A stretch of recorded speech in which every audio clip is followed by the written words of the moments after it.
And we are live. Yes, I can't. I'm so excited about today because we've got the most awesome speakers coming to join us today to actually talk about business online, what to do with your business online, how to do it, and advice and tips. And we have existing store owners coming to tell us what they're doing and what they would change if they ever had to start again. So, this is super, super exciting. I can't wait. And it's very early. I know if anybody's with us this early, I am super impressed. And here is Tim, is my sidekick. He's going to do all the things behind us. Hello, not everyone. Behind us. Not Tell them what you're going to do. Tell them. I want him to know how hard we've worked on this. Yeah, absolutely. Hello, everyone. It's so great to be here today. I will be behind the scenes, bringing on all the videos, bringing me and Veronica on the screen, showing comments as you guys comment live, and we encourage you. Let us know what questions you have for all the speakers. They will be in the comments, right, Veronica? Yes, exactly. So any questions, if you want to connect with anybody, we will connect you with the right person as well to help you get your business moving forward and started. Or if you have a business, there's so much information that you can actually add to your business. Yes, that's so true. So we would love it if you guys would let us know in the comments where you're watching from in the world, whether it's the morning or the evening or 1 o'clock in the morning or the afternoon, wherever you are. We would love it if you would let us know down in the comments. Veronica, where are you located today? Okay, I am on a boat, so it's very small, and we have to live with other people, which are partners and husbands. You might see him sneaking behind me, but this is COVID. Hey, we have to be in a position where we have to do these lives from, and that's the beauty about actually the situation right now. We can be normal. People expect us to be normal. So whatever happens, he will be sneaking in behind me because we are fixing engines today on my boat. Yes, and we should thank your husband and thank my family for putting up with our shenanigans today, right, Veronica? We're going to be on the whole day. I mean, it is just amazing. Exactly. You know, if you ever started a business and you have to make sure your family is behind you, because you cannot do it with your team behind you. And I don't mean team working with you, but your family, your kids, your parents. It is so essential, because otherwise you won't be able to give up a whole Saturday sitting in the kitchen and doing this, right? Or in the basement. Tim, you're in the basement, right?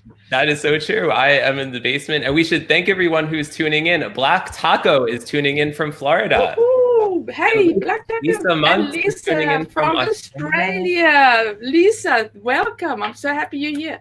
And Richard from Namibia. Woo-hoo. That's where I'm from, Namibia. Shout out to Namibia. Yeah, shout out. Yes, absolutely. So yes, thank you so much for joining us. I mean, let us know if you've just come on, let us know where you're tuning in from. And I'm so excited about this, because I have spoken to all my speakers and they are just absolutely amazing of the things that they are going to tell us today. So who are we going to start with? We're going to start with Catherine Salt. Yes, and she is in Jersey, UK. So Jersey is an island just off UK. In fact, it's an island just off France, but it belongs to the UK. And she has... Say that again, Veronica. France. And so she has a retail store and an online store. She's actually closing her store because she's going totally online, and we talk about her unique situation, and it's amazing, absolutely amazing. So that is awesome. Yes, very cool. So should we get started with Catherine? Yes. Okay, here we go. You guys, are you ready? If down in the comments, write heck yes if you're ready to start with Catherine. And here we go.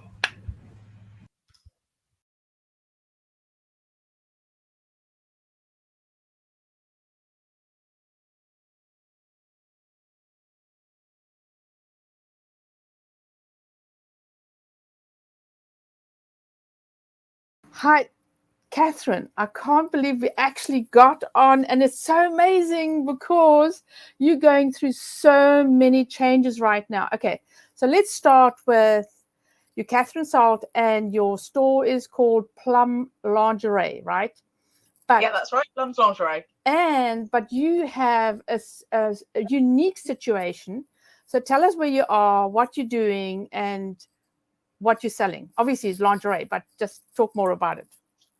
Okay, so we started Plum's Lingerie 14 years ago.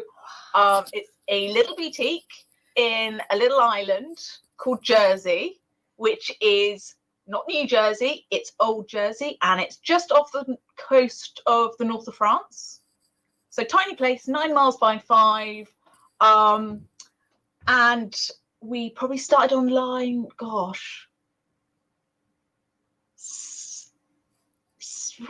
8 years ago. Wow. Quite a long, yes. We were quite early. Yes. We were early enough that our suppliers didn't want us to be online. Oh, wow. Yes. Yes. We sort of just quietly did it and ignored them. Right. You can't sell our stuff online because who's going to buy it, right? We are exclusive. How can you can't fit it? How can and you didn't get any images, you didn't get any support whatsoever.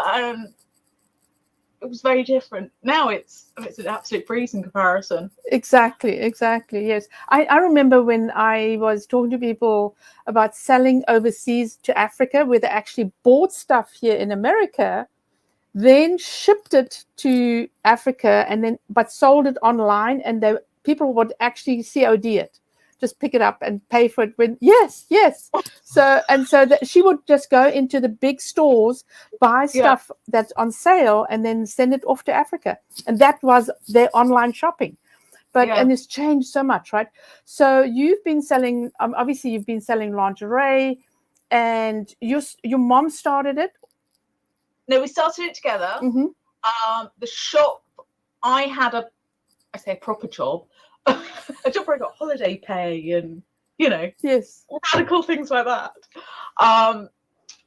So it's only in the last 4 years that I've been in the shop full time. Yes. But we did the website. Obviously, I'd love to say my mum did that, but no. That was all. And we started with a sort of there was no Shopify when we started or anything. Exactly. So we started with like sort of an off-the-shelf Zen cart product. Yes. So I think most of the people that are now on Shopify, my clients, are all from 3D Cart, and that's where we started. And it was so hard to do anything, to get a merchant online, you had to connect to the merchant and the payment gateway, and now people just go on and connect, and that's it, right? So it's no challenge whatsoever. So so simple now. So so what have you learned? It's really hard to have a retail store, especially on such a small island. I can't imagine. Here in Houston, we've got 7 million people, so there's no problem selling anything. But it's still different to have a retail store compared to an online store, right? Yeah, it's very different. In fact, we sell different things in the shop than we do online. So, we are now closing the shop after 14 years because we can do so much more online. Exactly. Jersey's only got 100,000 people in it. There's only so much I can sell to those people. Yeah. Whereas online, I've got customers in the USA, Canada, New Zealand, Japan. The world is my oyster, as it were. Exactly. And how many times do you buy a bra, and then they complain about the prices. So you are, and I love your website because your store, because it's so interactive. You've got everything that you need on the page. It looks extremely professional. But you buy your stuff directly from the manufacturer, or do you buy them from distributors? No, so our main brands we buy directly from the distributors, and we're really lucky. They are so amazingly efficient. Yes. So we run the website almost like just in time. Yes. So I'll order something on the Monday. It'll be here by the end of the week to ship out. Okay, so here's the difference to everybody else. You do not drop ship. No, exactly. They won't drop ship. So the stuff has to, and so you're in the unique situation. And I couldn't believe it when you told me. So it ships in on the boat. Yeah. It comes in on the boat in the morning, and you get it out the same day, or do you? Yeah. I run down to the harbour in my little car. It's very glamorous. It's a very sophisticated, well-run operation in my little car. Pick up the box. You know. Yes. If it's a fair size order, then we'll have someone in to help pack and wrap, and it goes out same day. The trouble is, because of COVID, yes, we used to get 2 dispatches off the island of post a day. So there used to be one around lunchtime and then one around 4:30, 5:30. The second one's gone. Yes. So I have to get that box and turn it around within a couple of hours. Wow. So that is, I mean, that to me is just incredible. Just, I mean, it's so different here, you know, you're at your leisure, you know, you can get it out whenever you want to. But so it takes time for your manufacturers to actually, your distributors to actually send it to you as well. I mean, that's what, a day or two. So do you, do your customers, are they used to it, or do you have a problem with that or not? I'm lucky in Jersey that we are used to waiting for everything. Yes. But what are you going to do with international customers? The international, we tell them on every single page I write. Yeah. It takes between 5 and 7 working days to dispatch this to you. Yes. So competition. I mean, how are you going to compete online if you have such a long shipping? Well, you'll find most of my competitors do the same things I do. Oh, okay. Yeah. So I mean, that's brilliant. Okay. So most of my competitors are in exactly the same boat. We're little boutiques. Yes. That have got an online business. Okay. Yes. So for me, the next stage actually is making it more, when I've got more time, making it more of a relationship and more of a resource. Yes. So people know that when they're speaking to someone here, it's somebody who knows what they're talking about. Oh, okay. So if I'm in the USA and I want to order, I mean, are you competing with people like here in America? It's Soma, and I know there's a Victoria's Secret. No. We are top end. Okay. You know, we are. You're looking, the lowest price bra we do is £70. Okay, which is in dollars, $90. Yeah, which is for for a really, really good bra. That's what you pay. Yeah. Okay. The great thing about that is you have to sell fewer. Yes.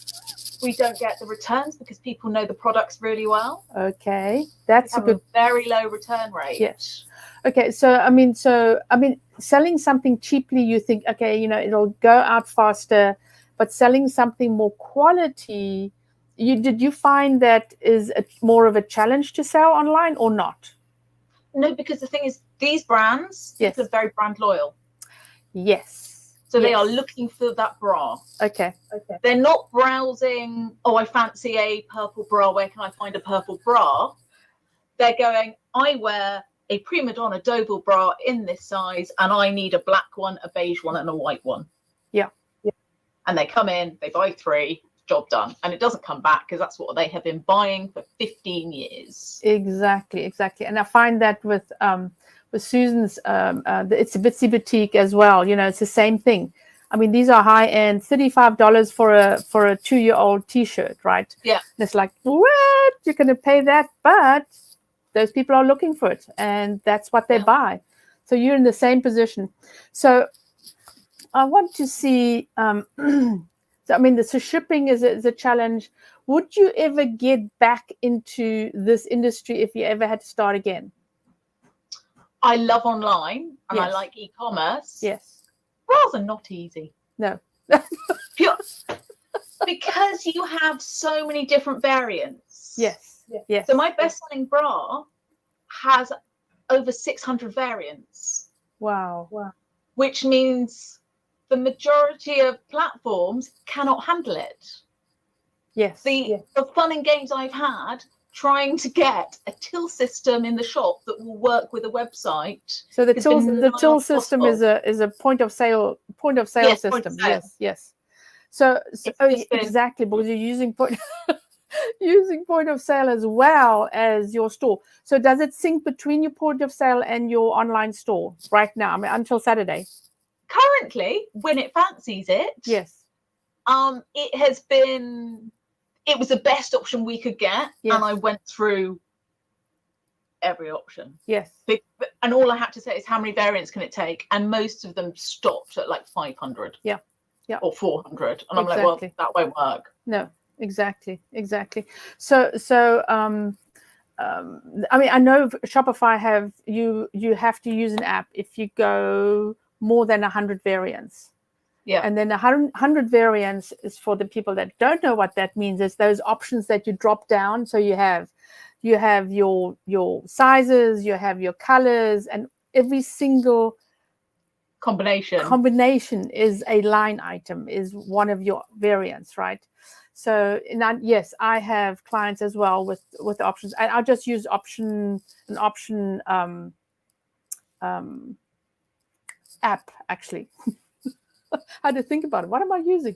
But I use an option app. But the problem is with an app is you can't update it bulk. You have to go in there and just do it by hand, which is just like, that's not going to happen, right? So you've got to think outside the box of how to actually combine the options. But I know in with something like you can't do that. Well, the thing is, people, it's not like they go, I buy this bra, then but this bra. They want that bra and they want 3 colors. Yes. So actually listing each color as a separate product is going to reduce my conversion rate. Yes, exactly. And that's it exactly. She should not actually have each size in a different product option, in a different product page. You should have them combined, because you do not want your customers to hop from one page to, now I have to go and look for this size, or I have to go and look for this color. They should be all in one page. It's like a landing page, right? This is it. You want this type of bra or want this type of product. This is your landing page. Now you can check off whichever one you want and buy everything you need. So I mean, the combination between, did you enjoy having a retail store and an online store, or what were the challenges with the retail store? Because I know everybody and their mama want a boutique. It all sounds so bloody so lovely, fabulous. It sounds so fabulous. But the challenges is like you're sitting there waiting for people to walk in. It's 6 days a week. Yes. Because of the sort of very intimate relationship I have with my customers. That sounds really dodgy. But I do see a lot of people's boobs. When they come in, yes, they want to see me. Yes. They don't want to see somebody who works for me. No. So I'm very tied to the place. Yes. Which means holidays are an interesting concept that doesn't really happen. No. Long weekends, because I have to work Saturdays, don't happen. Yes. Vacations. And yes. And it's that, and as soon as you have somebody else in, it's really hard to monitor what they're doing without being an overbearing, awful boss. Yep. And I know people make mistakes. Yeah. Which is hard. Because you are eventually, I mean, if they make mistakes, you're losing money. Yeah. And you don't know if they're treating your customers properly, because they don't act the same with you in the environment as when you're away. So, I mean, one thing that is fantastic about having a retail store is it's given me the experience to know how every single one of my bra fits people. Wow. Yes. So when people come in, or they phone up, or they've got questions, I can say, look, and I have to ask them questions about my boobs. So, are you heavy in the bust, love? No shadows at the top? Oh, that's not going to work. You don't want to wear a private one. Yes. And for me, that's essential in, 1, having happy customers, and 2, keeping my return rate really low. Yes. Because every time someone sends me something back, I lose money. Exactly. So when they return the products, do you pay the return shipping or No. No. Frankly, I don't want to encourage returns. No. Exactly. And I tell them just normal post, a bra is not a heavy thing to post. They can post it for like £2. Exactly. And it's in a little envelope and that's it. I mean, you can squish it in there.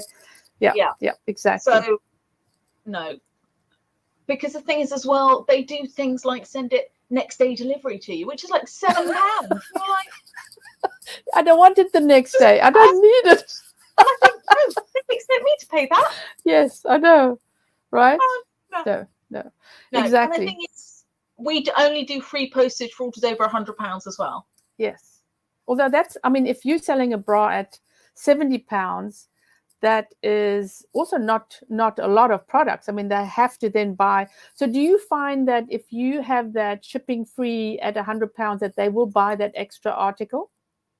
I don't think it makes a huge amount of difference. No.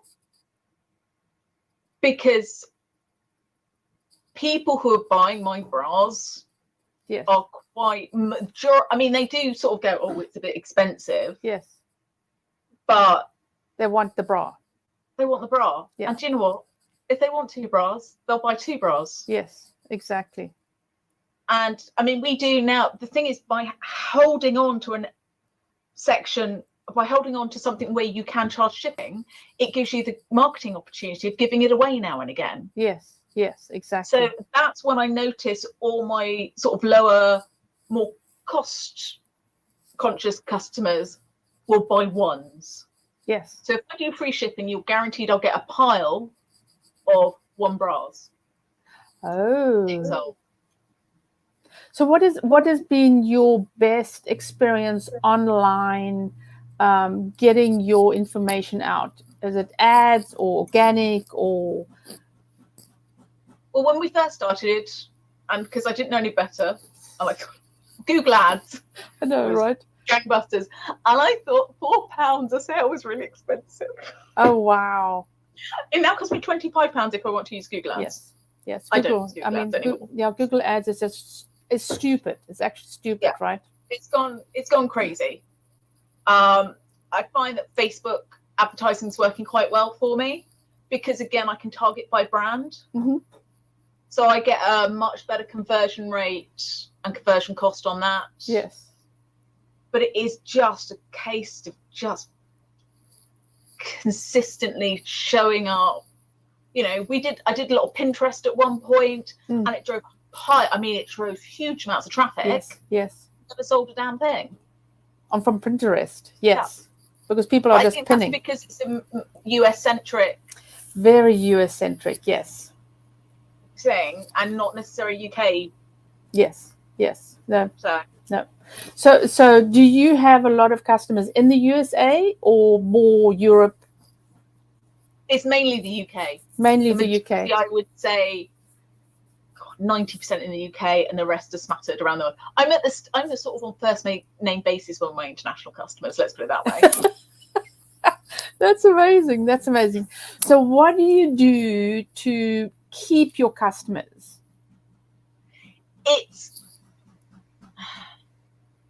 We are very much, if there's a problem, just send it back. Yes. I have got customers who are like, oh, a wire snapped, I've only had it 6 months, send it back. I'll get you a new one. Wow. And so because that will cost me a fraction of how much it cost me to get a new customer who will spend £500 with me. Yes, exactly. It's annoying because I know that actually they've had it 6 months and God knows how they've worn that or washed it or taken care of it. Exactly, yes. But cost, all I have to think of, what is the cost price of that bra? Yes. Is it worth that to keep a customer? And the answer is always yes. Yes, exactly. Because they always come back. I just speak grumpy quietly in the corner about it. I know, right? I know. And then do you find that people actually abuse that system or not really? No, not really. Because the thing is, the bras are really, this is a joy of selling really high quality stuff. Yes. Yeah. I know if that bra has the wire snapped or there's a catcher's gone or something, there actually is probably a problem with that bra. Yes. You know, people don't really want to go to the hassle of getting in touch with you, taking it to the post office, because I always make them send it back. You know. Yes. So unless there's a real issue, we don't really. One of the biggest issues, people cutting tags off and then sending stuff back. No. Because they've worn it then, right? No, not necessarily. Oh, really? No. Oh, the actual tag with the sizes on? With the maker's tag, Yes. like the hand tags. Yes. Yeah, those. No. I can't sell that now. No, you're kidding. Nobody wants that. I was just thinking of something else to ask about returns, and so they pay the shipping. I know that's pretty normal. I tell my clients is you make them pay the shipping because then they won't send it back. But here's the thing and you're doing exactly what you're supposed to do is if they want to send it back, you look at what it's costing you and let them send it back, because they will talk to their friends about it, that you actually took something back and you might gain a few other customers, right? Yeah. And the thing is, you only have to,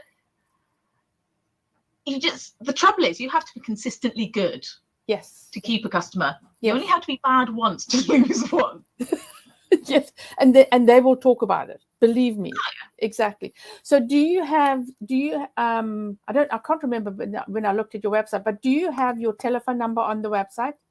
Yes. Okay.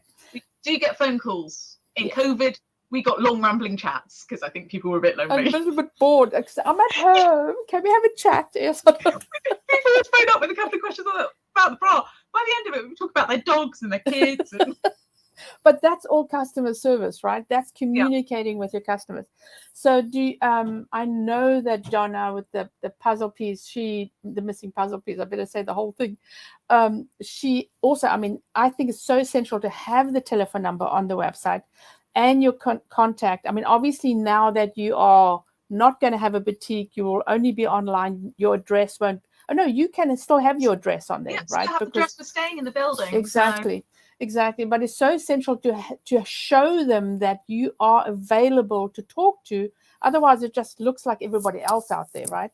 Well, it's not only that. I think it gives people a bit of confidence that you're a real business. Yes, exactly. I think there is a lot of fear. Yes. That you're not really a real business and, it's a phishing scam or this, that, and the other. Yes. And I've got a lot of people who say, are you selling seconds? I'm like, no. Well, this is all new. I think it's a second. I'm like, this company doesn't do seconds. Yes. Again, all brand new, out of the box. Yeah, brand new. And that's what I say to them. Oh, it's on. I'm like, no, brand new, straight out of the box. You haven't even unfolded it from the box. I've just wrapped it in a nice bit of tissue. Wow. Yeah, I know, right? I know. So, okay. So we'll have that. The question is, what would you do differently if you ever had to start again? I would sell something that came in small, medium, and large. White and blue. Exactly. And it's so hard to sell clothes or anything that people. I don't know my size. Literally, and you go from different types of I want to say manufacturers or fashion designers or whatever have different sizes. Not everything fits the same way. Yeah. And that's a huge thing, right? So anyway, I'm so glad you came on today, all the way from Jersey, UK, not New Jersey. Yep. And I'm very excited that you're just going to be online. I know my customers that have just gone online have actually been more successful online than retail and online. And that's the plan. If I spent as much time working on content, all the things that I've not been doing properly, SEO, this, that, and the other, as I am talking to women about their menopause in the changing room, I would do quite well. I know, exactly, yes. So it's absolutely brilliant that you came in today. So you're going to stay after. We're going to have a question and answer series straight after this, right here in the Facebook group. And then, you can ask any questions to Catherine. She'll answer. And also, We have her contact stuff on the landing page and also up in the descriptions, and we'll put it in the comments so you know where to find her if you need bras. So and believe me, I've looked at them as well, you know.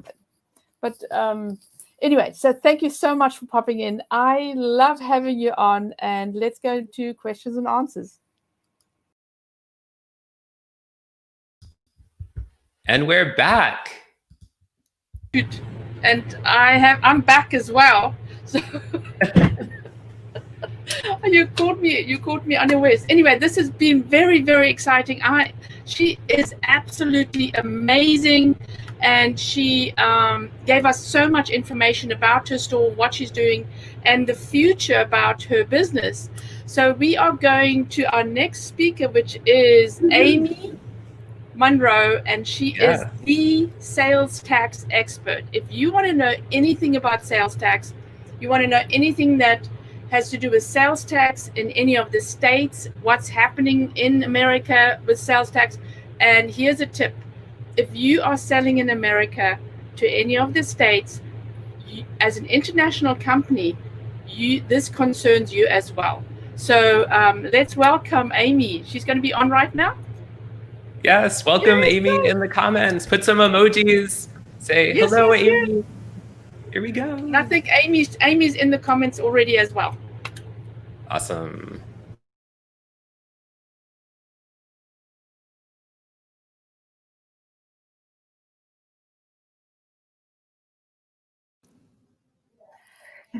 And here we are with Amy Monroe, and she is the sales tax yogi. If you want to know anything about sales tax, and what I discovered is used tax, right? Used? Yes, use. USE. So use. Yeah. Okay. So most of us, when you're a consumer, when you're a buyer, most of us think of sales tax. And then on the business side, the twin sister of sales tax is use tax. Use tax. Okay. So that's what I'm going to say from now on.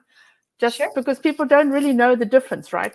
So what is the latest in sales tax in e-commerce? It is so important, and everybody is so confused about what do we have to pay? When do we have to pay it, right? So what is the newest thing? Yeah, so it's funny. It's still new, cosmically speaking, right? Mm-hmm. But it has been 2.5 years, believe it or not, since the state of South Dakota successfully sued the Wayfair company. Yeah, no, right. And for having the grand audacity to advertise to South Dakota residents that they don't have to pay sales tax because Wayfair doesn't have physical presence in South Dakota. So because we only have a few minutes, I won't bore our viewers with the details of the ins and outs of the ruling itself. But 2.5 years later, what I can tell you is that there are 45 states in the United States that actually have sales tax to begin with. 45 states plus DC, I guess. And 43 of them, after 2.5 years, now have Wayfair rules, which is to say economic nexus. Yes, exactly. Meaning that your economic presence in a state is significant enough that the Supreme Court said that's basically the same as physical presence in a state. And therefore, you have an obligation to collect sales tax from your customers and remit it to the state and local governments where your customers are located. Exactly. So before it was you had to have your company had to be residing in a state to have to pay that sales tax, or the más o menos. It was residing, or you had significant sales presence. So you had a sales force who made visits into a state, or you had an inventory warehouse located in a state, you had physical property there. Yes. Or if you were in the business of leasing copiers, let's say, you had copiers at customers located around the country, right? You had some sort of physical, tangible thing or person that existed in a state that established a presence for your company. Okay. So, but now that is out of the window. We all have Nexus. If and the thing that I caution people on, and just quickly, I said 43 of the 45 states now have Wayfair rules. Missouri's is coming. January 1, Missouri will have it. And then the only holdout is the great state of Florida, my home state. They have now 3 times come very, very close to having Wayfair rules. And at the 11th hour, something happens and they decide against it. So, and what transpired in the last couple of days, I suspect it'll be a while before Florida has Wayfair rules. They will be the lone holdout, I guess. I always thought right. that Texas would be the lone holdout. But who well, would and know? on the flip side of that, Kansas has the lowest threshold in the country, which is 1. No. Yeah, Kansas has been bold enough to say, if you sell here, you pay here. Oh, yeah. Wow. Yeah, they're peachy. So anyhow, so yeah, 2.5 years in, almost all the states have Wayfair rules now. Yes. But the thing that I caution people about is to not ignore the traditional physical presence rules that came before June of 2018, because sometimes, especially if you do like fulfillment by Amazon and things like that, even though you haven't crossed a threshold, you might have a presence there. Yes. Now that said, the other thing of what's the latest and greatest in e-commerce is marketplace rules. Yes. And what is a marketplace first? So a marketplace facilitator is somebody like Amazon, Etsy, Walmart. eBay. Walmart is now in the marketplace business, correct. So a marketplace facilitator, the states have decided, because they're so involved in the e-commerce, right? They handle customer service, they process payments, they take returns, oftentimes deal with shipping and receiving, control inventory locations, that kind of thing. The states have said, and again, we have 42 states that have marketplace rules now. So Florida and Missouri don't. Missouri's is coming in January. And Kansas, the state that says you have one sale, you have Nexus, they don't have marketplace rules, and I don't see anything on the horizon. What does that mean? So what it means is if you only sell through a marketplace, so, or even I guess if you sell through a marketplace and your other e-commerce sales. Yes. Anything that's conducted through that marketplace, the marketplace company, the facilitator, actually bears the responsibility of collecting and remitting sales tax on your behalf. Yes. So, an actual fact, marketplace, Facebook is now marketplace as well. Yeah, but they have Facebook Marketplace, but their rules on marketplace, last I checked anyway, were more about person to person, more like garage sale kind of. No, I'm not talking about the marketplace. I'm not a Facebook marketplace, but Facebook. Okay. So in Shopify you have a Facebook shop. Oh, yes. That is new and different. And then or if you went directly on Facebook, you can sell directly on Facebook. The finance goes through Facebook. You do the shipping still. So it's similar to what Shopify is. So it's really like a shopping platform, but it is a marketplace. So I don't know what the difference. They're towing the line there. Yes. Because Shopify is not yet classified as a facilitator. And I think the key word is facilitation, right? Because if you look through the rules, in California actually recently gave some great clarifying advice on all of this. And they clearly defined marketplace retailer. So that's your customers, your clients. Yes. Those are the people who are selling goods. The marketplace facilitator is the platform on which the marketplace retailer sells their goods. Sells their goods, right? Correct. Yes. So and it's that facilitator, I think, is the word that's really critical. Just payment processing, I don't think yet is enough to cross that threshold. What it really comes down to, and where Amazon kind of led the parade on this, was the customer service aspects, shipping and receiving, facilitating returns, that kind of thing. And I think that's where these rules are really coming from. But just the act of payment processing, I don't think gets us there quite yet. Yeah. So here's a new thing happening on Shopify. Okay. They are becoming where you can actually place your products, and they will fulfill the products. Yes. Well, that's going to be awesome because, and also weird because. So one of the hiccups that happened. So like I said, 43 states out of 45 have Wayfair. 42 states have marketplace. What got confusing was one came before the other, and so you had all these retailers who were only selling through Amazon, but because they were awesome, had crossed thresholds, and so they registered and filed. And then all of a sudden marketplace rules came along and they're like, well, crap, now what do I do? Do I deregister as an individual retailer, et cetera? And that's a thing to pay attention to, is that some states do require dual registration. You have to register as, your own retailer, and then basically file a return periodically that says, here's all my sales, but Amazon did it for me. Yes. So they know which one Amazon does and which one you should be doing. But right. So does the sales on Amazon and that you do on your retail store, is it a combination? It is. And not only that, but if you sell things, two things. You either sell like wholesale, let's say you do some B2B work. Your combination of wholesale and retail are your economic nexus threshold. And so that's inclusive of all platforms. Yes. And also, if some of the goods that you're selling, say clothing, for instance, in a couple of states, there are 5 or 7 states where clothing is exempt up to a certain dollar amount. Let's say you sell clothes and you also sell, I don't know, widgets. The combination of things, even though the clothing might be exempt in New York, say, the combination of things are your threshold. Yes. And the only time that's not true is if 100% of your sales are wholesale or otherwise exempt somehow. Yes. In which case those don't count against you. But as soon as you have wholesale plus $1 of retail, everything gets grouped together. Damn. So, okay. And then drop shipping. A lot of people are drop shipping. Yeah. So drop shipping is fun as an online retailer, and that's basically where a third party is handling delivery to your customers so that you don't have to manage your own inventory. Awesome sauce, right? Makes barriers to entry great for e-commerce folks. And now with marketplace, that gets a little more complicated. And so if let's say you sell all your stuff on Amazon, right? So from a sales tax point of view, you're largely covered on the sales tax compliance side.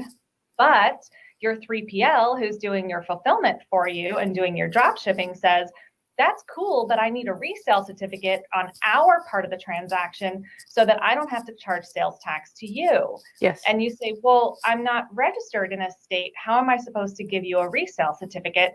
And so there are new and developing rules around that. Okay. So some states like New York say, well, we don't really care about the marketplace part or the drop shipping part. The resale certificate rules are the same. However, in New York, you can provide a resale certificate with a non-New York seller's permit number on it. So you're still covered. Right? Oh, wow. Yes. In California, they actually have a special form that says, I'm not registered in California. I only sell on marketplace. And here's the backup paperwork. And then there are some states that say, so sorry, so sad, either register here for a seller's permit or pay tax to your drop shipper. Yeah. So you got to take it one state at a time. So what happens if you are drop shipping and they charge you the tax? You pay the tax and it eats into your margin on your profit. Exactly right. So, okay. I mean, it's just, I've had different scenarios and I really didn't think about it, but that's, So. Yeah, I mean, some states, and again, though, you would have to be registered as a retailer in the state. When you go to file your sales tax form, some states do have a credit for sales tax previously paid kind of thing. So you like net out the difference. But honestly, it just eats into your margin. Okay. So what if I've had a scenario where somebody actually by accident charged sales tax, but they're under the limit, they charge sales tax for customer obviously pays it, but for a state that they're not in or not responsible yet. What do they do with the $2.38? Give it back to your customer. Okay. Say, oops, sorry. Okay. Because that money's not yours. You're just a conduit. Yes. And I mean, $2.50, like oops, Yeah. nobody's going to go to jail for that. But $40,000 in tax collected and not remitted, you're going to go to jail for that one. Exactly. And I mean, most small business owners, they go, oh my Lord, they're going to come after me and they're going to penalize me and blah, blah, blah, So I just wanted to clear that one up. Okay. So the next one is we're watching out for traditional Nexus rules that supersedes Wayfair. Yeah, so that's basically what we talked about before, and that's where you get into the like employees kind of things. and the inventory. It's a physical presence. So even though you might not have crossed economic thresholds, just make sure that you're, yes, and where your salespeople are as well. Correct. Yeah. Now salespeople do get a little bit of a pass, right? Like you can go into a state, depending on the state's rules, anywhere up to like 3 times in a 12-month stretch, and you're still okay. Yes. If you go to a trade show, things that, you're still okay. Yes. If you're providing services though, like computer repair or something like that, that's pretty involved. If you're sending people out into the field for that, that's a nexus creating kind of thing. So really the bottom line is if you are earning money in another state, that is the rule. Yes. You have to pay attention, right? Pay attention, right? So, okay, so we're nearly done with 2020. So for 2021, so we know Florida, whatever's happening with Florida, and what's MO again? So Missouri's the last state that's going to have Wayfair rules, and they're coming in January. Okay, they're coming in January. So what else is going to happen? Yeah, so hopefully further clarification now that we have marketplace rules everywhere. They're going to have to pick apart the, whether you're registered or not, who, where the paperwork goes, drop shipment resale. Like I expect some, filtering out of some of those rules and further clarification. The biggest thing we're seeing is if you have crossed the threshold, register and file, don't wait.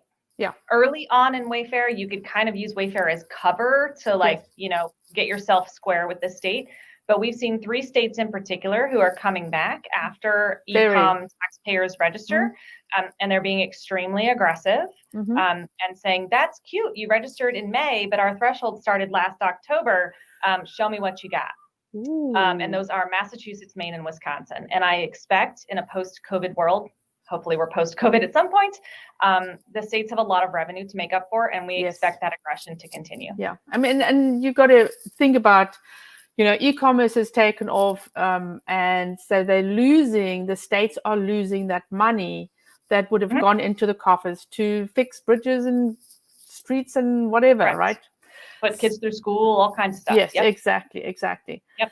So I have one question. So 2021, hopefully we're preparing our taxes already. And then 2021, we're going to be looking back and saying, okay, we did go over the threshold in this state. Hopefully we went over the threshold. That person will be very, very happy. But so in the 2021, they'll go and register and say, hey, I've gone over the threshold. And they just report and they give them the money. Okay. Yeah. And again, each state has different rules. Like New York says the transaction immediately following crossing the threshold, you register and pay. And New York can do that because their registration is instantaneous and it's free. You can do it in about 20 minutes on your own on the New York State website. Florida, it's done online, but they take 3 business days. Other states like New Mexico, there's a whole Secretary of State kind of thing you got to go through, and it takes a couple weeks. And and then some states say you have until like the quarter following the quarter in which you cross, right? So every state's a little bit different that way. So and I'm actually putting together a kind of a cheat sheet for all of that that I'm going to drop for your crew here for this summit. So. Brilliant. Yeah. So we'll have that available. So you just, every state's different. That's why I'm employed. Yeah. I know. I mean, it is so confusing. I mean, when I saw it the first time and then everybody had, so we had transactions and we have the threshold, right? So what's happening with that? Yeah. So from the Supreme Court ruling, it was 200 transactions and $100,000 in revenue. Some states were and, some states were or, some states have gone higher, some states are rolling back. Many states have gotten rid of the transaction count, which is awesome for like the really small businesses that are just kind of starting out. Now, again, if you cross the 200 and you registered and then the state got rid of the 200, well, you're like, great, thanks for that. Yes. You know, so then you kind of have a choice of either deregistering or just keeping on, right? So, so again, that'll be in the cheat sheet too, what the thresholds are. Places like New York, California, and Texas, it's $500,000. So if you cross those thresholds, good on ya. I know, right? And then places like, I think it's Arizona, they started at 200 and they're rolling back. And I think coming in January, it's going to drop to 100. And then of course there's Kansas. Yeah. So, and so everybody's. So the rules, do you think the rules will stay? I mean, say taxes, every year there are different rules they'll be adding, they're taking away. Would that, would the same thing happen with sales tax, that they keep changing every year? What do you think? What's your gut feeling? If you'd asked me that question prior to June of 2018, I would have said, nothing's changed in 30 years. Why are they going to start now? But I'll tell you, the Supreme Court ruling did not give the states carte blanche to just do whatever they wanted to, but that's exactly what they have done. Yes. And until somebody challenges them again, yes, this is what it's going to be. And like I said, I hope there's just clarification. Yes. And as more and more platforms become marketplaces, that's actually really good for e-commerce. Yes. Yes. I mean, because if Shopify gets to that level, I mean, that's like everybody, yes. right? Yes. I mean, that really covers a lot of ground. Yeah. Yeah. And that's going to make everybody's lives, I think, a lot easier. Exactly. Exactly. Then you don't have to worry about sales tax. So what would you do if you said, okay, so I'm getting close, maybe I should have backup? Yeah. So there are apps, right? There are 2 apps.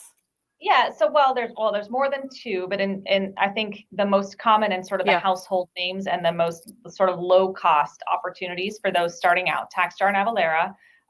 But there's Vertex and Sabrix, and I think E&Y has one, PwC has one. I mean, I think there are a lot of options, and even QuickBooks Online now has some sales tax functionality built into it, a lot like Shopify. Yes. So depending on your sales volume, your own time, patience, and expertise, like there's a long way you can go before paying a lot for like an add-on to your accounting software. Exactly. But honestly, if you can handle it in your margins, if you can handle it in your business, profit first, right? But then definitely look to somebody like TaxJar or Avalara, either just for the filing part, just for the monthly rate files, or if your volume is really ticking up and you're selling into places that have state and local complications like Texas, New York, Colorado, having something that in real time can do the calculations of the tax for you is definitely the direction to go. That top tier of service, though, really kicks in around $1 million in annual revenue. Okay. Because that's where the cost benefit really kicks in of like it's worth paying for. And it's also really the only time at which those platforms want to talk to you. Exactly. So, I mean, I know in Shopify, they have the reporting, so you can quickly see your reporting on your sales tax and not on your sales tax, but also on where you're selling in each state. So yes, I mean, they're evolving all the time. As I wrote the book, and I've updated the book, and it's going into print in about 2 weeks. I can actually update it already. So that's fantastic. It's just it's an ongoing thing. But the cool part about it is that they are listening to the customers, and that they're updating these things to make things easier for people that have e-commerce stores. So let me see. I've got a couple of questions. Sure. So you said, when should we already talked about when they should use TaxJar and Avalara. And if you have any questions about sales tax, you can join Amy's Sales Tax Yogi group, right? Yeah. Sales Tax Yogis. And then also, She's in my group as well, so you can ask any questions. That is besides the virtual e-commerce group. This is my e-commerce success group.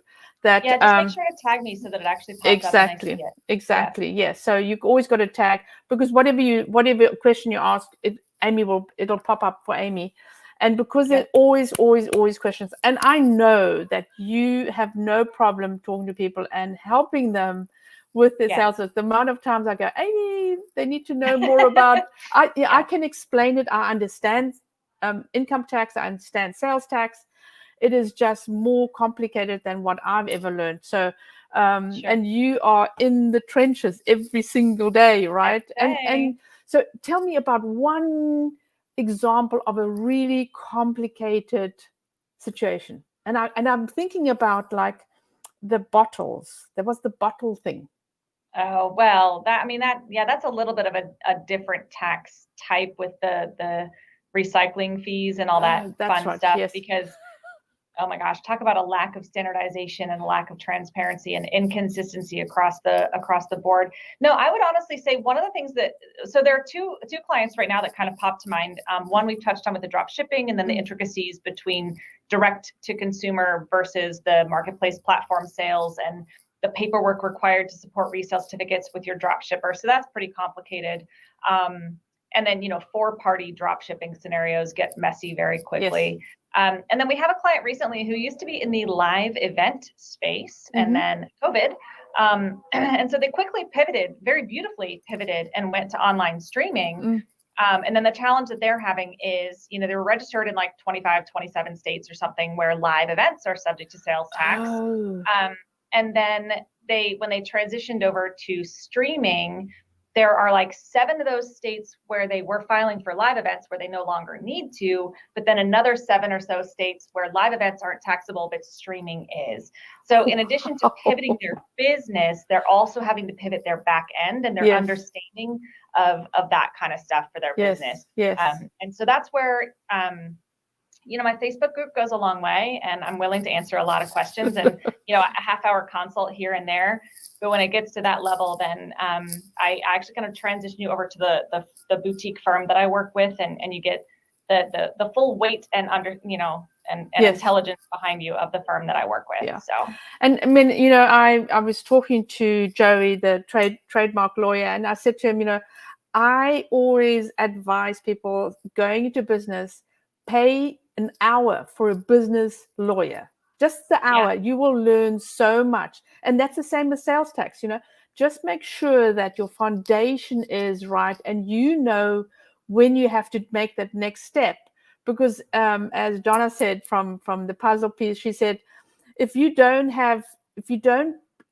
create your backup, then you get into trouble, right? You seriously get into trouble. So even if you're small, you don't know when you're exploding. I mean, she exploded like from being on TV, like boom, she was out of the blocks, and her product is awesome. I love her puzzles. I know, right? Yeah. But she, as you said, she was not ready. COVID happened. She just let somebody go and stayed home, and she had like 300 orders one day, right? And it was just continuing.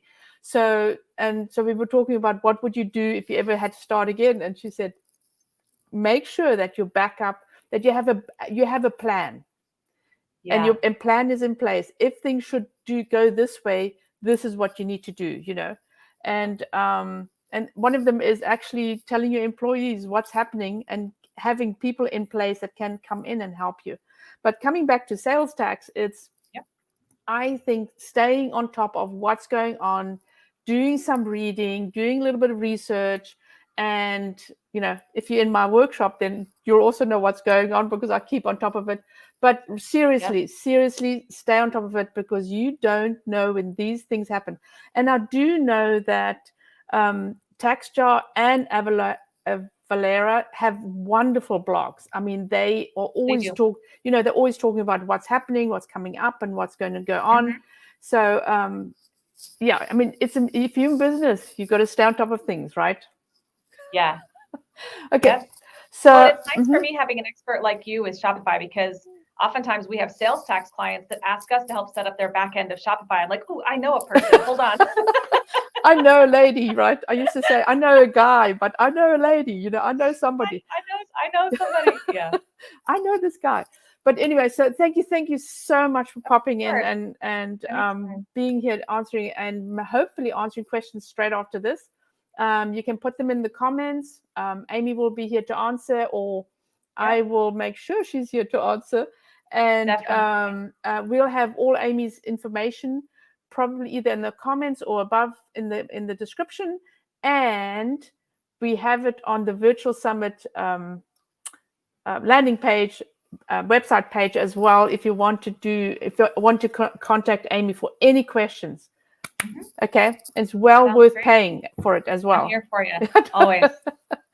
Thank you so much, Amy. Right. I really appreciate it. And I need to just finish. We are done. Woohoo! Yay!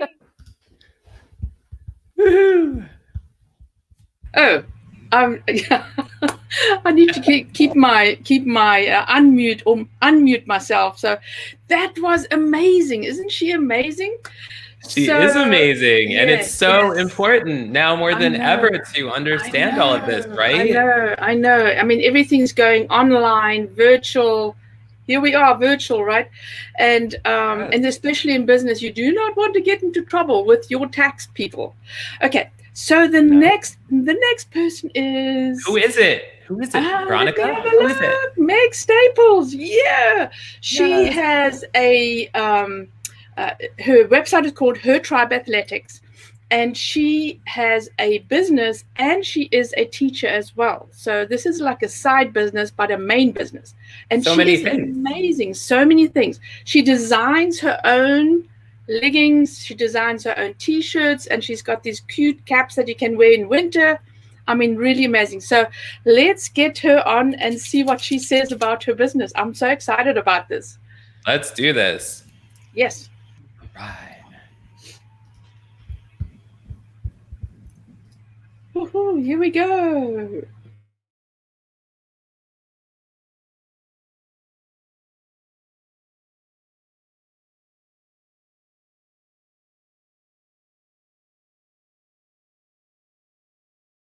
Hi, I want to introduce you to Meg Staples, and she has Her Tribe Athletics, very successful business online with a ton of ambassadors.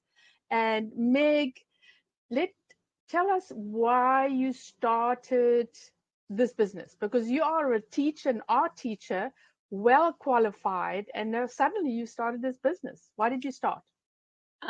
Well, in 2010, I lost 70 pounds while I was training for a marathon, my first marathon. And one of the big issues that I had was finding sizes that fit me. So like bigger sizes, plus size. And then, so that was a big part of it. And then the reason the company started was because I was at this running store one night, they had a women's/ladies night, and everything was so really, really expensive with a big discount. And so wheels just started churning. My background is in art. I got an art degree from Mass Art in Boston. And it just sort of started from there. I just was like, I can totally do this. So I love that, right? Okay, so and then how did you do your own designs, right? Your own T-shirt designs. Correct. You do your own designs for your leggings, and you have your mom that helps with stuff as well, because you do the hat things and the gaiter things.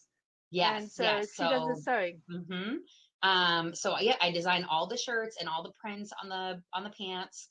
And they're made locally in New Hampshire, which is really, really cool. So I employ somebody that's also local. And then my mom, 2 or 3 years ago, I was looking for a winter hat that, I run outside in the wintertime, and all the hats that I had tried kept riding up over my ears. So I would get home from my run or my walk, whatever it is, sledding that I was doing with my kiddos, and my ears would be out of my hat, and my ears would be freezing cold. And also my hair would be a mess, because sometimes my hair isn't long like this. And so if you've short, I had a shorter bob, and so I would take off my hat and my hair would be in a total just rat's nest. So I also wanted, yes. And so I also wanted something that I could tie a ponytail up and I could pull it through the top. Because a lot of times you see the ponytail down at the bottom, the little keyhole, and I wanted something big and on the top because I have a lot of hair. So the hats kind of came from that. My mom is a big sewer. My grandmother has been sewing since she was 7, so she's kind of passed that along. And so we probably went through about 20 designs before we finally got it right. And they're actually, my cousin is a patent lawyer and they're patent pending. So that is being processed right now. But the big thing is that they're not going to ride up. So like what we do is we make them with a lot of extra length. So once you pull that down over your ears, that's not going to budge. Whoa. Okay. So what other question? Okay. So I want to know what has made it successful. I mean, we all start with an idea. And so now what, So you are I know you're constantly selling. That ding, ding, ding, ding, ding happens to you all the time. But how did you start? I mean, you put it all online and then what? So the first thing that I did after I designed shirts was I had a big party at my house.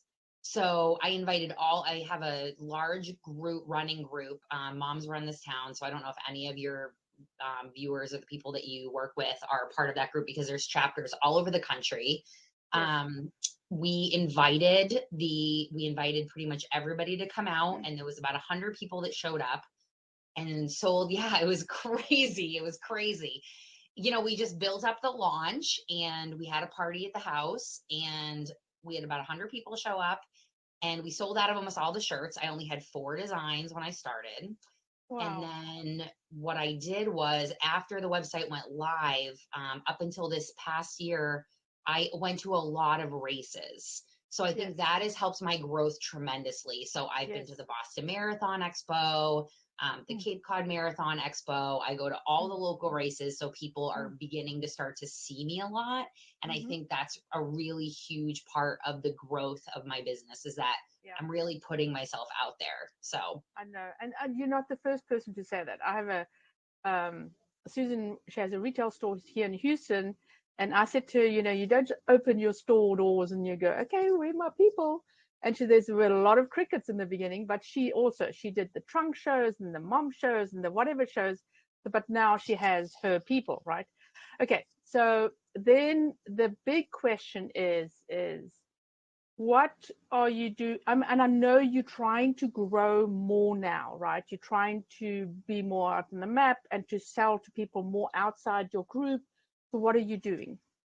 So ambassadors was a big thing that I started last year. So that's helped, because even though I have an application, I don't care about followers or anything like that. I care about how somebody fills out the application, and I also care about where they are on the map. Yes. So because I know that, I don't have a huge customer base in California or like the West Coast. Most of it comes up and down the New England coast, because races that I have done in the past, most likely people travel on the East Coast. So that's been a really big part of it. And obviously social media. I really make sure that when I send out my emails or when I'm sending my packages, I put a giant sticker on the outside of the package and on the thank you note that says, tag us on Instagram and Facebook, and we would love to feature you in your products. And I think that has really been a large part of it too, is just really telling people, the best way to support a small business is just to share. Yes. So I think that's really been a huge part of it. So I think just between the ambassadors and really telling people to share, that's a huge thing. And I think, that sticker outside on the box, Aki, one of my clients, I said, you got to put that sticker outside in the box, because he's carrying or she's carrying it around, and then she's showing it to people as she's walking past. And it goes through all the shipping people, and they all buy, they're all earning money. I know they're not earning a lot of money, but they're all earning money, right? So, okay, so here is the big question. Oh, actually, the other thing I will say is I know a lot of people have branded packaging. Yes. But I buy really fun.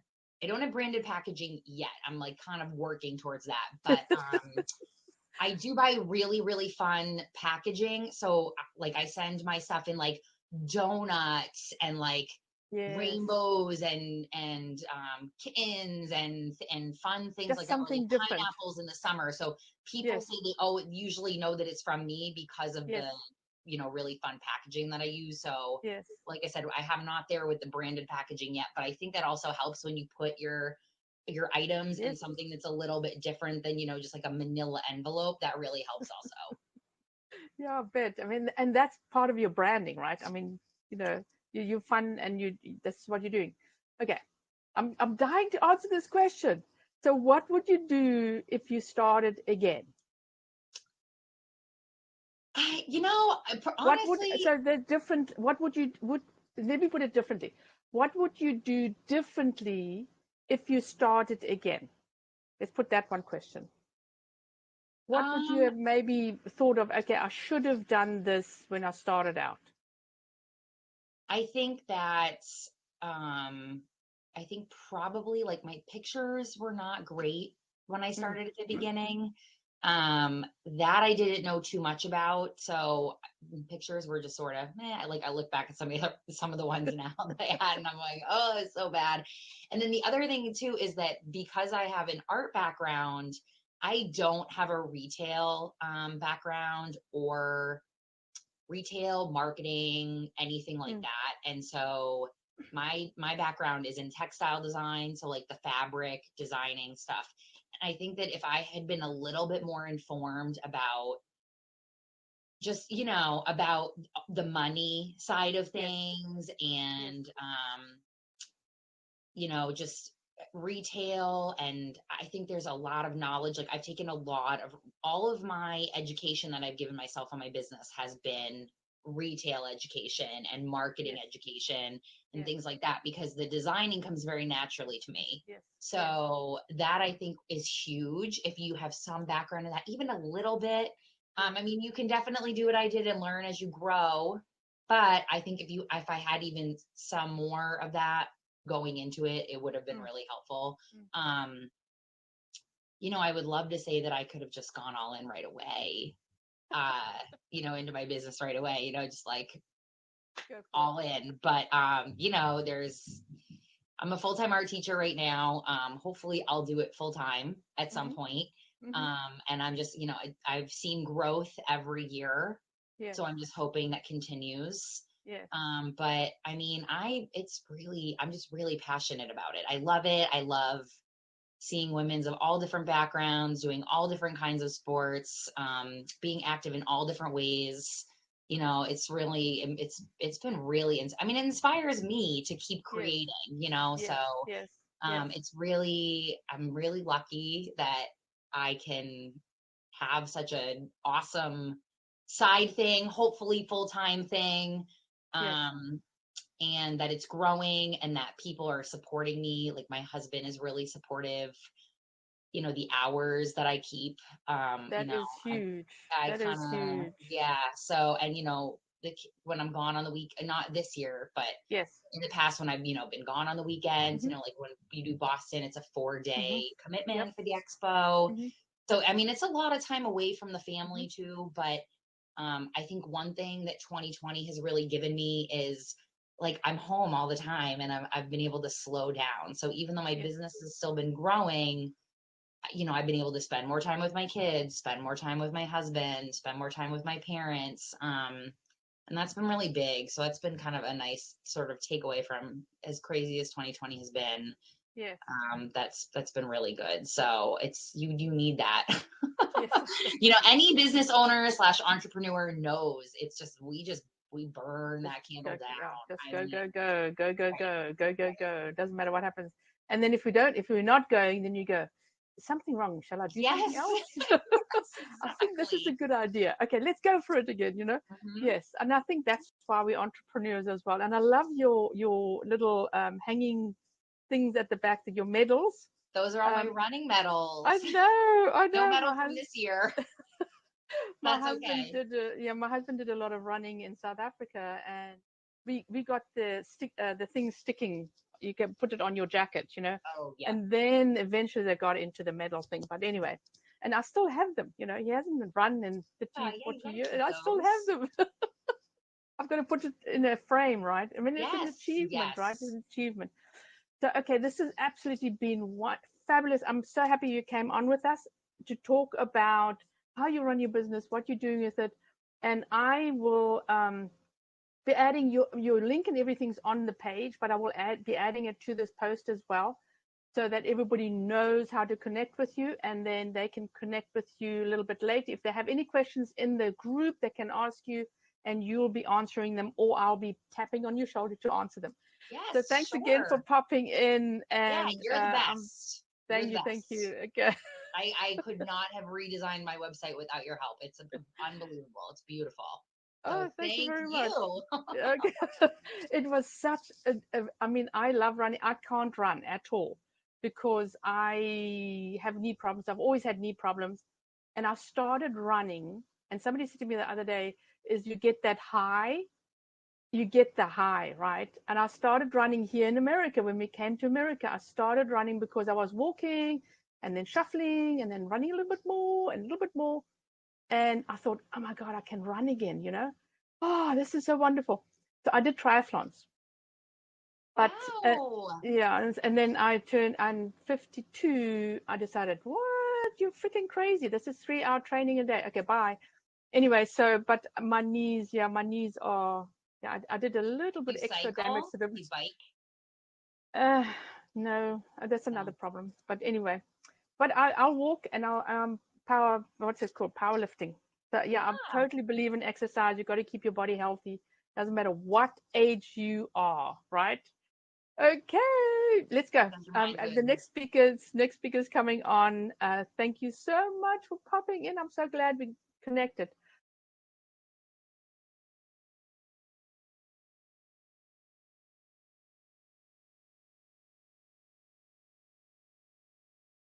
And she will be on. Yeah, that was awesome, right? So let's talk really about awesome. that, right? And here's the important thing. We were talking about this either before we came on the show or during, but it's so important for your family to support you, for your family, your children, your mom and dad, because they can be the ones that go, well, you shouldn't be doing this, you know. And we normally listen to moms and dads, right? Doesn't matter how old we are. So, and Meg is absolutely amazing. So the next speaker is Liz Scott, and she's going to be talking about QuickBooks. So we're talking about money. E-commerce is money. We're in the business to make money, and we have to look after our money. So this is very, very interesting. And this QuickBooks and Shopify. So let's get her on. Yes, let's do it. Yes, yes, yes.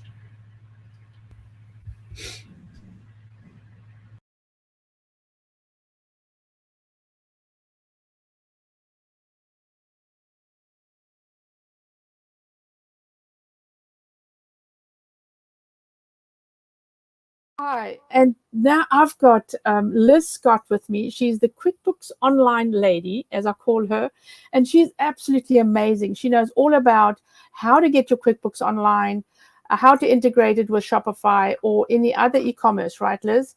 And why we should actually have QuickBooks, right? Because, I mean, QuickBooks sounds so complicated. But Liz, you introduce yourself and tell us exactly what you do, and then why should we use QuickBooks? So those are all really good questions. I know. So I'll start with, my name is Liz Scott, and I've got an accounting firm that is located in Oklahoma. And the majority of what we do is virtual, so really location doesn't matter anymore. But I'm an advanced certified QuickBooks Pro advisor. And what that means is that really our accounting firm is focused on businesses who use QuickBooks. And so anytime that you've got a suite of solutions that also connect to QuickBooks, that's going to be an integration that I'm going to help with. So we have really taken the idea of selling online and really tried to streamline it and make it where the business owner actually can make some sense of it in the bookkeeping. Yes, and so believe me, when I had my previous business, I had QuickBooks in QuickBooks Financials, and I never looked at it. I could just barely dabble in it. So I'm like a typical small business owner. It's like, do I have to do this? But the bottom line is you need to know what your numbers are, and so the ease of QuickBooks Online with Shopify, because this is all about Shopify today, is extremely easy, right? So I would say yes and no. I would say that definitely the reporting matters. Yes. But is it always easy? No. So that's where I love coming in, and I like being part of that solution. And honestly, one of my favorite type of engagements is whenever somebody's tried to do it on their own and they've ran into a roadblock. So they've ran into a wall, and I come in and I'm able to help move them past that. And so that's whenever you get those shiny, light bulb happy moments, whenever they can actually look at their reporting inside of QuickBooks and actually make some sense of it. Exactly. And I feel like part of what I'd like to kind of share is what I share with my clients. So whenever they start selling online, whether it's because the brick and mortar store is closing down and they'd like to be able to have some flexibility, or if they just want options. So I have clients that have still the brick and mortar and they're online and they're going to these different locations and want to be able to be mobile. And so that's whenever I say, okay, let's look at Shopify for that solution, because Shopify does the thing where a lot of online solutions don't always have all the pieces, the components together. So what I mean by those components is being able to put in your inventory so you've got your quantity, being able to look at what your cost is and what your sell price is, and then being able to look at how that data goes into QuickBooks really matters, because Shopify is going to be the place where you can actually charge your sales tax. So if you tell QuickBooks, I want you to use my location to charge sales tax, well, that's not really where the point of sale is happening. That point of sale is happening inside of Shopify. And so, one of the things that we want to do is we want to pull that data out of Shopify and push it into QuickBooks. And that way that sales data becomes useful data. Yes, yes. And that's exciting. And that's that piece that I enjoy being part of, because somebody like yourself is going to come through and help set up the Shopify account. Yes. And then somebody like myself is going to come through and say, that's all you. Yes, I know. You can have the Shopify part. But somebody like myself is going to come through and say, okay, I know enough about Shopify to be able to say, does this look right? Is this accurate? And then the next thing I do is be able to say, how do we make this data go into QuickBooks? Yes. And where I have seen a whole slew of issues is if you push in all of that data, it can become a bookkeeping nightmare. Yes, exactly. So I recommend using a third-party solution to do that. So why do you? Why do I use a third-party solution? Well, because you get to have control over the mapping of how it imports into QuickBooks. That's right. Yes, that's correct. So yeah, if you think about those solutions, here I've got my Shopify and here I've got my QuickBooks. There's a wall in between, this whole space. And so those two are not naturally talking to each other. So you've got to put something in there, a middleware is what they call it, or I call it glue. So we put the glue inside, and then you can map, how do you want that data to come over? Do you want it to be in, my preferred way is to come in daily. And so to have one daily summary. And what that means for somebody like myself is that whenever I'm wanting to accomplish good bookkeeping and good accounting, if you bring in a summary of data, you can say, here's my daily payment method for the day. And then that sum of money is going to then match your QuickBooks deposit, which is tied to your bank. And then those are those little victories that you have. It's like, now you have each piece of this, your Shopify, your QuickBooks, and your bank account all matching. Yes. That's whenever you can pull in those reports and they mean something. You know how much you sold and you know how you're doing.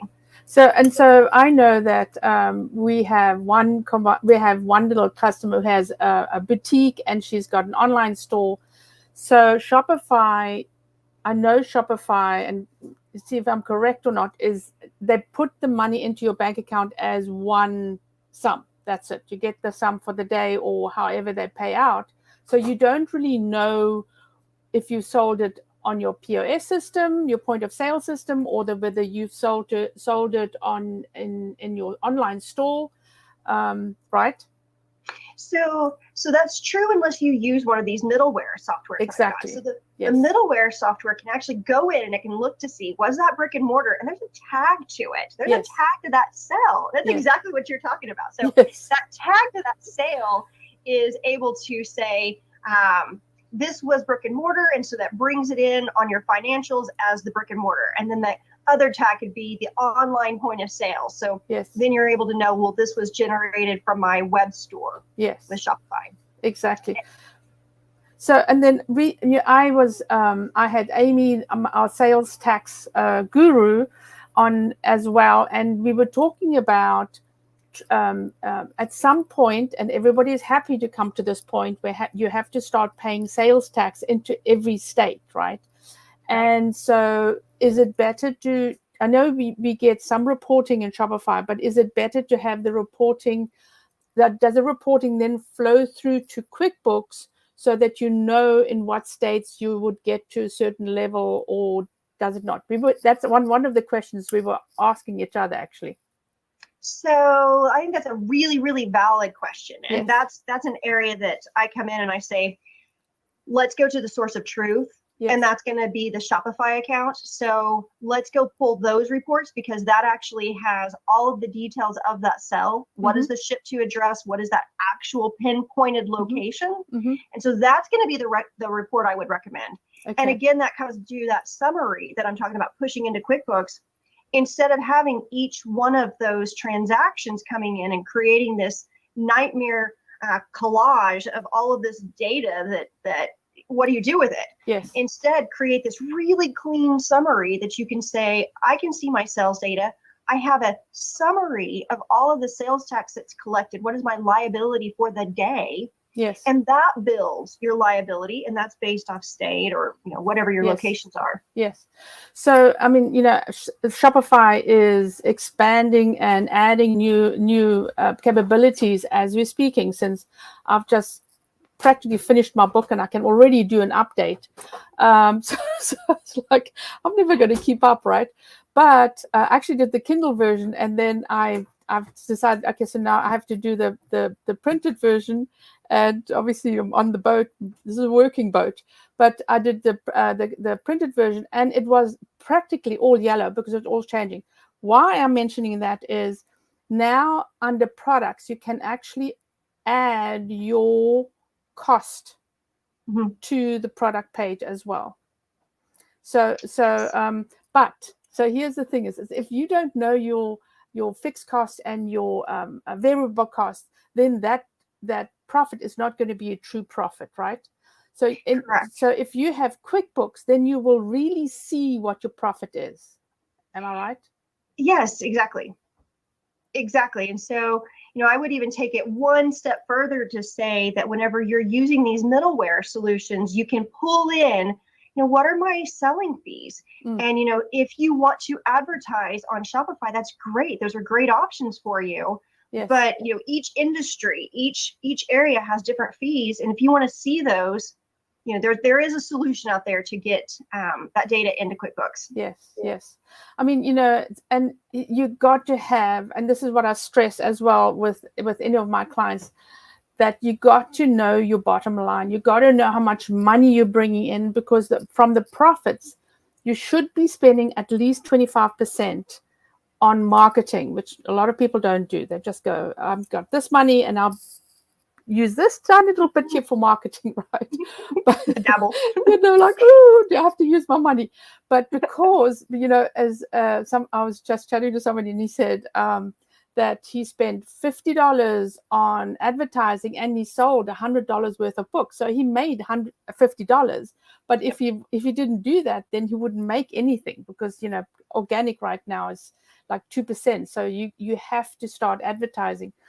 So and now QuickBooks. I'll keep getting confused between the two. Shopify have also implemented, for instance, the marketing aspect of, with the products and everything. Will that pull into QuickBooks as well? The amounts that you spend or not? So it's going to come in as a fee, but it's really that middleware that you're using that's going to determine, you're mapping it. Yes. And so essentially what's happening is all of the Shopify data is coming into that middleware. Yes. And then based on the way you map it, it churns it and it sends it over into a streamlined summary. Yes. And I think that you make a really valid point whenever you're talking about marketing. Oh, that feels like it's going to be so much money to spend. But I mean, ideally, if you could say, I'm going to spend $25 and I'm going to have $100 in sales. Okay, so maybe you made $75 because there's no overhead. Let's just pretend that. Well, what if you said, okay, this is working. I'm going to take that same 25% and let's add some zeros to it. Yes, exactly. That's where it gets fun. So if you can see the value in marketing, that's whenever you go, okay, this is worth it. But if you can't see it's worth it, you can't prove it to yourself. So here's a good question. We have a lot of startups. And so or smaller businesses that, you're still working on the spreadsheet, although, I had a $2.3 million business and I was doing mine on a spreadsheet with QuickBooks, but I love my spreadsheet. Right, we all do. it made so much sense, right? But should you do it from the beginning? Because really it's not expensive, right? I mean, QuickBooks is really not expensive. It's like $14 or something. I didn't realize this until I actually had a look. So, I mean, for $14, you can have something that you can give to a bookkeeper or somebody that can make sense of it and then extrapolate your taxes and your income and what you should be paying on taxes, etc. Right? So when should somebody do that? I agree with you that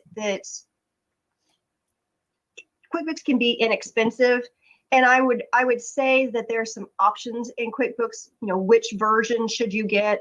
And there are multiple different versions out there. And, I would even say that somebody like myself, who is a pro advisor, can offer 50% discounts. And so that's whenever you go, okay, this is a $70 solution. And now all of a sudden I'm getting it for $35. And my ideas are, go ahead and get that $70 subscription. That QuickBooks Online Plus is what they call it, because you're going to get some more reporting. Yes. You do get, hundreds of reporting abilities whenever you get into the higher levels of QuickBooks. Yes. And when should you get it? When do you want to see your financials? I know, right? I know. So, but and I want to stress this point as well. And I've spoken to this about Joey, the trademark lawyer, on this that we spoke to today as well. And the whole thing is that I maintain is, when you're starting your business, start it the correct way, because if you don't do that, doing it afterwards is a pain and it takes so much time. So go to a business lawyer and go, okay, I've got 1 hour and I've got all these questions I want to ask you. No chit-chatting, just all this. I used to do that, all these questions. Okay, I'll write everything down so I can remember. This guy had to be on the ball. And here's the thing is that, and I know, Liz, you do consulting as well. And just get it in and say, hey, just check if I've done everything right. You don't have to have like a monthly fee. Well, obviously, we all love monthly fees, but still, if it's set up the way correctly. And so when you really do need Liz, everything she knows is just it's done the correct way. Because when it's not done the correct way, it's just such a big mess to sort out, right? I agree. And what makes me laugh is I'm thinking about my son, who is a tuba player. Yes. So he's a middle school tuba player, and he started band at school. Yes. He was with a group of people, and they really weren't able to give him one-on-one critique. Well, then we decided, okay, he actually really loves this and he's got a knack for it. So we gave him some private tutoring, and one of the things that his tutor does is literally has a ruler nearby and it's like, you're fingering wrong. And he doesn't hurt him, of course. But at the same time, he's like, that action of telling you to stop. He said, it's really hard to learn something in a group where you're Yes. not really able to get the details, Yes. and then later reverse those bad habits. Yes, exactly. And so I think that if you go into something in the very beginning with, okay, I don't know how to set it up, somebody like myself would come in and set it up, and you do just a little bit of training. Yes. Then we wave goodbye, and what I call myself is somebody who meets businesses in transition. So yes, exactly, because they come back, you know, because you set them up. Yeah, I know, right? They don't need me anymore, because Yes. I know that they're going to come back with a tricky transaction, or they're going to say, I've grown again, or I'm in another transition. Yes. They come Yes. back. Yes, So exactly.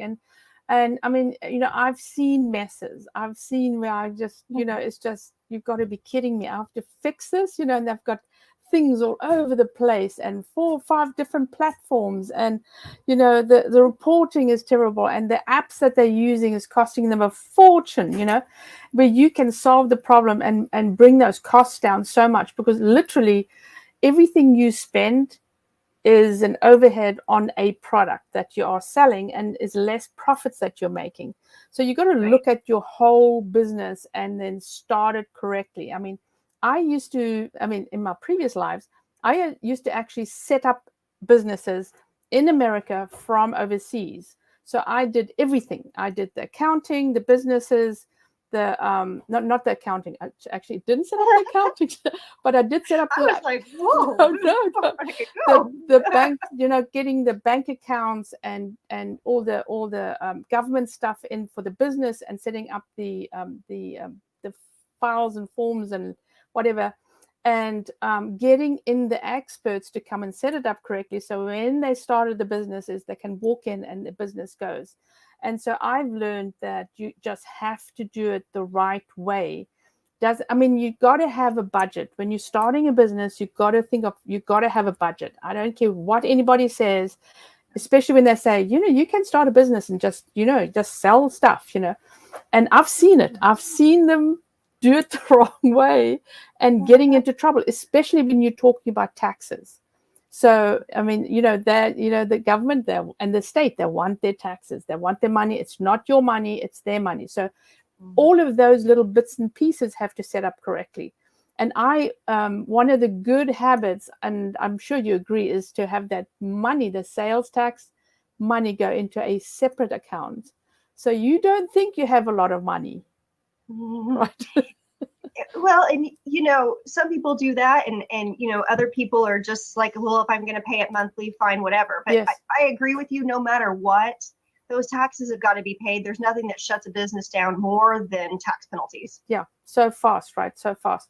Mm-hmm. So what advice would you give somebody? Okay, so we've talked about the beginners. So I have a few clients that are already in business that are, you know, they have quite a handful of products, or some of them have only a few products. What would you recommend? So recommendations for next steps? Yes, because they don't have QuickBooks. Yeah, okay. Well, somebody like that, I would say you're ready. Exactly. Right. You know, you are amazing, because you've helped a couple of my customers, and we met via on the internet. I don't know how we met, but anyway. Yes, I know, right? And so I said, she really was struggling with a bookkeeper that was charging her $1,000 a month, which I said to you, absolutely crazy. Mm-hmm. And so not even lawyers charge that much. So so that's where I recommended you, and you sorted her out very, very quickly, because you could come in and she was already at the $250,000 mark. So I mean, she was starting very late, and she was always behind and not doing the reporting correctly because she didn't have time. So I don't know what the other lady did, but if you have to talk to the right person to help you, and you got to shop around, right? You can't just go from, oh, you know what, I know a bookkeeper that can do my books. You know, there's a difference between an expert and a bookkeeper, and I don't want to put them down, but there is a different expertise, right? I agree, and I also think that the role of the bookkeeper is changing at this point. Yes. So there Yes. are some bookkeepers that they're amazing. Yes. So not knocking them at all. The thing that I would say is if you're looking for somebody to work with QuickBooks, then I would find somebody who does that. So Yes. you can, there's various ways that you can do it. You don't just have somebody who, I've seen lots of cleanups that I had to come in and they hired somebody who said, I know QuickBooks, and they've used it maybe once, and Yes. maybe they used the desktop version and they're now on QuickBooks Online. And so that person was like completely overwhelmed, afraid to say something because they wanted to keep that job, and was months before Yes. they ever figured out, the owners figured out that that person didn't know their job. Yes. So, somebody like myself has come into those roles and either one, trained that person because they were a good fit in all other areas. So Yes. they just needed some training. Yes. And then the other part is if you want somebody who's outsourced like myself, you can go to findaproadvisor.com and you can Yes. search for somebody who works in your industry. So you can even get industry Wow. specific, and then you can find somebody to work with. Yes. Now, I would say you don't have to, because it does use a location. So Yes. it's going to try to partner with you, somebody who's nearby. Yes. I feel like that's less important now in an online world. My tax accountant is he's in Houston, but he's still an hour and a half away. So Well, you're in a boat. and I never see him. I've known him for 8 years. I never see him. So yeah, I saw him once when I signed up, and that's it. Everything these days is online, and I also know that. I mean, you could do QuickBooks Online services. You could do anywhere in America, right? Yeah, desktop is the same way because there's all these online solutions to make that QuickBooks feel like it's online. It's not quite as smooth a transition. One of the things that QuickBooks Online does is it has this open API, so that way it allows for all of these different solutions to essentially write code and then be connected to QuickBooks. So they have this open platform where they are asking developers to come in and create these apps, and then they have to submit them for review. And it's a really, really strategic process for them to be able to get listed on apps.com. But that's the place to go whenever you're looking for an app to connect to QuickBooks, to go and see, is it certified? Is it one that's been approved? Yeah. So quickly, the difference between QuickBooks Financials and QuickBooks Online, because I spoke to both, and QuickBooks Online department do not speak to QuickBooks Financial department, and they have no idea what each of the products do. So I was in the middle of this migration, and I didn't know you, by the way. It wouldn't be so painful, but I was amazed that it was QuickBooks, right? So that was amazing. So the difference. And I know one is desktop, and one is online, but exactly. So that's number one, the biggest difference. And the other one is if you think about QuickBooks as being a subsidiary of Intuit, and Intuit has all of these different platforms. So you can have the merchant service provider, which is QuickBooks Payments, and then you can have QuickBooks Payroll. You can have QuickBooks Payroll Online. I mean, you have all of these different suites of solutions. And so that reporting feature is one of them. In QuickBooks Online, they have multiple different kinds of apps that you can have. The QuickBooks Online Advanced has got a connection to a really robust reporting tool that feels similar in a way to the way that QuickBooks Reports works, where you can actually merge different entities if you need to. Oh, wow. So it really depends on what kind of reports you need and how deep do you want to go. And so here's a question. So if I had 2 or 3 Shopify stores, would they would then be connected to one QuickBooks Online? So, well, are they the same federal ID number? I think that's the thing that's important. Yes. So that's okay. So because you want to have merged financials. So with Shopify, I can actually go through and have multiple different channels. So I'm thinking of a client that actually sells in the United States. They sell abroad in 2 other countries. And so there's different areas that they have to have, even with Amazon. So they have different locations and different marketplaces, what I call sales channels. So these different solutions that are middleware, there's probably 10 of them that are really, really good middleware solutions. And so you decide how many different sales channels do I need to push into QuickBooks, and then you can decide how to map them. Okay. That makes sense, because I know, I mean, we've just Shopify has just added Walmart, which is not as easy as it sounds, and so they are the new competition to Amazon.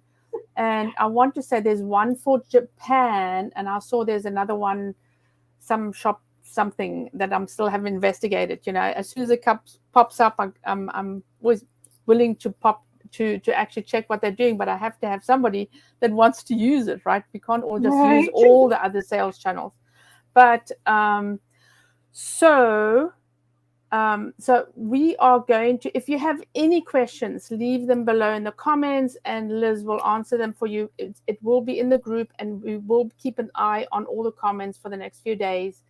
And then we'll have Liz's information on my on the summit page on my website, and then all the information will be in the description as well. I'll make sure that we have all the.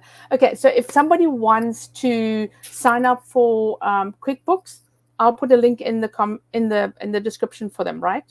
Yep. Okay. And I can even give you the link to test it out. So it's just a free little playground. Oh, you can go and see wonderful. It. You look. You can't break anything. It's like. Oh, believe me, I don't say that. You know, it resets each time that you log out. It resets. Oh, so the demo. Oh, that's wonderful. Yeah. So you can really go and try and break it. You can try all you want. You know, there's a couple of things that don't work very well. Yes. Because it's a test environment, so it doesn't really have real data. It does dump it, but it's still fun to go try it out, click around. You know, how does it work? Yes. And I know that needs my hands on it in order to be able to figure it out. I know, I tend to as well. So I know that one of my clients uses QuickBooks, the QuickBooks Merchant, because she's in that gray area where Shopify payments, they don't like what she's selling, and it's something with organic skincare. And she's selling CBD, so she's really in the gray area. So until it's all legalized, right? Right. But because it's not really Shopify payments, but it's actually what's that other payment option? So I know that Clover's will take the CBD. There's Authorize.net that will do it. Yes, exactly. USA Pay, I think, because USA Pay also do cigars. So. So anyway, so yes, then you have to have your own, if you're selling anything like that, then you have to have your own merchant account approved merchant account with Shopify. Anyway, thank you so much for popping in and chatting to us. I really appreciate it. And as I said, any questions, pop it into the links below, and Liz or I will definitely answer them for you. And thank you for listening, and we will see you soon. Bye. Bye.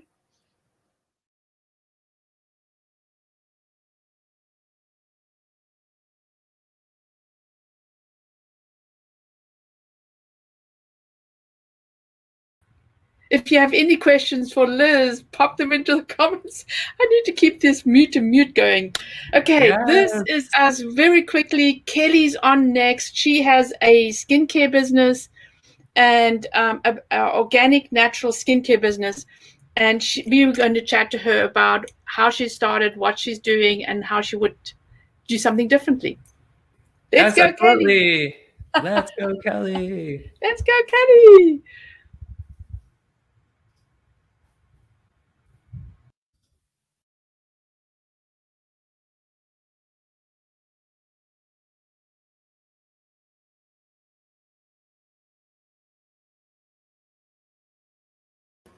And we're here with Kelly from Parisians Per Indulgence, and we have changed our names a couple of times, right?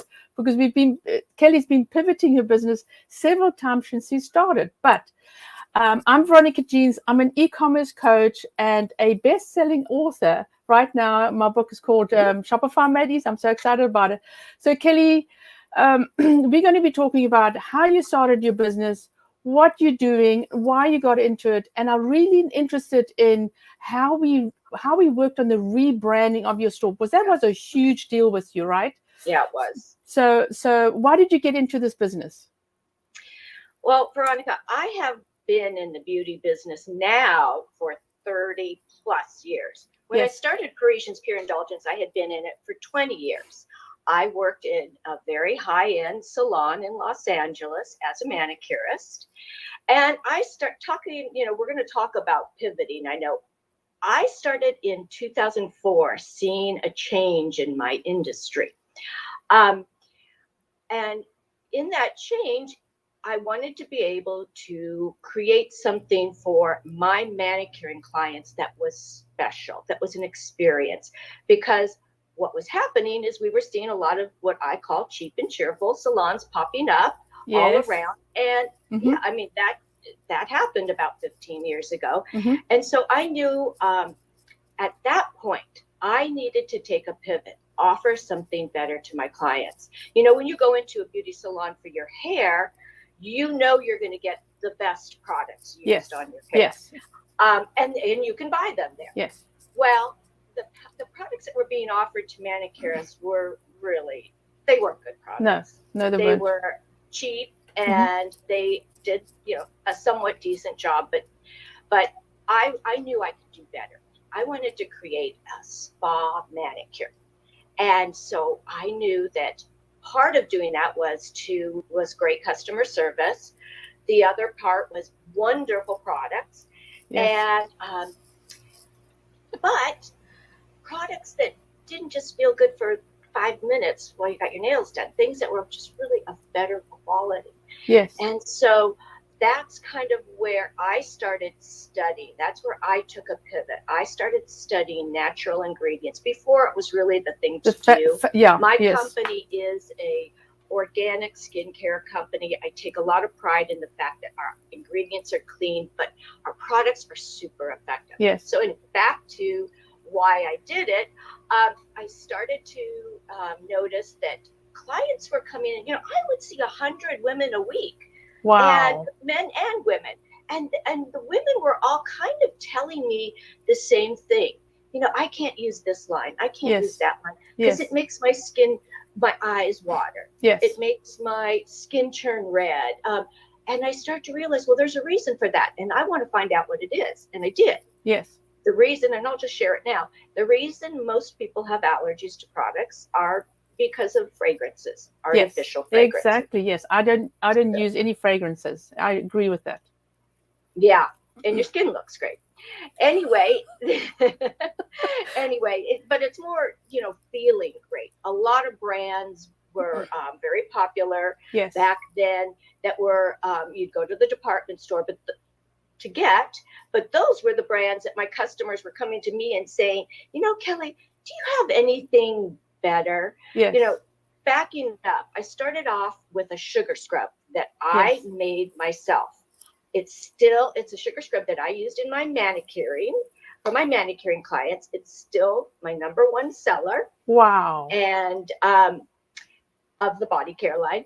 And it's still my formula and my baby. So that's where I started to make that transition, was when I started studying ingredients for that. Yes. That's when I knew, okay, I know what this is. Yes. I know this is a preservative. I know this is a fragrance. I know this is just an emulsifier. Yes. It makes the product creamy, but it doesn't do anything great for the skin. So anyway, I'll stop talking. No. And I mean, you're segueing right into the next question is, and you're really passionate about it, is why you started it, right? Why you started it. And this is the kid, Veronica, at 14 that was babysitting and using my babysitting money to go buy skincare products. You're kidding. No, you're kidding. 14 years old. So this has been going on for quite a while. Anyway. So I as a kid, I used to play boss. So I would tell everybody else what to do, and it was always business. Always business. I had a hotel. I don't care what it was. I was always selling stuff and writing those invoices. But we get back to what you're selling and how you got into this is when I met you, you were still on 3D Cart, and then I did a couple of changes on your website, and you would a lot of changes. But then you was not selling a lot online, and I mean I think the big pivot for you was when you actually rebranded, because at that stage you were doing things from home and those stickers weren't sticking and it was just not the right image you wanted, right? And then you just said, okay, I'm going to start putting money into this business and I'm going to go for it, right? So that's when you actually investigated the labels, how to put the labels on, having the bottles are different and much classier, and we did better packaging, in general across the board. Actually and we actually have an expert coming to talk to us about packaging as well. Oh, really? Yes. So we had a complete revamp, a website. We moved to Shopify, which was amazing.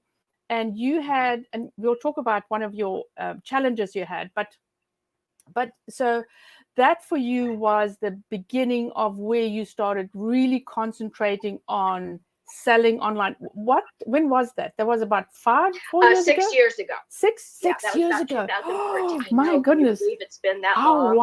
Oh, wow. 5, 6 yes. years ago. Wow. Yeah. And we've learned so much. We've learned so much. So you actually now are using a manufacturer who does it according to your recipes and then ships it out, right? My formulator, that's what we call it in the natural skincare world. I have a formulator who we consult, and we come up with the product. She has the ingredients know-how. I have the ability to tell her what women are looking for. Oh, wow. Because I'm constantly talking to women. So, so I have my products made for me. Yes. That's amazing, because I know, because I used your first products and I'm using your products now.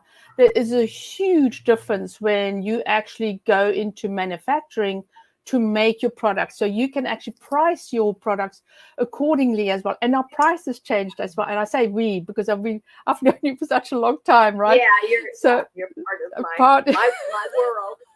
So I mean, we the prices went up and you're still really doing well. And so the next question is what would you, so you would pivoted, and so what was the big challenges that you had to overcome?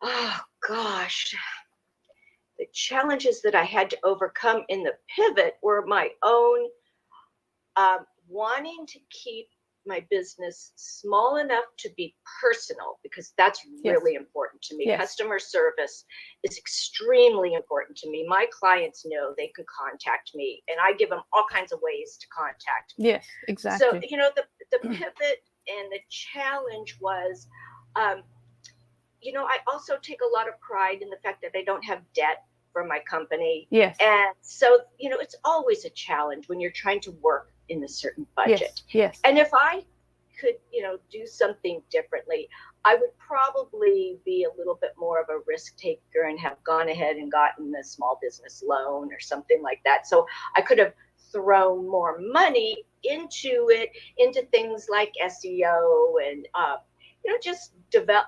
I'm really good with product research and development. That part I've got.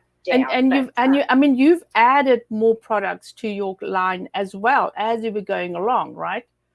Well, that kind of comes with my whole philosophy in life about pivoting and about reinventing yourself and constantly learning. I believe, it's just my own personal belief, that we always have to keep growing in our area of expertise and maybe even in an area that might just be a good fit with it. For example, last year, I went back to school at 63 years old and became a certified aromatherapist. Yes. And I'm going to tell you, that was hard. Yes. It was hard studying. I know, right? I did 30 case studies and essay questions and reports. It was a big study, and I completed it, did very well, and then that kind of gave me the pivot and shift into essential oils. I became the certified aromatherapist.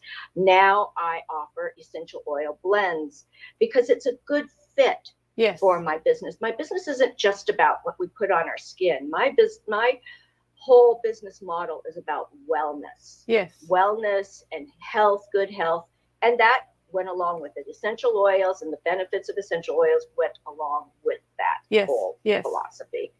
Yes. I am selecting cameras. I'm mixing cameras. That's technology. So then what you did is we launched the products and we went ahead and you also added CBD, right? Yes. Yes, but that was before the aromatherapy. You added that CBD. was right before the aromatherapy because it kind of went hand in hand. Yes. CBD, I now formulate a custom blended product with essential oils and CBD and wonderful carrier oils that are so good for our skin. Yes. That was a part of why I went ahead with the aromatherapy certification, is so that I would understand which oils are good for the skin. And yes, CBD is not only good for the skin. We know that it's great for inflammation. We know that it helps with pain management. And so there's, CBD was another one of those kind of natural fits in the whole wellness. Exactly. Exactly. Yes. But there are challenges selling CBD. But first we're going to talk about our first challenge was selling natural organic skincare. So there's that organic part that, is it the organic or the natural that you're not supposed to mention?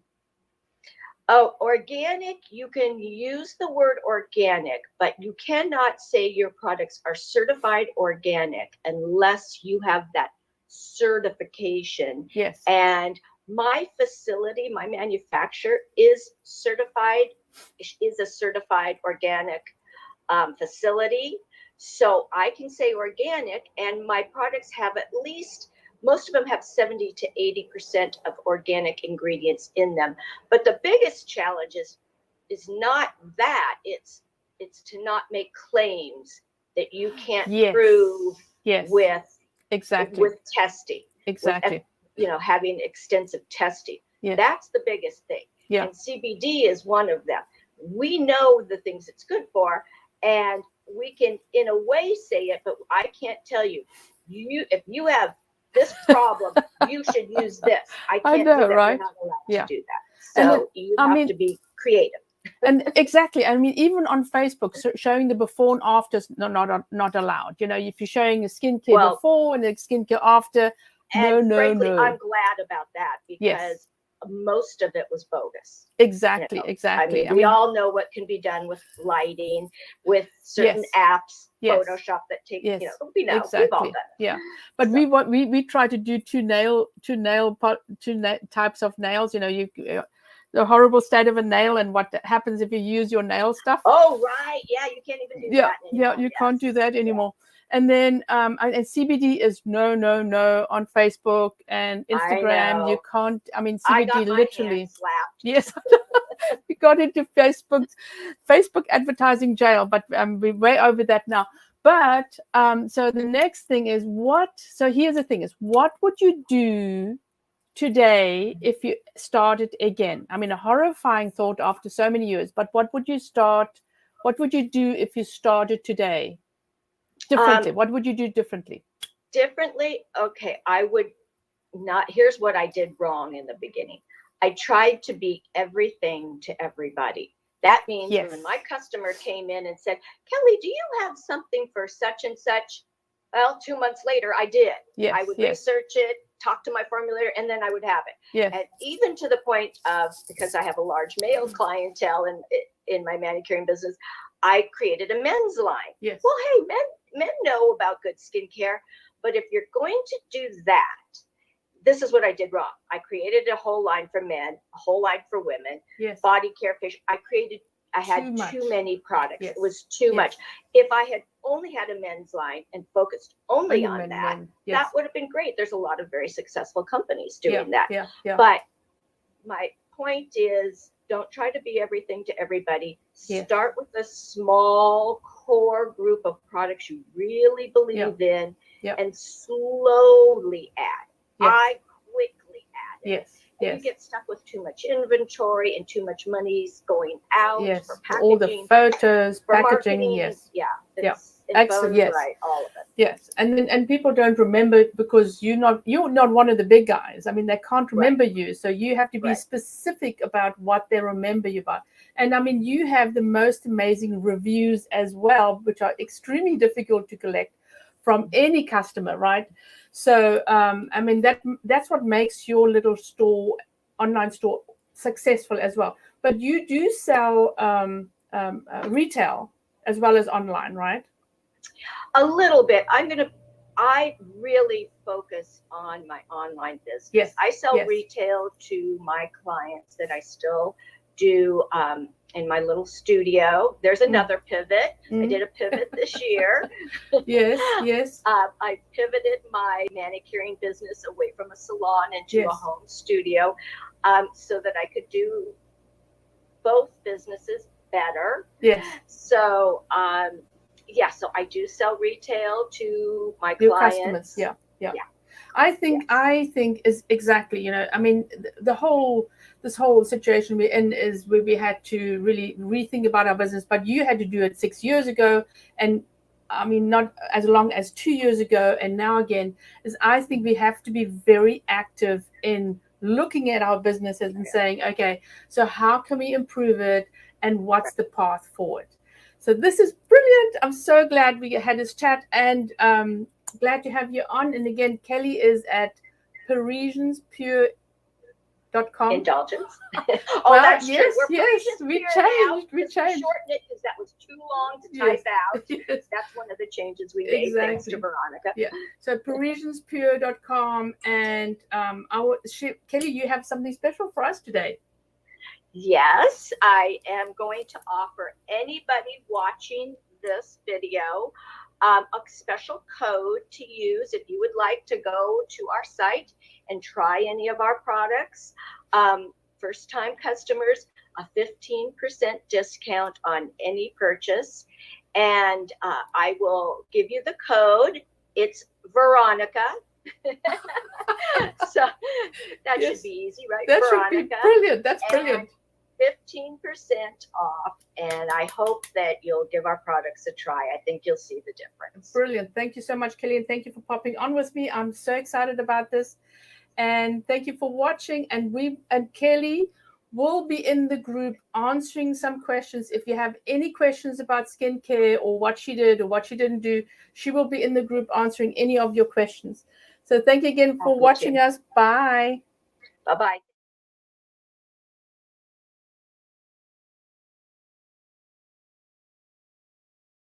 And we are back. Any questions for Kelly? I don't have Molly. I need Molly. What happened? I know. So I'll get Molly for next time. So we're going to... I'm bad. And that is amazing. I mean, Kelly has been in business for such a long time. And so here is one of the nuggets that I think that I heard was you need to pivot your business. If you are not doing well, think of something you can do to improve it. And that's what she's done. And that's why she's doing well. So what do we have something special, don't we?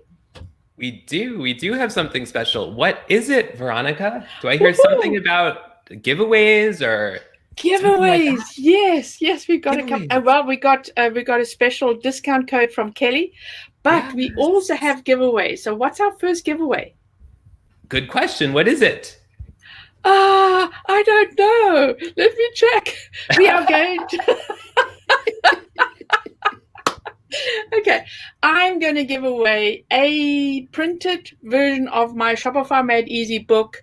So if you put in the comments, you say Shopify Made Easy, we'll pick somebody today. While we in this the whole day, I mean, we will be picking somebody. Just put Shopify Made Easy, and you can win a free book. Woo-hoo. I'll pay the shipping. Wow! Yes, right. Yes. That's awesome. So, what are we doing next? We are talking about packaging and branding, and this is what Kelly's gone through, but we're talking to an expert. Lindsay Taylor is she is from Tailored Image, and she does branding. She does printed packaging, which means whatever's on your packet, whatever you're sending out, all this printed stuff. But she also has an online store, and it's amazing. Ooh. It's called naughtygoodbites.com, and it's chocolate. Oh my Lord, it is so awesome, right? I want some right now. I know, right? I know. So let's bring Lindsay on and let's talk about branding and packaging. Yes, let's do it. Yes, yes, yes. Woohoo.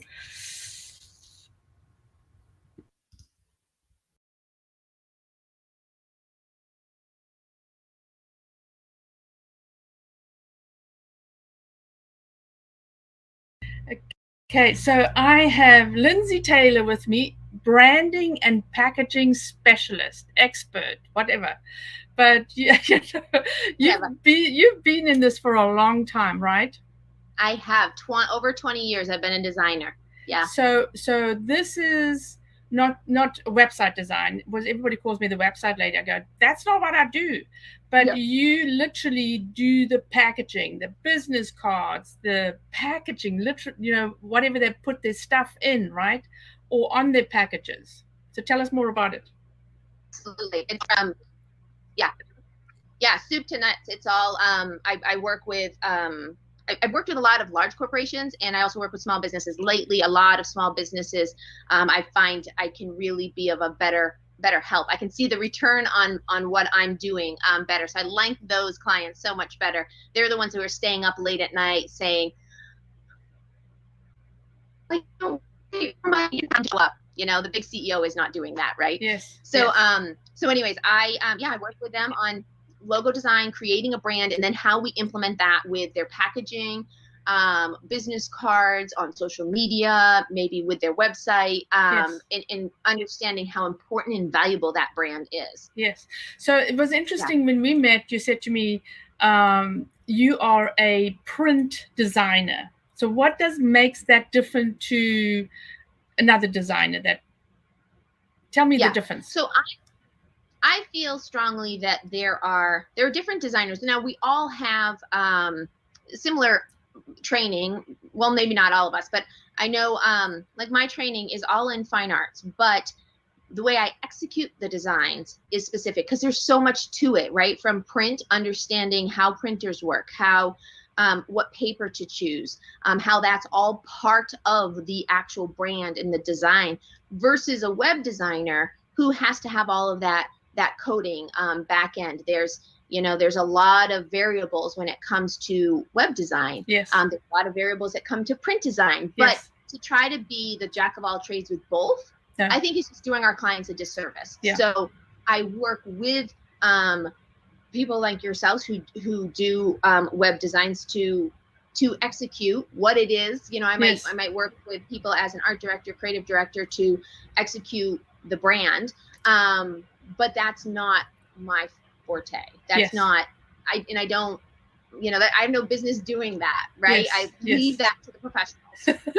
But here's the thing, that's why we met, right? Because I had to help you with your online store, but you'd already done so many beautiful things with you're doing chocolates. Obviously, you're also a designer, but you're also an online store owner, and you're selling chocolates, which is amazing, right?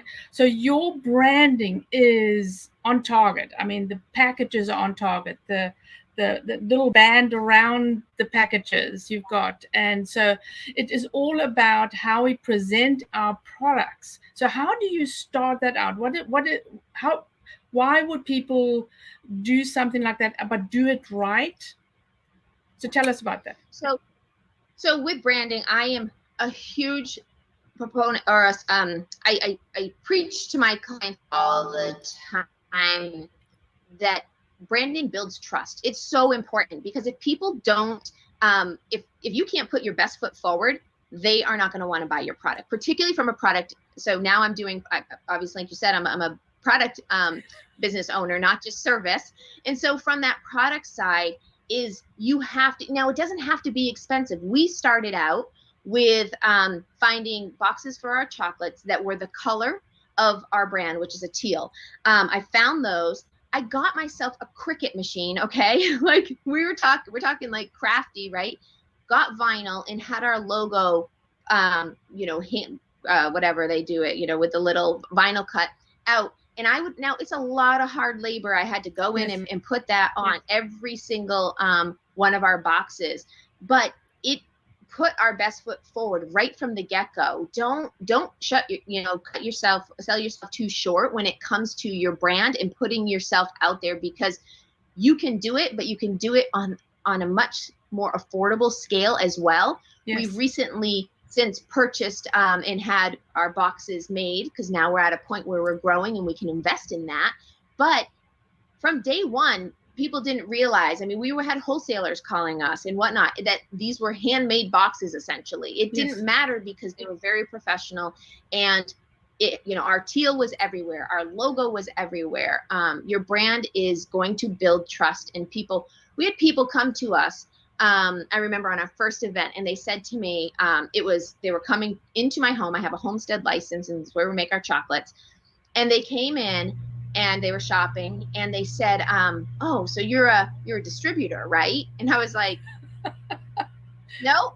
And they're like, what do you mean? You're like, you make these chocolates? You do everything is done right here. But that's because, it's kind of like fake it till you make it, right? Like put your best foot forward. We were making some really great product. Don't get me wrong. I'm not saying that, but people thought we were this big organization, this big manufacturing, but no, because we made it look like we were. And so they trusted us immediately, and they wanted to purchase our product, and they wanted to support us, Okay, so we talk about somebody who wants to start their business and they know they have to do packaging, they don't have the expertise to do that. And I know, I mean, I give if I need branding done, I give it to people like you, or I have another friend that does branding as well, and that's before I met you. So it was a little bit too much for him, so it was like $8,000, so a lot of times small business owners or startups don't realize how important it is to actually get that right. So you have to invest your money in excellent photography, right? For sure. Absolutely. And then the next thing is as you said, your brand has to be on target and everywhere. Yeah. So if they're starting out, what tips would you give them to I mean, everybody has a budget, right? Nobody has a huge budget. So what would you tell them? Well, I think the biggest thing, and this is how I've kind of packed my services from a design standpoint, is because exactly that. I've learned so many businesses cannot afford it, and rightly so. Like it can be a lot of money. I mean, we're talking, I just did packaging for this woman, and it could have run her $10,000 to $25,000 easily, right? Yes. If you were working with an agency or something. Yes. But I think the biggest key is find a designer who's willing to just do your branding first and foremost. So your branding isn't just your logo and your colors, but it's logos, colors, fonts, the voice, right? We have a very playful kind of fun, witty tone to the way we do things. Photography, all of that is part of your brand. So what I do with my clients is I work with them on creating a mood board. That is one place you can absolutely start first and foremost. Do it on Pinterest, guys. Like Pinterest is an awesome tool. Back in the day when I first started this, we were doing magazine clippings, right? Yes. And you create a mood board, which you can do it that way. But I love now being able to go in there and just put a bunch of stuff that speaks to you. And then from there, we create a logo, we create colors, fonts, whatnot. I then give them an entire brand package that includes the mood board, which has like different ones that we've selected. Includes maybe copy, your fonts, your colors, all of that in one thing that you can reference. That is so vital, because then you can look at it and you can say, okay, if I'm going to do packaging and I'm looking for boxes that are already made like we did, and not having them printed, does this work? You just put it right next to your mood board. You put it right there and just feel like it's your brand. Yes. That is getting straight and getting literally a tunnel vision on your brand is so important. And just investing in just that will help you a ton moving forward. Then you can take that, like my clients can take that and they can bring it to somebody who does web design and say, I need you to execute a website based on this, and then they don't have to put their own spin on it. It's right there for them. They understand, you know, a good designer will understand what that means and what value that's bring to their client. Yeah. I have a question for you. So I've had a lot of people that, well, I always say a lot of people, not a lot of people, but a few people that have, oh, I like this font, but it doesn't translate through to the website.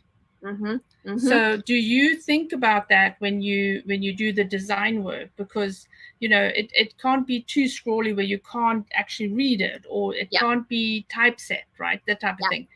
So I have a rule of thumb, and I think I learned it in college, probably from one of my professors, and that there are 5 fonts that should be used for information. Like, and I'm, you know, what fonts, you know, you can say Gill Sans, Garamond, you know, your basics, but there are basically a handful of fonts that work for information. Information is all of that stuff, like when anything that's going to be in a paragraph, right? Or anything, even like, you know, your price points on your website or something like that. Font for image is a completely different thing. No holds barred. You can do what you want, but that would be like a headline, something you can make into a graphic. But do not put, I see all the time, you know, script and scrolly fonts that are like becoming a paragraph. People can't read it. No. You know, it can be, you can still define your brand. I always give my clients one of those more image fonts, 1 or 2 that they can use, along with very basic fonts. I mean, we're talking Arial, Helvetica, you know, something very simple that is a sans serif font that is not but there's a thin, there's a medium, a bold. Those are really important. Don't get crazy about it. You can highlight certain information, headlines and stuff with that image font. So yeah, stay away from too much. You know, and then people, you know, oh, I want to add this font in here, but it's not part of their brand. Don't do it. And so, I mean, everybody reads it on their phone as well. So everything goes super small. And so doing font that's too small or messing around with just the basics, it's like not everybody sees it on the computer. I mean, they actually see it on their small tablets or yes, exactly. So I mean, and so I have clients as well come to me, oh, I had my logo designed, and I go, it's not going to work. It's not going to work, right? Because it's just too much information. It's like, it's not simple enough. Logo is another thing, like simple, right? And always, your logo should always work as one color first and foremost, black and white first. Don't start introducing color, like, because then you're going to be swayed, right? If you start introducing color, you're going to be swayed into, oh, I like that one because I like these colors better. You need to like your logo as black and white only. And like you said, if you've got layering of information on your logo, that will never translate into one color. It's just going to turn into mud. So you can add in the other stuff as variations of your logo. That's okay. Like, it's not the end of the world to have a logo that might have a gradient color in it or something, but it shouldn't start that way. No. And also, and what happens as well is they've got this, I mean, and this is the old style logo that we know, is they have the squirrel behind and the thing behind, and that's not important anymore. You can have some of that, but it shouldn't be your main design, because then you have to put it on the website, and it's like, it just takes up so much real estate, right? So absolutely. So I also want to talk about, so now we've got our brand, and how most people don't realize how important packaging is. And so I'm not even talking about having something on your having something on your website that has packaging, and this has got no packaging actually. Okay, here's something better. So packaging, right? But to have something that you put your products in and to make that a customer experience. So tell us a little bit more about that. Oh my gosh, the customer experience is vital, and giving them almost layers of information, layers of that experience, of the unveiling is so important. I mean, think of Apple. We all love getting an Apple product, right? You just are like, oh, you know, they really think about it. Like, it is like so important to me. I just had a customer of mine with a design, and she makes what does she make? Like eye pillows and comfort wraps. Yes. And she was putting them in Ziploc bags with this little, like stapling this little thing on top. And she knew she needed to do something better. And it was like, you know, it was so important to get rid of that plastic bag for one, you know, to have that not be because all it was, you know, it wasn't a Ziploc bag. It was a step up from that. And we created, so she's got, I don't remember how many, she might have, say, 15 products, but she has 3 that go to wholesale businesses, like she sells in brick and mortars. The rest of the stuff she sells online. Yes. So what we did is we said, okay, what 3 are really important that need to sit on that shelf and not, because that was the other thing is how do they stand on the shelf? If they're in a bag, they're not standing. No. So we designed 3 different boxes, and they were using the craft paper that was part of her brand. I also did her rebrand, and because it was all natural stuff, so we wanted to make sure that was appealing, and they're beautiful. But she makes everything has a little it has its own fabric, right? They're all different fabrics. So we had a little peephole they could see what the fabric is, right? But all of the rest of the line, the other 12 pieces, we just use that same exact paper, same exact stock, the craft paper, and we created little tags that she wrapped with twine around the products that would be shipped so that they look like a family. Everything looks like a family, but we invested in those boxes. The tags were not very expensive, right? No. So pick and choose where you're going to. You can still make things look as a family, but you don't have to do it all at once. Yes. You know what I mean? Yes. I don't know if that answers the question, but you know, I think that the packaging is just so important. It's going to and in the unveiling of information, like so you have the little people, right? So you can see, you know, see what they open it up. There's also an insert in there that gives a little bit more information. Like it's just this whole experience that you should have. Our chocolates we have a little belly band on the box. They have to remove that. Once they take the top off, there's a little flavor personality card in there. It gives them more information. Then they see the chocolates. Yes. And on the bottom of our chocolates, on the bottom of our boxes, is a quote. So when they're done eating their chocolates, they get this nice little, you know, quote message from the, you know, and I'm not telling them to reorder, but it's a little hint like, you're empty, reorder. But, you know, just all these levels, think about how you can unveil your brand in so many different ways. Yes. Yeah. I mean, I you know, I've worked with a lot of startups and companies not making a lot of money, but my skincare lady, she rebranded, and it, you know, because her stickers didn't stick, so she had to find label, you know, somebody who could do the label where if you know, if you're always touching the bottle when your hands are wet, so that label doesn't come off. And then she redid all her photos, which that's enough said. I mean, the photographer was terrible, but anyway. Yeah, right. You know, just do 1 or 2, then come and show me, and I'll tell you. So don't do the whole thing and I'll go, oh my Lord, what did you do? And then but so she had stickers made, and I said, so if you don't have a box, because that's expensive, right? Because she's already got her stuff in a bottle that's, you know, and the labels are very expensive. I said, if you have a sticker, then you put that sticker on outside the normal white box that she has from the post office, so people can see, you know, it's from you. And so you got to have that everywhere. Yeah, absolutely. So we have, we do most of our stuff is all online orders, but the, for Naughty Good, and I say the same other client that I was just referring to, it's creating experience when they get your product too. If they're shopping online, so important. Like we've got everything is a complete experience. And you're right, we have our labels on the outside of our packages, and all of our boxes are white. It is expensive to have shipping boxes printed. We haven't invested in that ourselves, but you can take a white box and we use the mailers so that they open up. So it's a full, you know, it's not like you're having to take an X-Acto knife, cut the thing, you know, it feels special. You know, if I'm going to charge our gourmet chocolate, I better be delivering that from the moment they get the box in the mail to the moment they put that in their mouth, right? Like there's a full-on experience. And think about that. Don't just throw something in a box or in a bag and send it out and hope that it arrives okay. Make sure it's a full-on experience, and those customers will come back to you tenfold. I know, right? I guarantee. I mean, every time she sends me something, it's like, I'm excited about it. I take a picture of it. I show everybody because I believe, I'm always showing other people how to package their things properly. And that's the same thing with my little puzzle lady. These two have been with me forever. And she invested in the boxes because they have to be a certain size. No.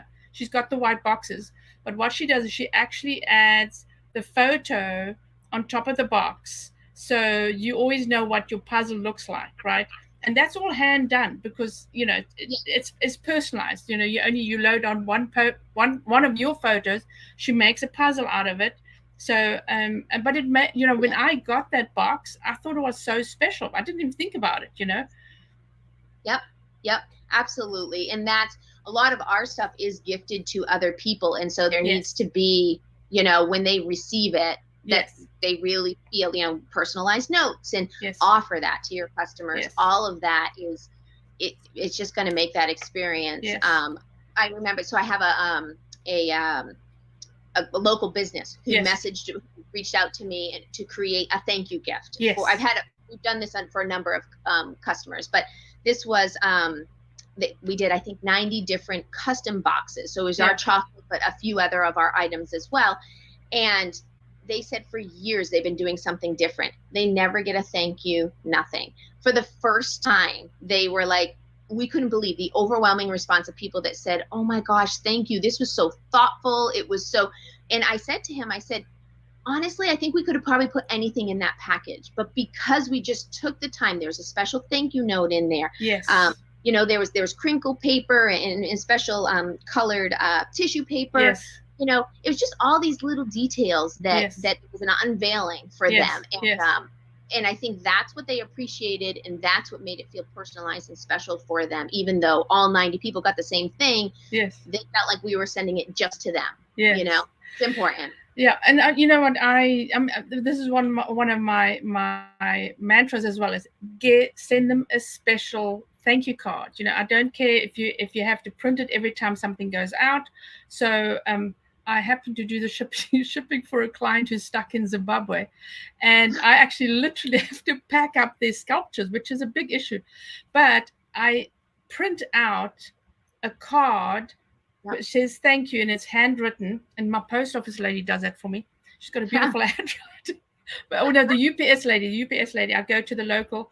But so it's a hand, and there's also a thank you for 10%. Hey, come shop with us, right? And then it's a history of the artist on the back, but I print the card out especially just for that. And they have like a special, it's a handmade envelope out of natural blah blah blah stuff, that I've used to put the card in. I only discovered that. I thought, oh my God, this is so awesome. So I put the card in that. But it's all those little experiences that make it so special, especially people are actually giving you money. So you got to bring them back, right? You got to try and bring them back. Although these people are spending lots of money, I don't know if they come back. But and I can't do anything about the box because the box has to be super sturdy box, and it's wrapped. I mean, I've got stuff inside, and as you're thinking, I thought maybe I can make it special with crinkly paper. No, that won't work. And because we've got it wrapped in really heavy black vinyl, so it doesn't break, right? So, I don't think I can make that special any more special. But you obviously with that, there's only so much you can do. But yes, there's so much that we do our little hand, our note cards, or the thing is too, you've got to think if your client, your customer is the person who ordered, and they're sending it for us a lot of times to somebody else. Yes. That's another customer. That's another potential customer. And we've had so many times where it's a domino, and we've had this whole series of people who said, I'm ordering to pay it forward because this person did it. And I want to, and it's been super fun to see the recipients now coming back as customers. And that's what you want to make sure, if that's the business model that you have, is in this time of year for the holidays, we can all make all of our products as giftable, because so many people are not going to be going to the store. Yes. Or they're not going to be seeing people in person. No. So they're going to be sending something. So offer a solution, if it's something they would normally purchase for themselves, yes. be like, you can gift this, and yes. make it special for the recipient to receive, Yeah.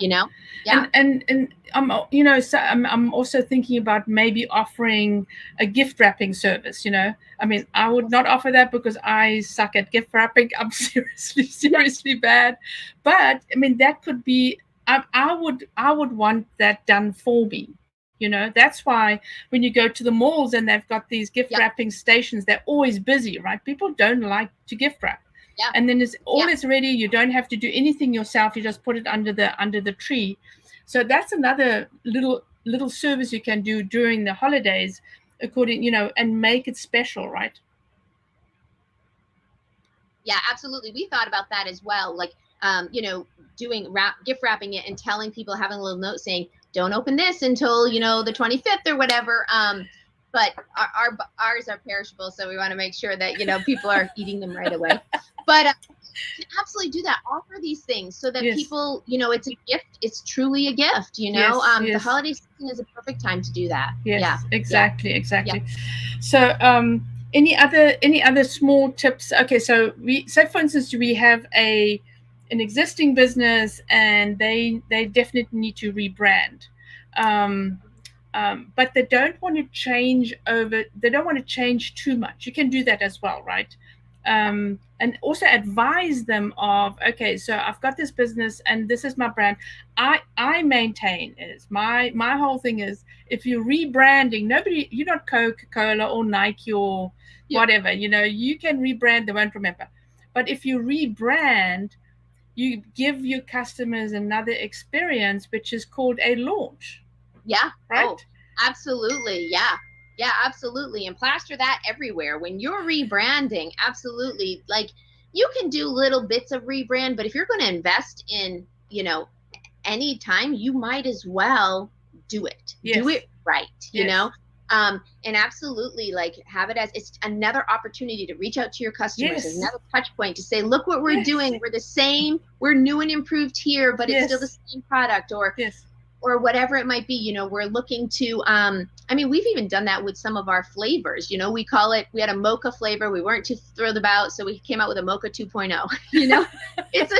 There's certainly ways that you rebrand either a product or your entire brand. Yeah, and announce that. Don't be bashful about it. Be like, it's like, hello people, I'm rebranding. And then also asking your customers, because this is an opportunity, as you said, to be in front of your customers, to ask them, hey, what do you think, this one or this one? You don't have to take their advice, but absolutely. It gets everybody involved, because people love to help, right? You can ask them and they want to give you feedback, right? I know, right? I think it was giving me feedback. I just say, hey, you comment, I'll give me help.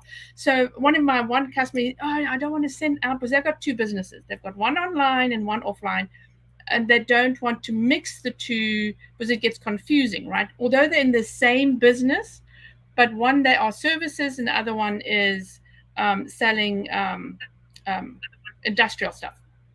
So I said, what you do is, you are presenting the online business as these are people we are doing business with, and we want to recommend them, right? Because you want to use your list, and then say, or you can also, with people that you do know, if you're rebranding, you say, hey, I'm rebranding.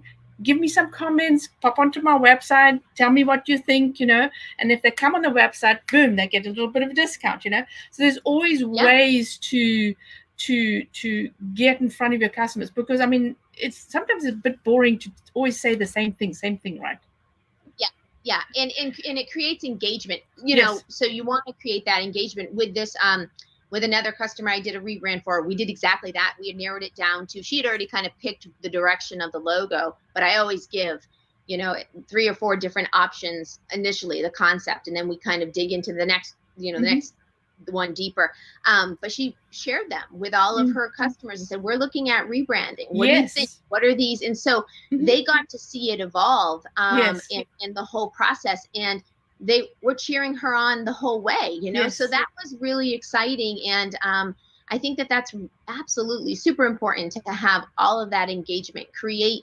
And then the other thing to consider is, you know, I know we get kind of boring saying the same thing, but we always have to remember our customers are really only seeing 25% of what we're posting, right? Yes, yes. So that's one thing that people get they get almost like that little 7th inning itch, right? Or stretch where they want to be able to like change something up really quick. But you got to remember, we see it all the time. Yes. But customers don't necessarily. No. So it's important to kind of keep down that road, right? Yes. So, you know, you don't want to rebrand a year later. You want to rebrand, you know, after a bit. Or you know, so it's super important to A, create that engagement, and B, don't get too tired of your own brand. Yeah, exactly. I mean, and we do, you know, as entrepreneurs, I always get tired of my brand. I tend to stick to the same. I'm sticking to the same colors. I'm not changing anything because it's just too much work. But you do get tired of it because you're looking at it all the time, and you go, maybe I can do something more exciting, or you know, and it's like invest your money in something that makes sense.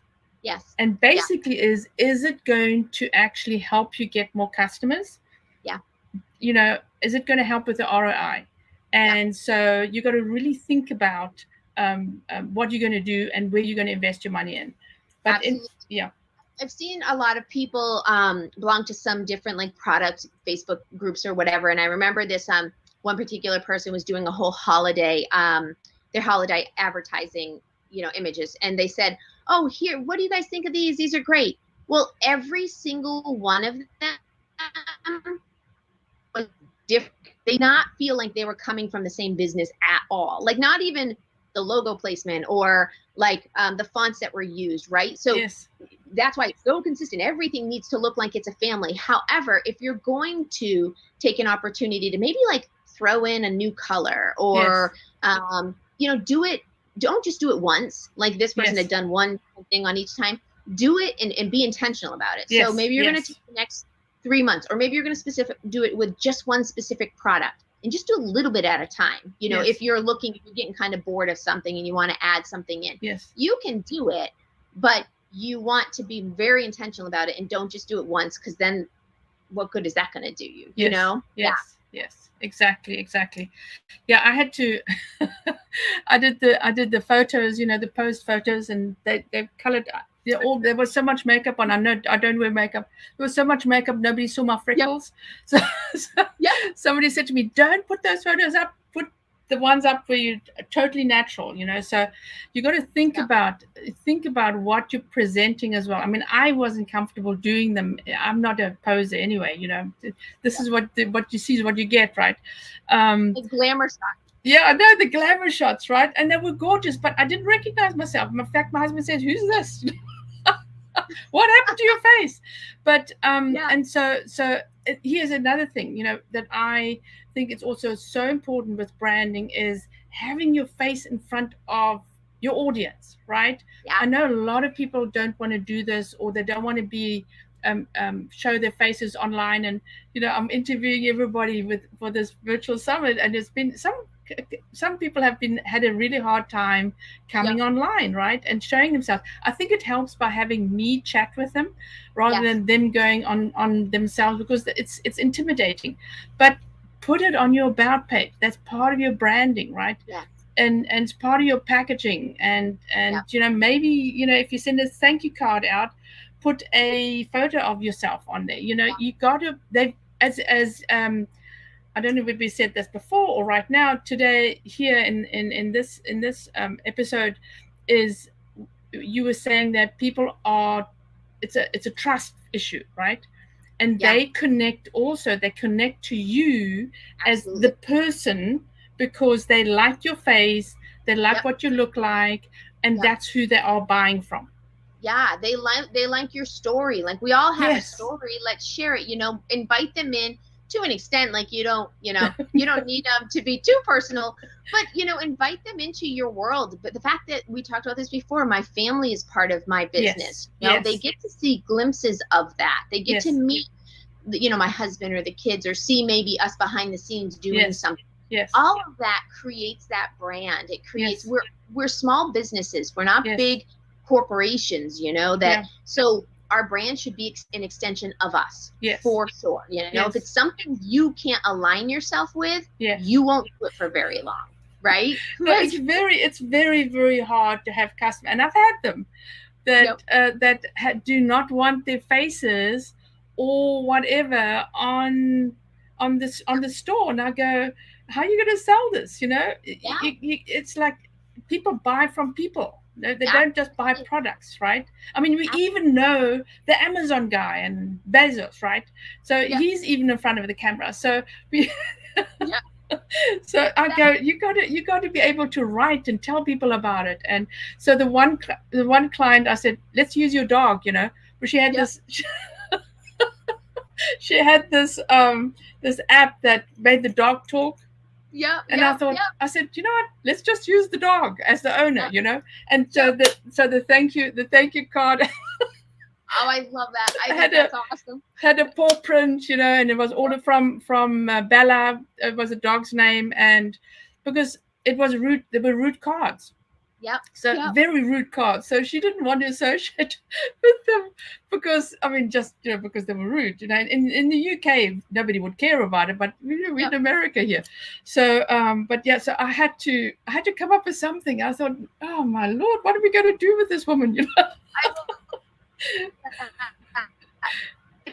Awesome. The dog, but you're right. It brings people into her world. You know, right. Buy from the dog or from her.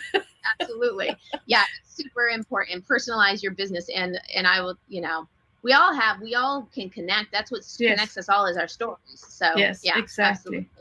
Okay, brilliant. So I'm going to your information is all on the website.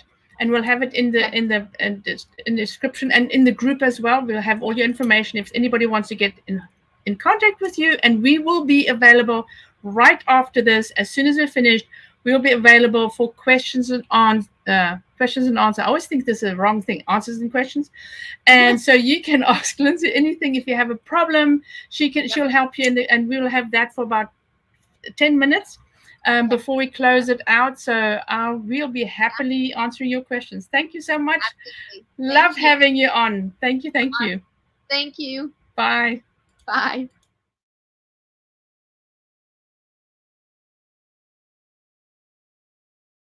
We have to get on to the next speaker, right?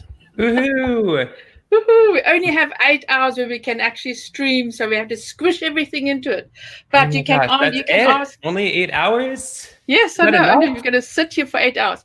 So you can ask any questions to Lindsay. The recordings will all be in the group, and I will have all the information in the descriptions on each single video that we were going to post in the group. So the next guy. Oh, no, Who is it? Who could it be? It's Matt Bedoin. And I never get his name right. Anyway, we get into it while I'm talking to him. And I have known him literally for 9 years.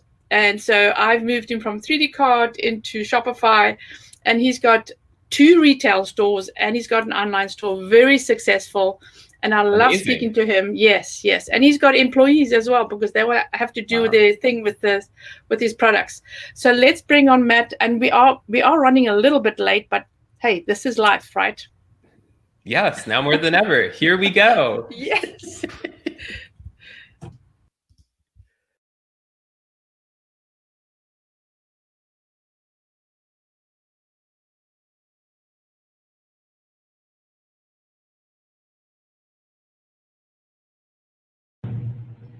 And we're here with Matt Bedoin, and I'm going to be talking about his company called Mystic Knotwork, and that's in Mystic. And so, Matt, tell me what you do and what you sell and where you are.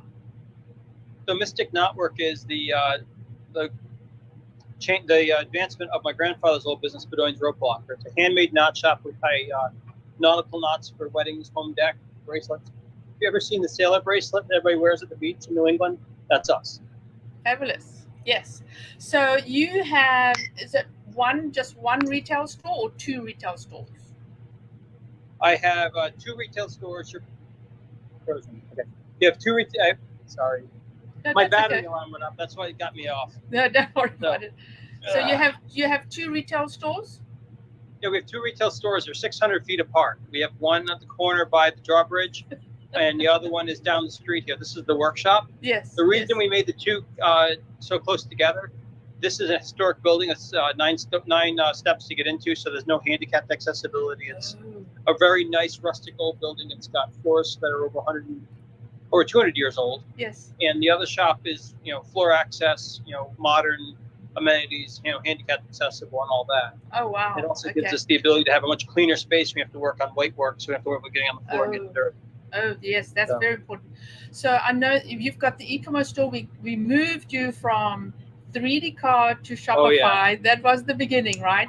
Yep. But you have moved forward. I mean, you've expanded since then online because you went from a normal template to Turbo and also point of sale system with Shopify. Yep. And so tell me more about your experiences with that and why you moved up. Why have you expanded?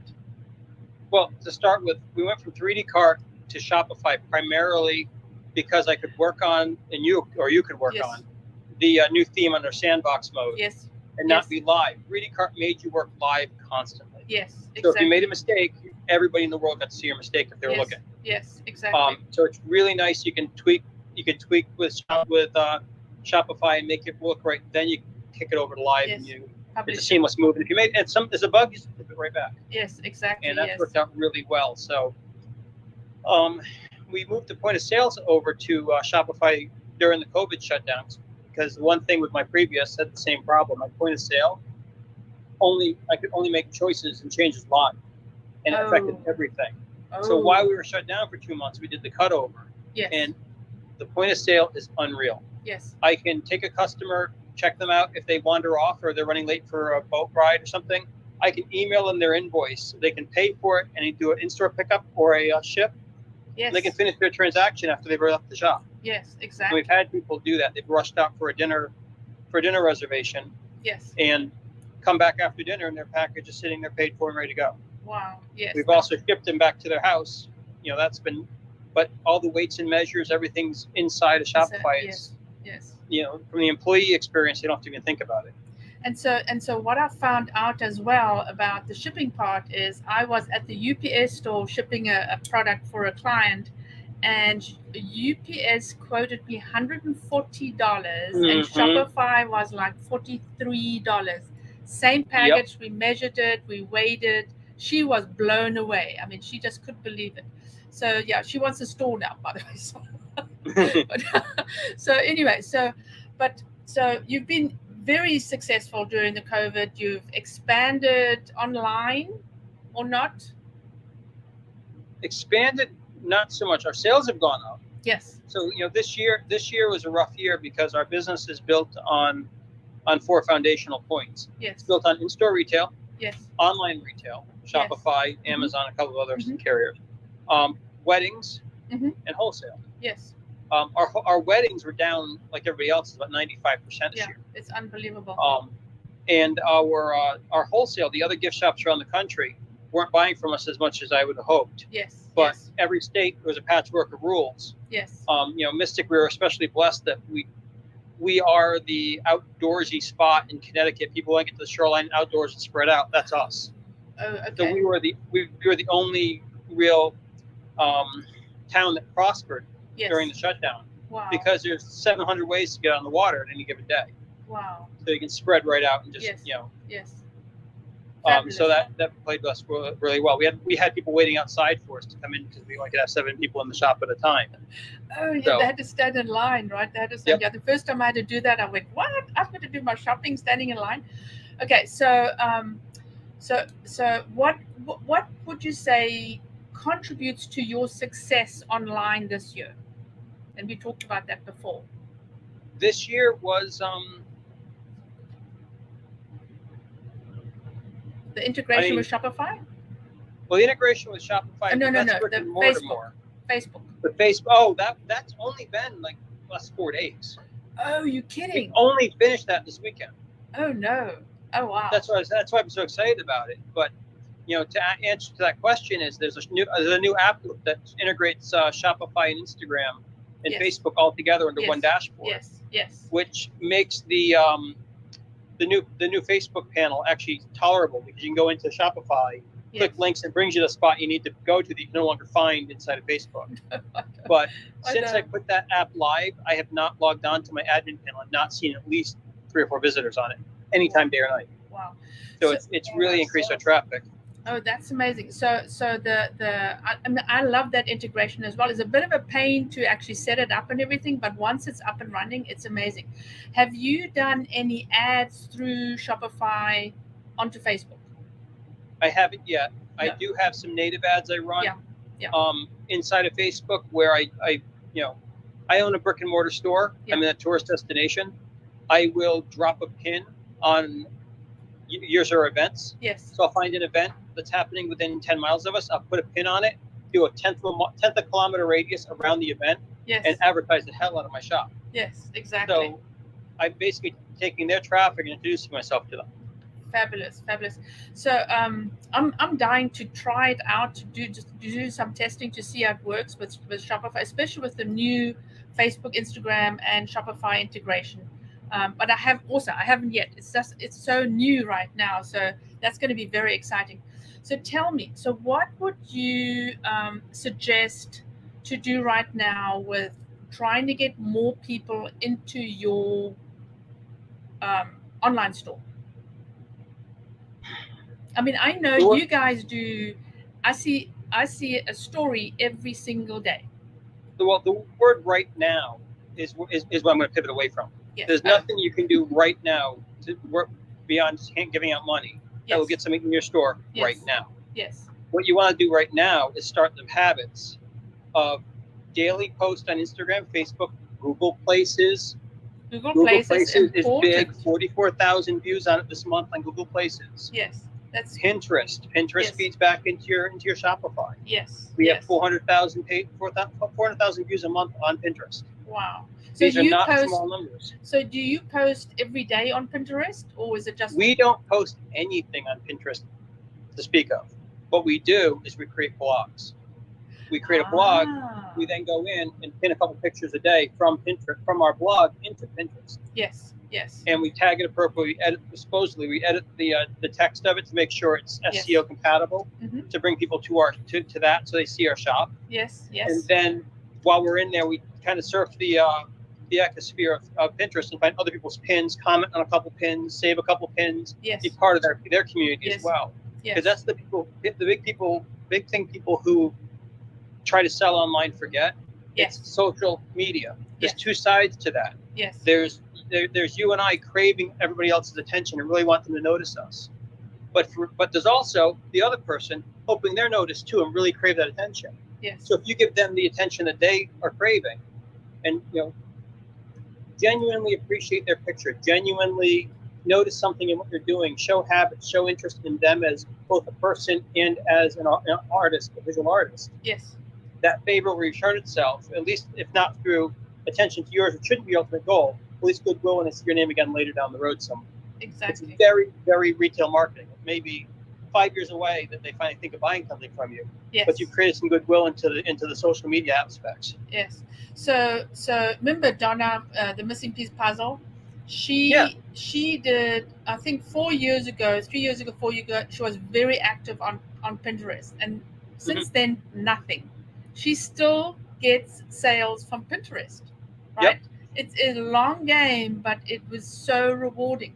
So how many posts would you do on, say, for instance, on Instagram, Facebook? Instagram, the goal Facebook I've gotten tired of, to be honest. But Instagram, we post about 3 times a day. Once is something to do with the workshop, our product, something like that. And we're only now starting to tag products into it again. Yes. The other one is local interest, something going on in town, something attractive that creates dimension to product. And the third one is something we found somewhere else. It could be a repost of somebody else's content, they tagged us in it. It could be something in town that really caught our eye, or something in the world that makes notice. It's a zero politics space. Yes. So That's fabulous. I mean, I know you guys, I see so much engagement on your posts and everything. I mean, in my workshops, I show what you guys are doing. So I'm always showing, look what these guys are doing, you know. Another trick is if you have somebody is, Jill's taken over the actual day-to-day posting on social media. I'm not doing that anymore. No. I watch the social media. I let her know if she's getting focused, because she tends to chase the shiny. She likes this a lot more than this some days. And she'll go dive into that, and pull it back to the middle. Yes. And the other thing I'll do is I'll spend a lot of time, commenting other people's stuff. Like I said, showing love and sharing, and showing them that what they're giving to the platform is being respected. Yes. I really believe that's all about social media, is socializing, right? We need to socialize, and people tend to forget when they have a business that you need to socialize. You need to be online chatting to people, and not just boom products. And so do you use do you put anything on your personal Facebook page? My personal Facebook page is a closed subject. It is a crazy nightmare storm of garbage. I will not add a friend. I will not. I'm not a big fan of Facebook. So you just use your Facebook page, Instagram, business Instagram, and Pinterest. Very, very interesting. Okay, so now I want to know is, what would you do if you ever had to start again? Because I know, I mean, we both talked about this before. We've been through businesses, we've failed, we've succeeded, we've failed again. And so you guys are really succeeding extraordinary this time. I mean, you've taken your grandfather's business and you've just blown it up. And I know that you do a lot of community stuff. You're with the chamber.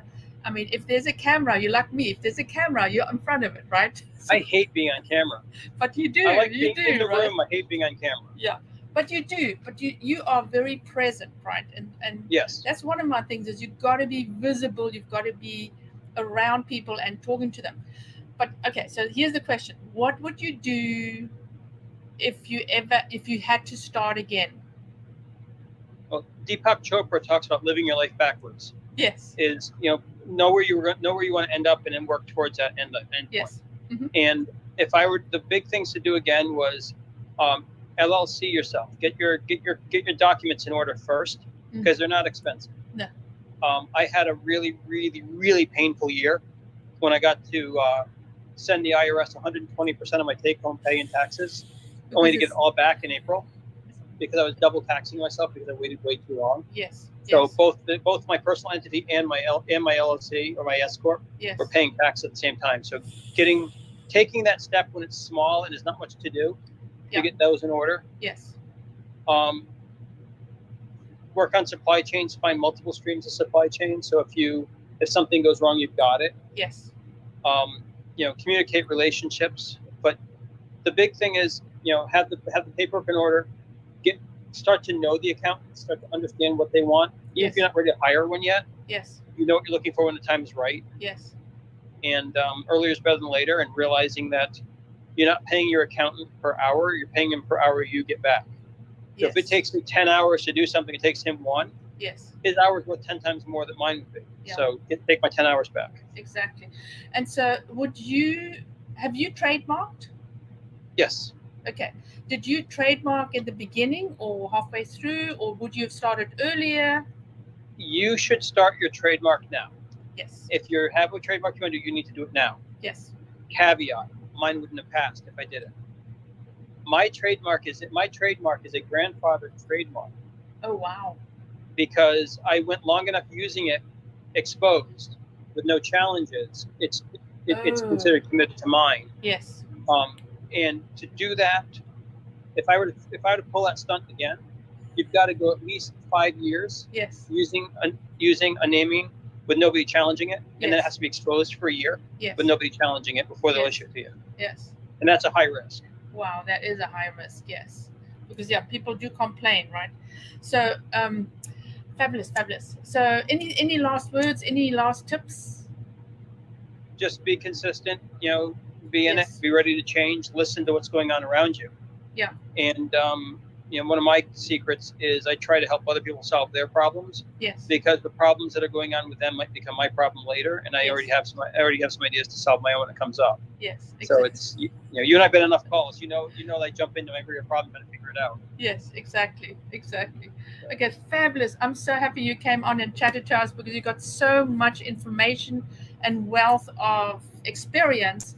And so if I'm going to be popping in your contact, and your website is also on my website, if people obviously want to buy from you. So thanks everybody for listening. We will go to our next speaker, and thanks, Matt. I love you, and I will see you soon. Bye. See you, Ivanka. Okay, Q&A for Matt. That was so much information, and I'm so happy that he mentioned get to know your accountant. And so when Liz and I were talking about it, right? Get to know your accountant. It will benefit you at the end. And we will be talking more about trademarking after this one is our featured speaker. I am so excited to have Brian on, Brian Schulman, and he's going to talk to us about LinkedIn and live video. And, LinkedIn is the place that e-commerce is not utilizing, because I always say, LinkedIn is like the people that earn money. Yes. Okay. Yes. Let's get him on. What do you think? Let's do it. Here we go. Let us know. Are you guys ready? Yes, we're ready. Woohoo! We're ready. Brian, come on.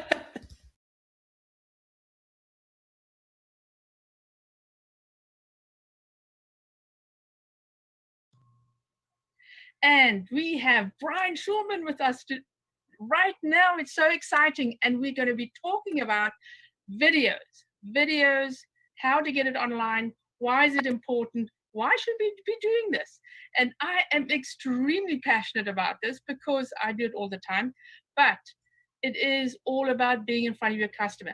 So Brian, tell us a little bit what you do and who you do it for, and then we go into the tips and really what we should be doing.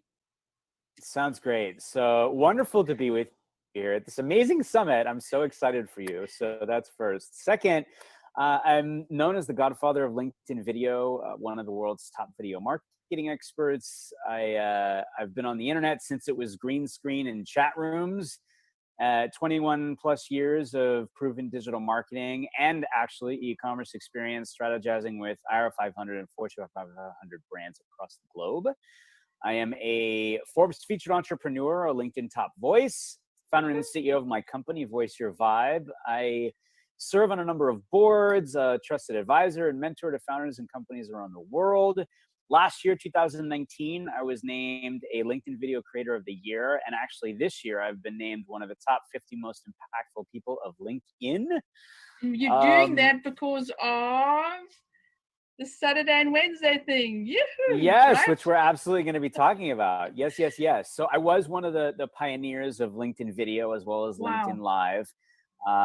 And I do international speaking when we're not in a pandemic, traveling throughout the year. And yes, my LinkedIn Live shows, I have 2 weekly LinkedIn Live shows that have both been featured in Forbes, Thrive Global, Yahoo Finance.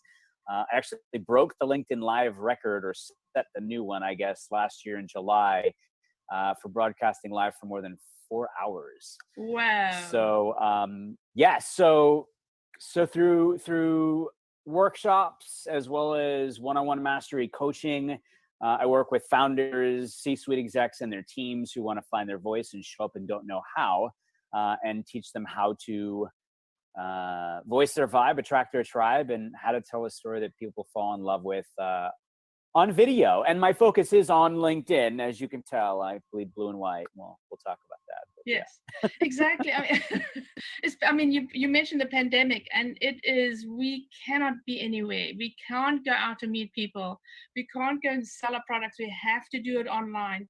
And people tend to fall in love with an owner, not with the product. I mean, they like the product, but it's not like we are the only ones selling a particular product, unless we're inventors. But so somebody else is always selling what we are selling in a different way. So the way we're able to stand out is presenting ourselves and actually communicating and I want to say something here is connecting with our customers, right? Yes. Yes, it's so important, right? And Veronica, we come from the same space. I mean, I've been in MarTech, building and growing startups for over 20 years. And I think in these times, right, because that's what we have to talk about is these times. Because it's very different now than it was pre-pandemic. And it's going to be very different post-pandemic. And I think in these times that we're living in now more than ever, right, people are yearning for connection. They want to connect with people who they relate with. It's all about relatability. And business is all about relationships. Right. So the power of video, whether it be pre-recorded or what's called native or live video, I mean live and in the moment, right, real time, is that the only thing missing is that you can't physically touch the person and you can't smell the person. Although I'm pretty sure somebody created smell-o-vision during the last 8 months. But the reality is that is that you can touch people, Veronica. You can touch them with your hearts, right? And that is really, really powerful. It's really powerful now more than ever because we're not living here. This is where we used to live, right? We're living here with our chest cracked open and our hearts beating wide. And that's the way you need to be showing up is being real and being vulnerable and being authentic and being genuine and having fun too, right? Because absolutely. So I mean, I'm mostly I'm only in the e-commerce space, and I really try very hard for customers to be online and talk to the customers. I don't care whether you do it live or whether you do 40 takes and eventually have one that resonates, but you have to be natural, you know. And so it doesn't matter if you do a lot of a blab here and a blop there, you know. It doesn't really matter because it makes you more personal, human, right? Human, exactly. So that's so with mine, I just go on, I talk, and I forget about it, and it's online and cheerio, right? So, see, and that's it. Like you don't obsess over it. And it's easy, by the way, for you to do that. Like I went through all of that. Like, oh no, this isn't right. The light's not right. Oh no, my glasses are, you can see my forehead shining. Or like you can come up with all the excuses, right? And it's okay to analyze those things. But I think the more that you do it and just kind of get into that motion, you get less self-conscious.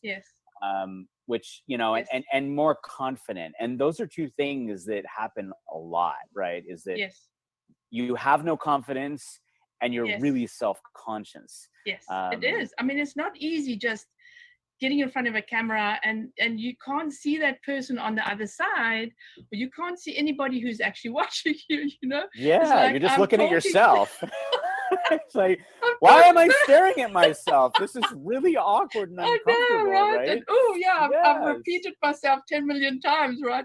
But I mean, it is not easy, and I've been practicing. So as I mentioned, the first time I went on, I did 40 takes. Literally, I counted them, 40 takes, and eventually I thought, oh, bloody hell, I'm just gonna go on and I'm gonna do it, right? So I never looked back. You know? That's great. And so how do you teach people to do it? Because I mean, I did a course and you know, it was, you know, how to breathe and how to come on and how to have the lights, and nothing is perfect, right? So how do you teach people to do natively?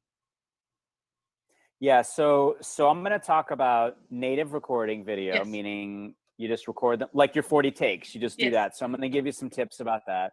And then we'll talk about live too, because both of them are really important.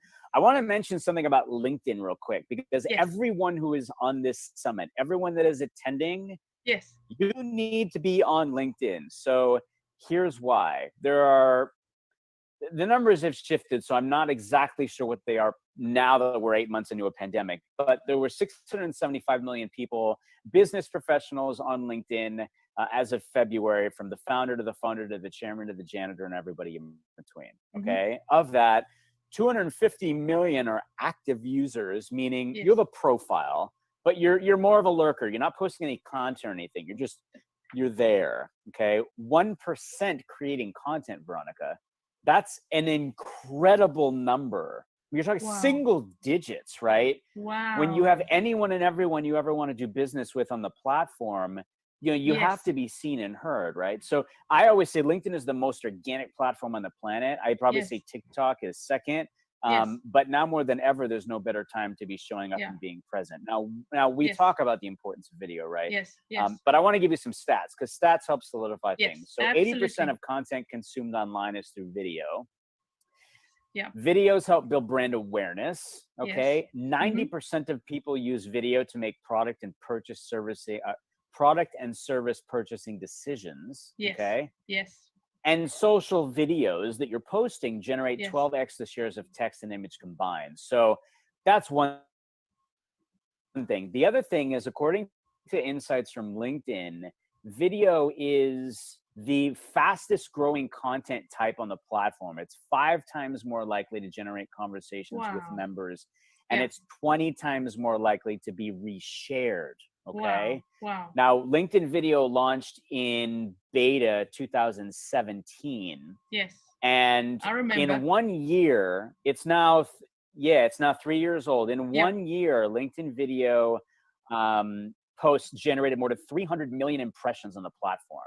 Now, those are some impressive engagement stats. Okay. But that aside, video marketing has been shown to boost revenue across social platforms. Oh, yeah. 10 times. 10 times. Yes. Aberdeen Group had done a study, and they said that brands use video marketing to grow their revenue 49% faster than companies that don't.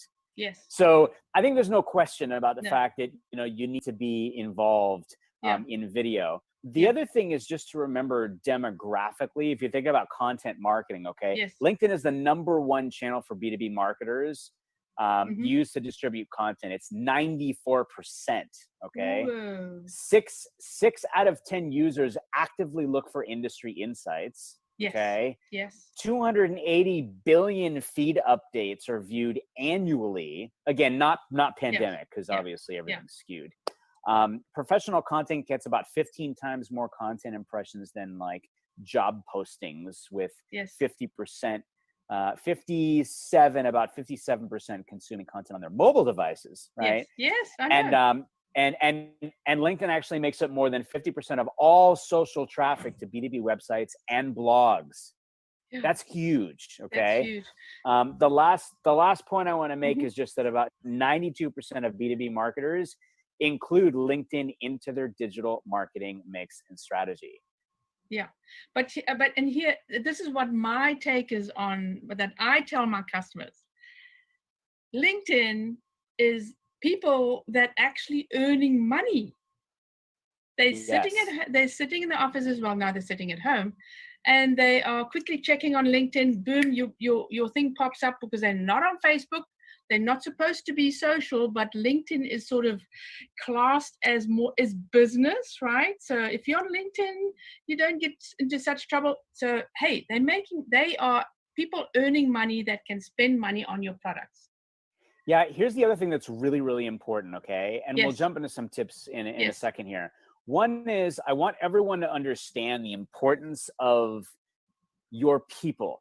Yes. Your employees, your people, your tribe are your biggest and most underutilized assets as voices on behalf of your brand. Oh, absolutely. Absolutely. Right now you see, and I get hired for this. You could see companies that go out and hire influencers to promote their brand because they have huge tribes. And yes, but you can do that, but you don't have to pay your employees to do that, right? They love your company. They love your brand, and they talk about it all the time, right? They're talking about it with your partners, your prospects, your customers, and potential employees, right, to join your tribe.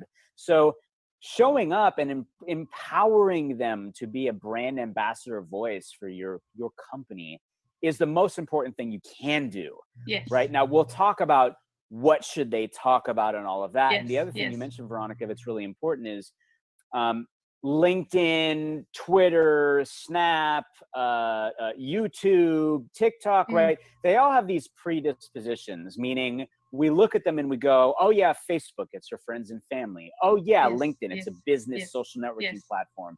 Oh yeah, YouTube, it's a mud. It's a mix of everything, right? I think the biggest challenge for people is when they look at something like a LinkedIn as a platform, they do what you said. They go, oh, it's a business platform. So but that doesn't mean that you show up and talk about business. Honestly, that should be 10% of what you talk about in your overall strategy. So you had asked about some tips with regards to pre-recorded native video. Okay. So pre-recorded, you call native. Okay. Yes. Right. So it's called native, but pre-recorded. So, and I do 99% of everything you see me do on LinkedIn through my phone. And the reason is twofold. One, I'm always on the go. Yes. Two, motion creates emotion. If you are stagnant sitting in front of your laptop, and I mean, I use my hands, all the time, but when you're up and you're moving, like you get a very different vibe.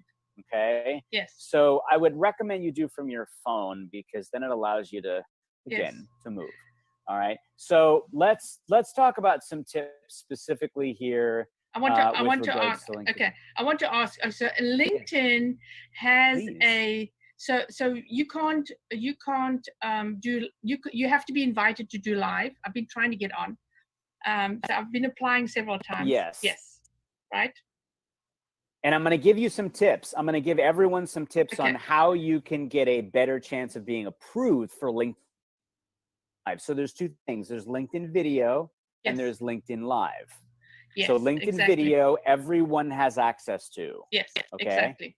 Everyone has access to LinkedIn Video. LinkedIn Live, you have to apply for. Yes. Because it's still in beta, and it's a pretty rigorous process. But we'll dig into that. Okay. We'll dig into that. But also the other thing is on if you're uploading a video, it cannot be more than 10 minutes. Yeah, we're going to talk about all of that right now. Cool. So, all right. So excited. Here we go. So these are your top 5 quick tips to becoming one of the world's top LinkedIn video creators. Okay. So tip number 1 is show up and be human. Now, I mean, you'd probably sit there and think, well, yeah, why wouldn't I do that? But I'm telling you, put the phone in front of your face, guys, and flip it into selfie mode and stare at yourself. And it's not easy. I have clients all over the world in different industries and Fortune companies and others, top 100 TEDx speakers who literally are going, I do this. Like they share stages in front of thousands and thousands of people, and they're terrified to do this. Now, I want you to realize that was me too when I got started.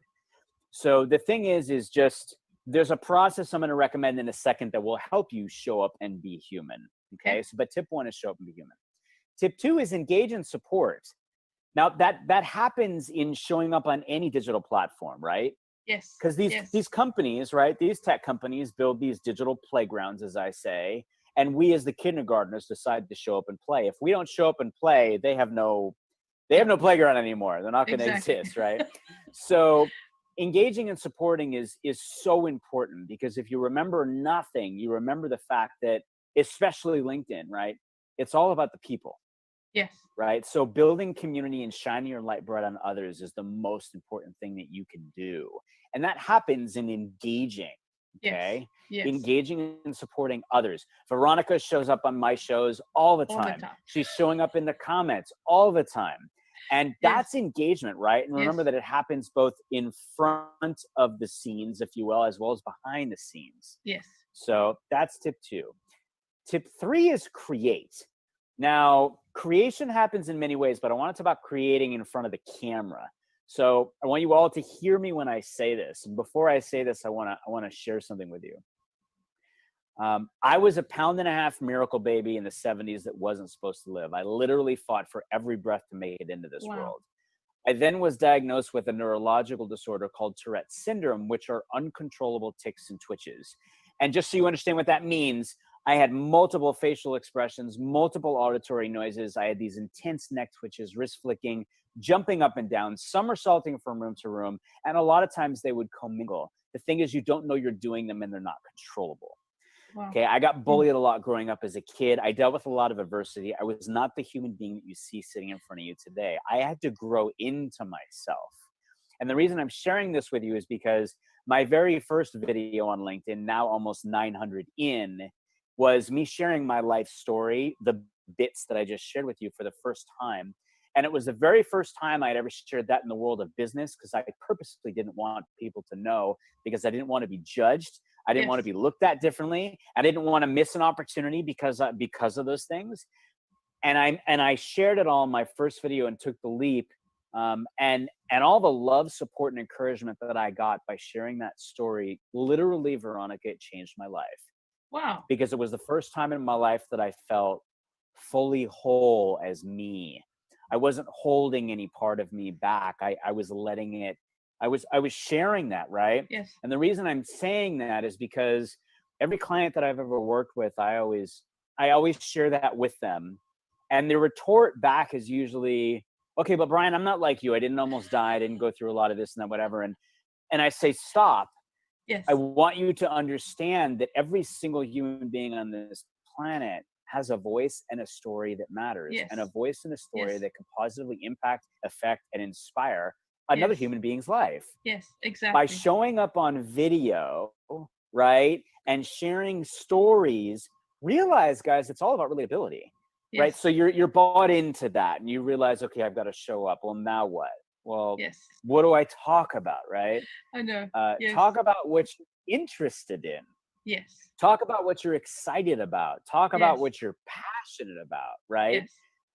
And now more than ever, talk about what you're scared about. I mean, we're all growing through this pandemic. We're all terrified. Yes. Again, like, we're not living here, Veronica. We're living our here with our chest cracked open, our hearts beating wide, right? I'm getting ideas. You know, I've been meaning to show up more online, because I've literally pulled back. I do a couple of lives. I try not to miss your lives, and then,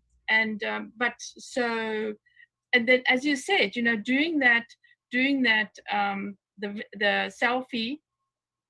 Are you frozen? Doing the selfie. Yes. No, I'm here. Okay, yeah, no, we're good. So we're going to talk about that. Yeah, doing the selfie is extremely, it's like, and I'm a woman, okay?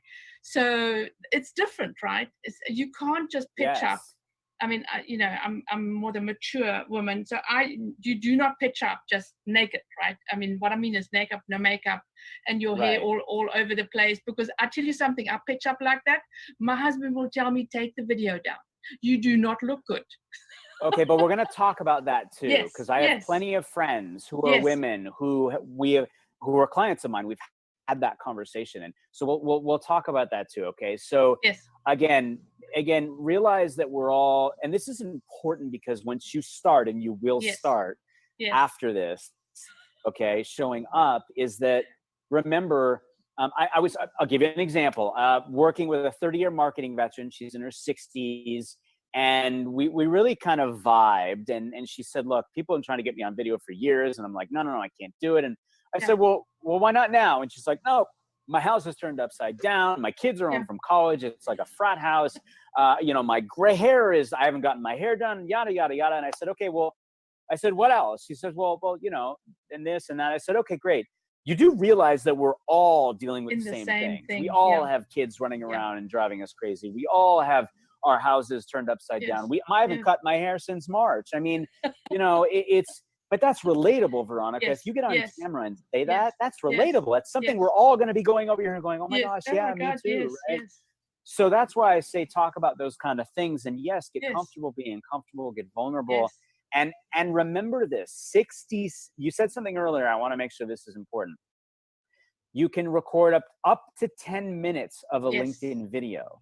Don't ever post a 10-minute video on LinkedIn. No one will watch it. Oh, really?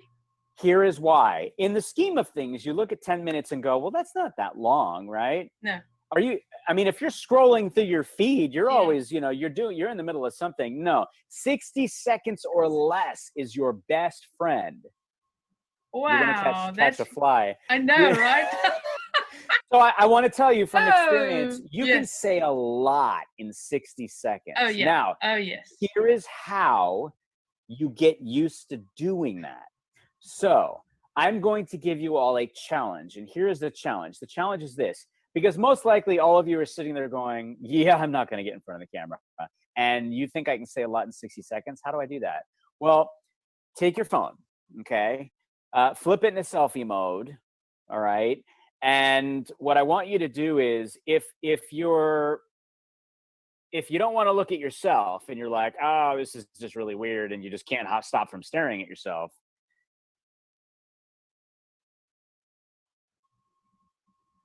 Do what? If you can't stop staring, oh, are we back? Yes. Yes.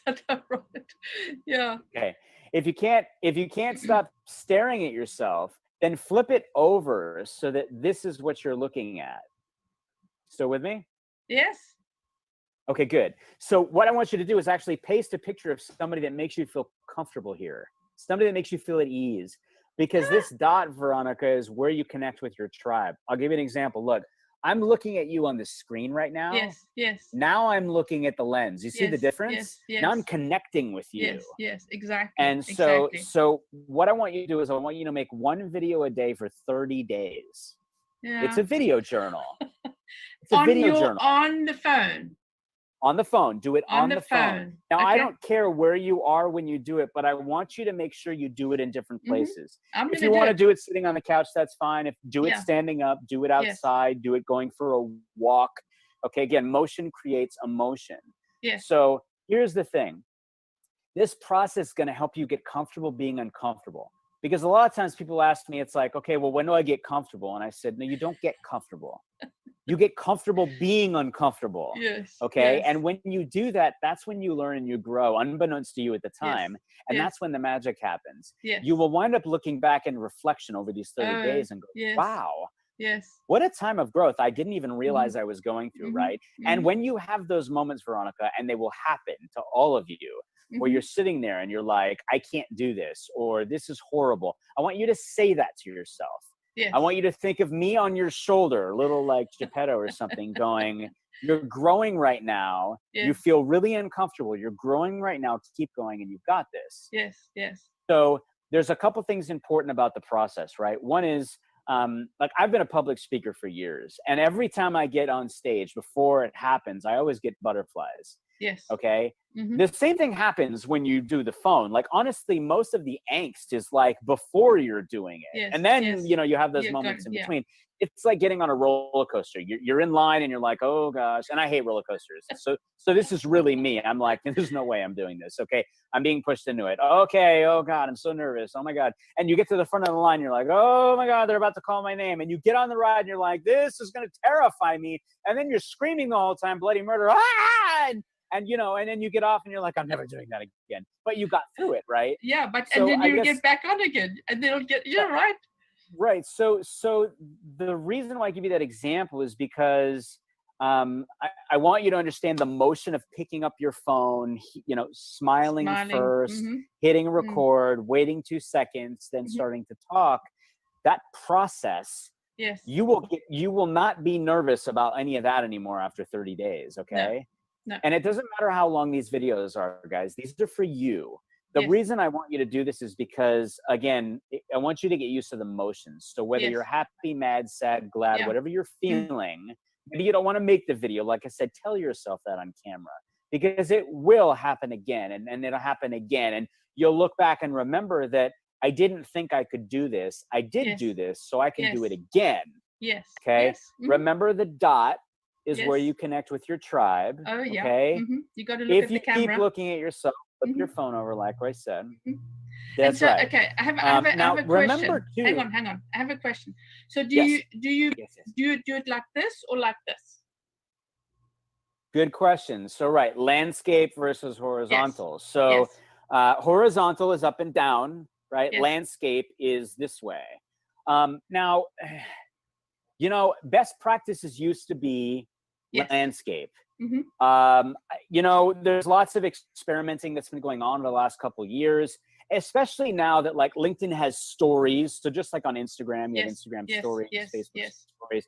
LinkedIn just launched LinkedIn stories. It's still in beta. And that's vertical. Yes. So, one half dozen of the other. What I would tell you to do is test. Test. I do say, like, I am a I do like landscape because it also allows you to see your backdrop, and your backdrop is also a character in your story. Look at this right now. We are horizontal. Yes, yes. What do you see over me placed specifically there, right? You see LinkedIn gear. That's not because they're paying me for that. That's because I have a love for LinkedIn because LinkedIn has changed my life, and it's because of people. Yes. So again, up to you in that respect, but a really good question. Really good question. Okay, sorry to interrupt. So the other thing with these videos over 30 days is, no, you're good. It was a great question. Remember that you're actually creating content when you make these. Now, I did say these are for you. It's your video journal. And again, whether you're happy, mad, sad, glad, talk to yourself, just talk to yourself. You're going to realize that this exercise is helping you to be more comfortable, right? Because again, you pick up the phone, smile first before you hit record. Here's the reason why. If you're not using any editing software and you're just uploading the video, the very first second of the frame of your video is what is seen when you post it. Now, this is something else that's important. You always want to post your videos directly. Don't ever share a link from YouTube of your video or whatever, because LinkedIn wants you to stay, like every platform. They want you to stay on the platform. They don't want you to leave. That's what happens when you click on a link. It takes you off the platform. So and always post Facebook, and upload. And Facebook as well, right? Same thing. Yeah, absolutely. Yeah, all the platforms. I mean, really, you want to upload them natively. You want to upload the actual file itself, right? But pick up the phone. Smile, hit record, wait 2 seconds, then start talking. All right.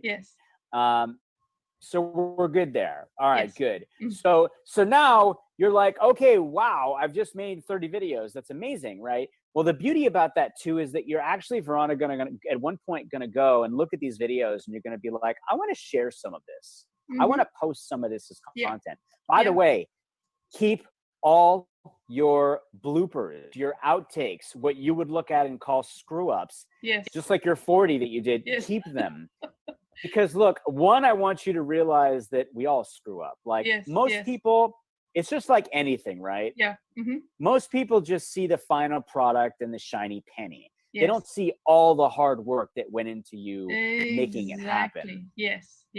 Okay? Like I have failed way more than I've succeeded in life and business, but and I talk about that because I want people to realize that, because most people just see the shiny penny. So you'll be able to use that for content too. All right. So that will help you get comfortable with being uncomfortable.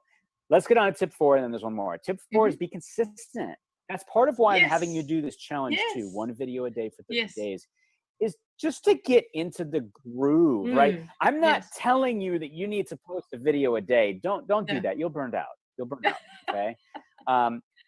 Create a content strategy and a calendar, like your calendar in your phone or on a wall or whatever, that create a content strategy and a calendar to create a level of consistency that works for you. And I say for you because, Veronica, what works for you is different than what works for me, is different than what works for everyone else that's joining us. Right? But the importance of consistency is key to success. It's key to success in anything. Is when you show up consistently, your tribe knows when you're going to show up. Exactly. Yes. Exactly. Okay. And so because you have to be around a lot, because the time that you're not on and they've seen you and they've presented your product and then you're not on and somebody else pops up and they go, oh, I want to buy that product, but I forgot who I saw it from last, right? So that's when you do not show up consistently. Yes. That's right. So again, create a groove that works for you. Yes, exactly. No, it's good. So that's tip 4, be consistent. And Veronica even brought something up earlier, which is a great example of consistency. She brought up Shout Out Saturday Live and What's Good Wednesday Live, which are 2 of my live shows. They're weekly, every week. We're 130 episodes in each show. And you know that, right? So see, that's the point, right? It's like, same bat time, same bat channel, you know when to show up, you know why you're showing up, and you're excited about it. Yes. Okay, so the last tip for LinkedIn video, and remember, I mean, this transcends across platforms. Oh, absolutely. About, everything you've mentioned. Yeah, everything you've mentioned is you can do it any of the platforms.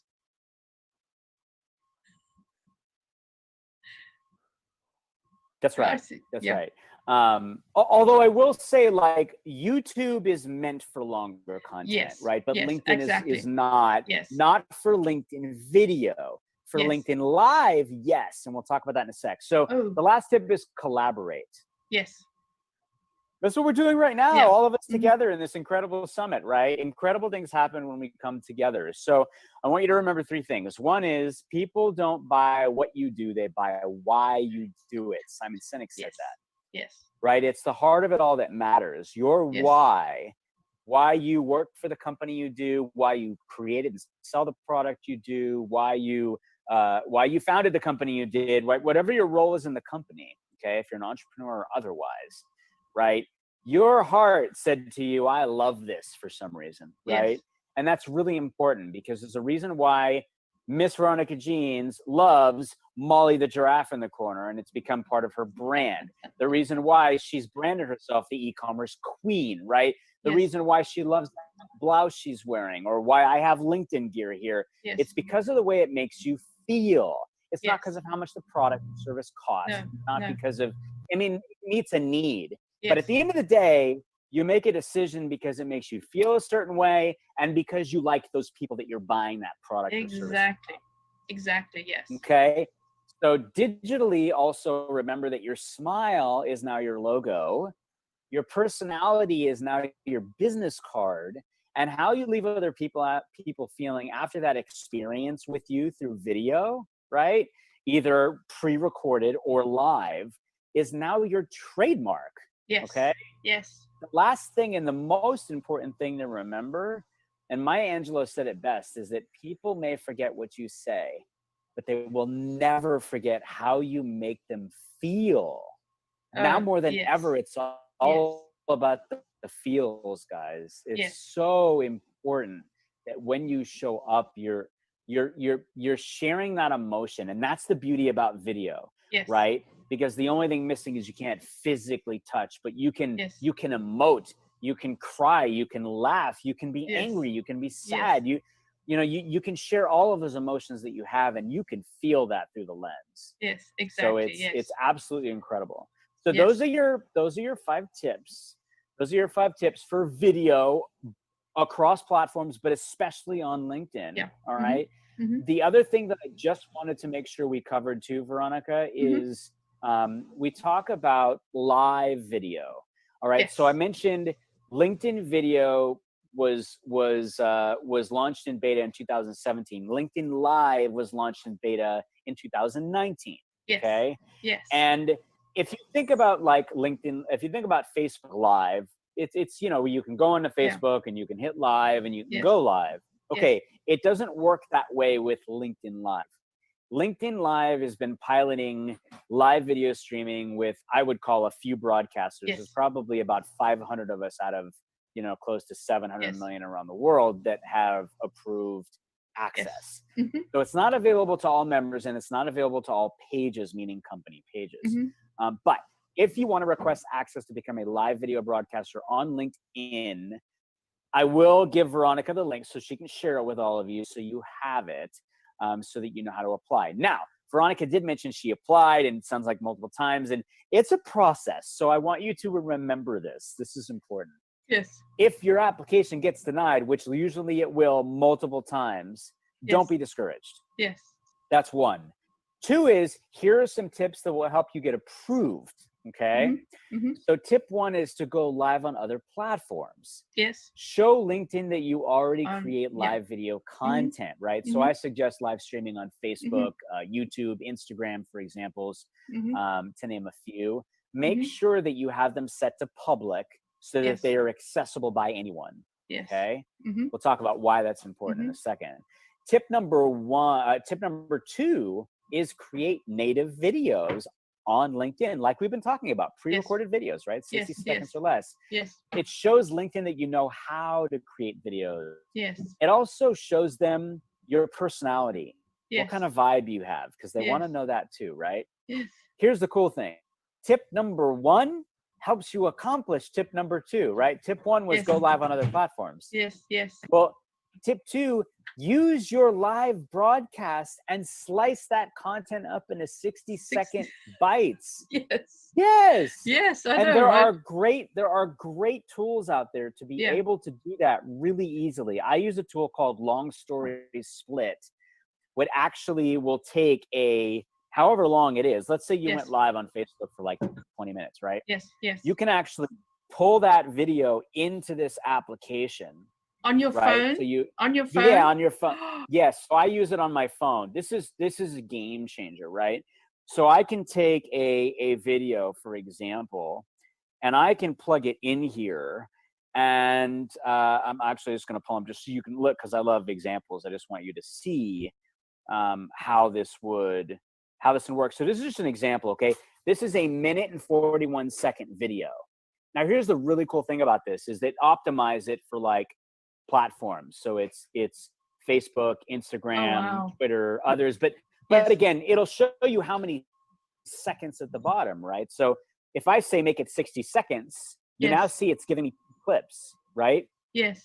So it's a really easy way to take a longer video and just slice it up into a bite, okay? Wow. So you're able to create content, you're able to repurpose the content that's from so something important. you've already created. Yes, so exactly. important. So important. You don't have to create from scratch, okay? No, So no. 1 was go live on other platforms. Tip 2 was create pre-recorded videos on LinkedIn. And you know that you can take from the one and the other. When you do post these little clips, right? I want you to say, episode 21 of my e-commerce queen series with Molly, tip 3, right? We were live on Facebook. Unfortunately, we don't have access yet. We've applied 3 times, but we're going to keep going and hopefully we'll be applied soon. I want you to do a little tongue in cheek because I want LinkedIn to know that you've applied multiple times. Because the reality is they have so many applications they are jammed with. Unbelievable. Yeah. Okay. This is tip brilliant. 3 is tip 3 is engage on other live streams. All right. When you engage with other people's live streams, Veronica's a great example. She does that, right? It grows your tribe. Veronica has met so many people. Oh yeah. Not only from being on the show, but being in the comments, right? Yes. And you'll also better understand the feature and how different broadcasters use it. And it also shows that you're invested. Believe me, LinkedIn pays attention to who shows up in the comments. Yes. Right? I'm not telling you have to stay for the whole show. That's a long time. Just pop in, say hello and love social distancing and Molly's here waving and whatever, and hit the reaction button a few times, and then you can leave. Okay. Okay.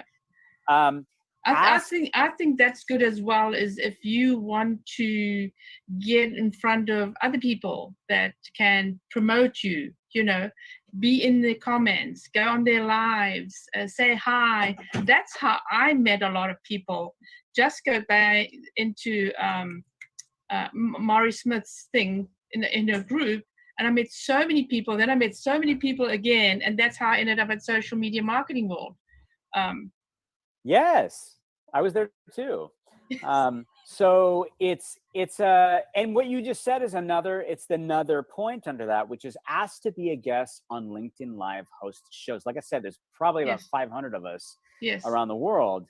When you show up on other people's live shows, Veronica Jeans is a resident guest on my shows, both of them.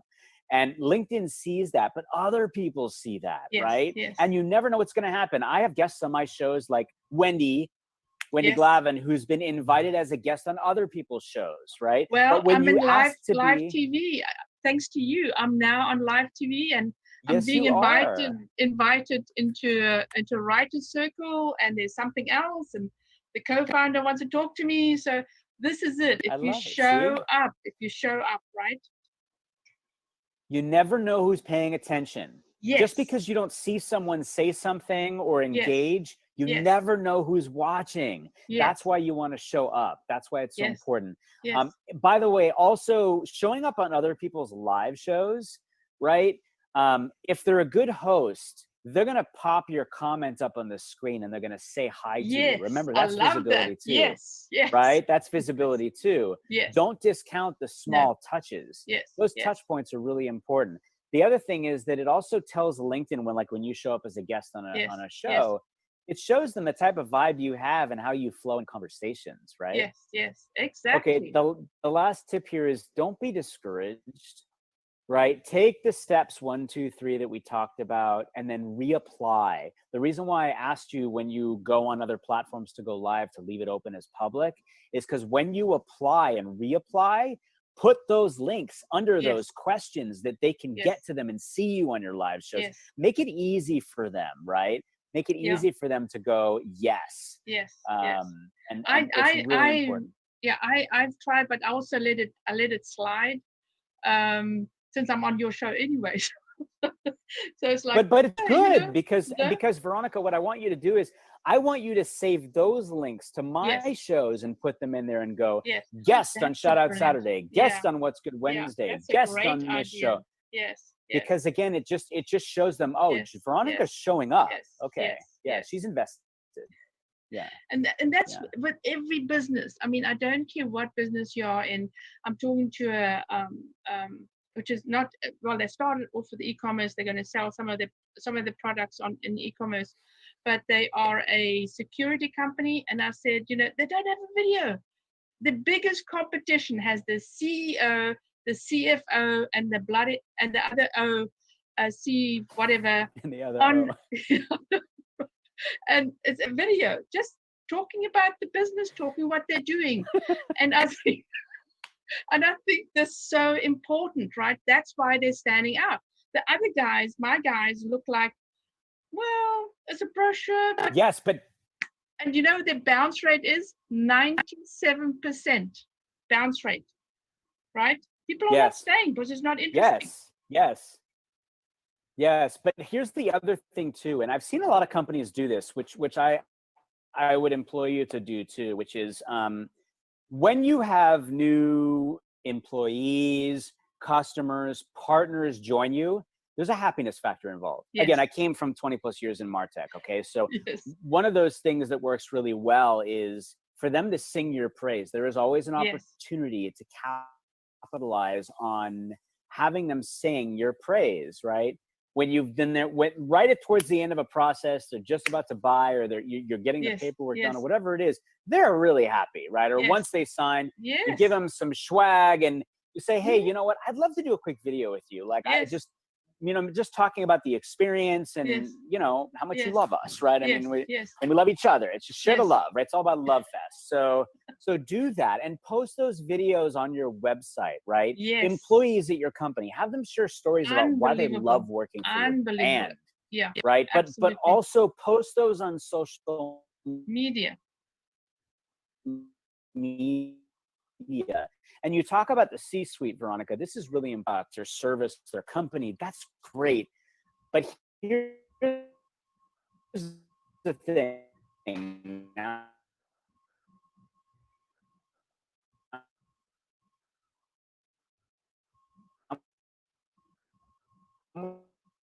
more than ever, it's so important for this. Tell me you see me again. Yeah. Still there? Yeah, I'm here. Okay, good.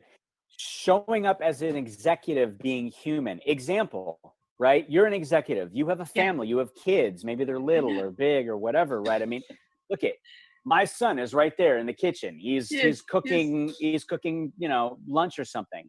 Again, that's relatable, right? I know. So if you just show up and talk about, hey, I'm the CEO of this company and yada, but that's not why I'm here. I'm here to talk about real life and what we're going through. And that's so relatable, and it humanizes those executives at the company that otherwise look at as being untouchable. You don't want to look at as being untouchable. Exactly. What it also does is it makes others want to do business with you because there's relatability. Yes. Right? I mean, I've always said that I literally can sell snow to Eskimos. I mean, I meet you, I can sell you something, right? Because I'm good at it. I've always been good. I've been a schmoozer my whole life. Even when I was a kid, I could schmooze my way through things. But it is that, and so we don't have that touch anymore, and we can do that through video.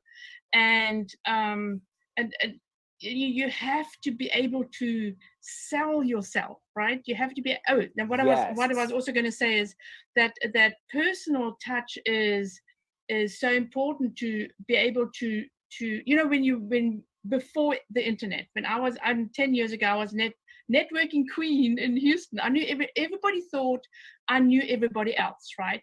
Because I was at the breakfast, lunches, dinners, the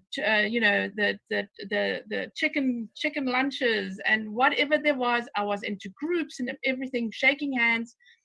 But it was that you connect with somebody because something connects there, right? Something connects because we can tell each other stories. And then now people have forgotten to tell this. They have to tell their stories online. And this is exactly what you've been saying the whole time, right? Yes, because that's what we all love. Look, I've been in sales my entire career. Yes. Either carrying a bag or building. Veronica, I was the conference king. Like I was everywhere. Like you literally, it was like a reunion, some of them I've been going to for 20 years. Yes. And that human to human connection. We all talk, hey, what's going on? How you doing? Tell me about your kids, your family. Oh, this experience. It's all about the stories because that's what we relate to. Yes. So realize that again, nobody wants to be sold to, but everyone loves a good story. Yes. If you realize that showing up and sharing stories on videos is that we just saw each other in person sharing stories. That's how we met. And now we connect and then we talk and next we have a conversation. Oh, what do you do again? Oh, great. Show me that product. Oh, wow. I need that. Boom. Now you're doing business. It all started with a story. Remember, before the job, the role, the title, the company, we are humans with a heartbeat sharing stories. Yes. That's what it's about. Yes. That's Exactly. what it's about. Yes. Yes. I have so on this thing, I have no idea how long we're talking, but I'm going to make this. This is awesome. This is awesome. Well, I'm so glad. So I want to leave you with a couple things. Okay. Because I think we've covered the things that are really important. I wanted you to come across with action items. I didn't want to just talk to you about stuff. Yes. So you now know the importance of video and how you can show up. By the way, when we talked about talk about what you're interested in and passionate about, the one other thing I want to mention with that, and this goes across pre-recorded and live, is we all have different vibes. Okay. Yes. Now, Veronica loves giraffes. Veronica loves boats. Veronica loves traveling. She loves people. Mm-hmm. She loves wine. She loves, there's a lot of things she loves, right? But she loves jewelry and other things as well. But these are all vibes. Forget business, okay, guys? These are all vibes of Veronica. They're all things that she has a passion for. Yes. Right now, and she loves e-commerce, right? But these are all lanes of content that you can run down. And what happens is, I want you to realize this, I'm gonna give you a hardcore example. I was in again, e-com and digital marketing in the tech space, specifically working with companies, and we were selling products and services to brands. And one of the things that I did was I was always showing up on LinkedIn, and I would show up and I would share industry knowledge and I'd share stories just in general and other stuff too. And when big data was all the rage, I was sharing a lot of information about big data that I would find from great reputable third parties. My tribe, which consisted of executives across the world at brands and tech companies, were literally coming to me going, so Brian, this big data thing, you're the expert. Tell us about that. I wasn't doing anything other than sharing. I know. But here's the important thing, Veronica. What you show up and say, whether it's your voice or another, is what is perceived and believed. Yes. So I want you to understand the importance of the fact that when you show up, you are the brand. Yes. A lot of people look at personal branding, they're like, oh, I got to do this, that. No. Show up. You're the brand. What people see of you and how they react to you and what they think and feel about you, that's your brand. It's the same thing about your product and service, right? Yes, absolutely. Right? Like, again, absolutely. Why do I have this? Because the people have changed my life. It makes me feel a certain way. Yes. It makes my heart burst, right? Yes. So a couple quick things. One is I want to give you guys all a free LinkedIn Jumpstart course. It's 15 free lessons filled with nuggets to get you newbies to LinkedIn started. And I say newbie because you're probably not looking at LinkedIn the way that we've talked about for the last however long. Yeah. Mm-hmm. So I'll make sure Veronica has that. Yes. 2 is if you have questions about LinkedIn video as an example, or LinkedIn Live for your business and for you, and Veronica has these things, I'm providing strategy conversations, so you have the ability to do that and have those. 3, and Veronica knows this because she's a resident guest on my show, or on my shows, is I am inviting each and every one of you that has attended this summit to be a guest on either of my 2 weekly LinkedIn Live shows. Absolutely. Okay? Shout out Saturday and What's Good Wednesday. All you have to do is literally show up on my channel on LinkedIn. We provide the link to the green room. My producer, Tim, brings you on. And guys, this is all about fun, and Veronica will tell you it is all about fun.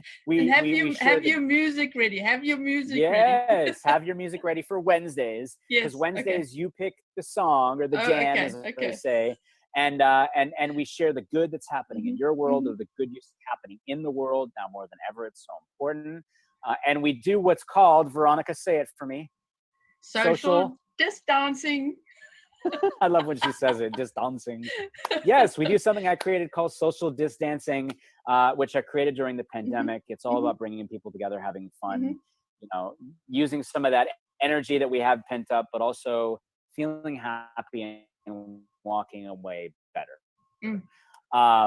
Shout out Saturdays about sharing gratitude for those that have made a positive impact in our lives. So you can come on the shows, you know, would love to have you. The other thing I'll leave you with is this, since we're talking about live, is that my producer, Tim Sohn, and I have actually launched a course called How to Make Your Live Show More Memorable, now more than ever.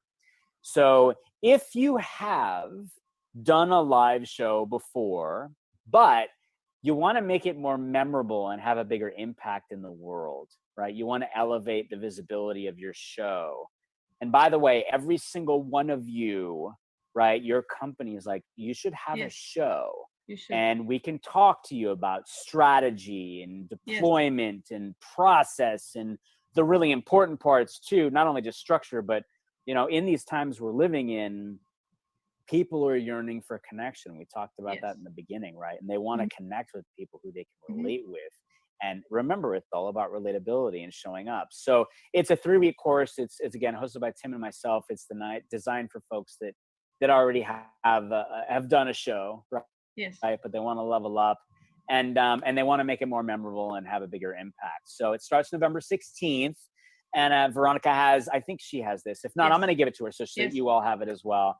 If you want to have a conversation about it, we are accepting folks into the program now, and truly look forward to having you. It's going to be out of this world. And very important. We're just glad we're able to help you. Yeah. And okay, so we're gonna finish the show, and then you're gonna be available to answer some questions afterwards.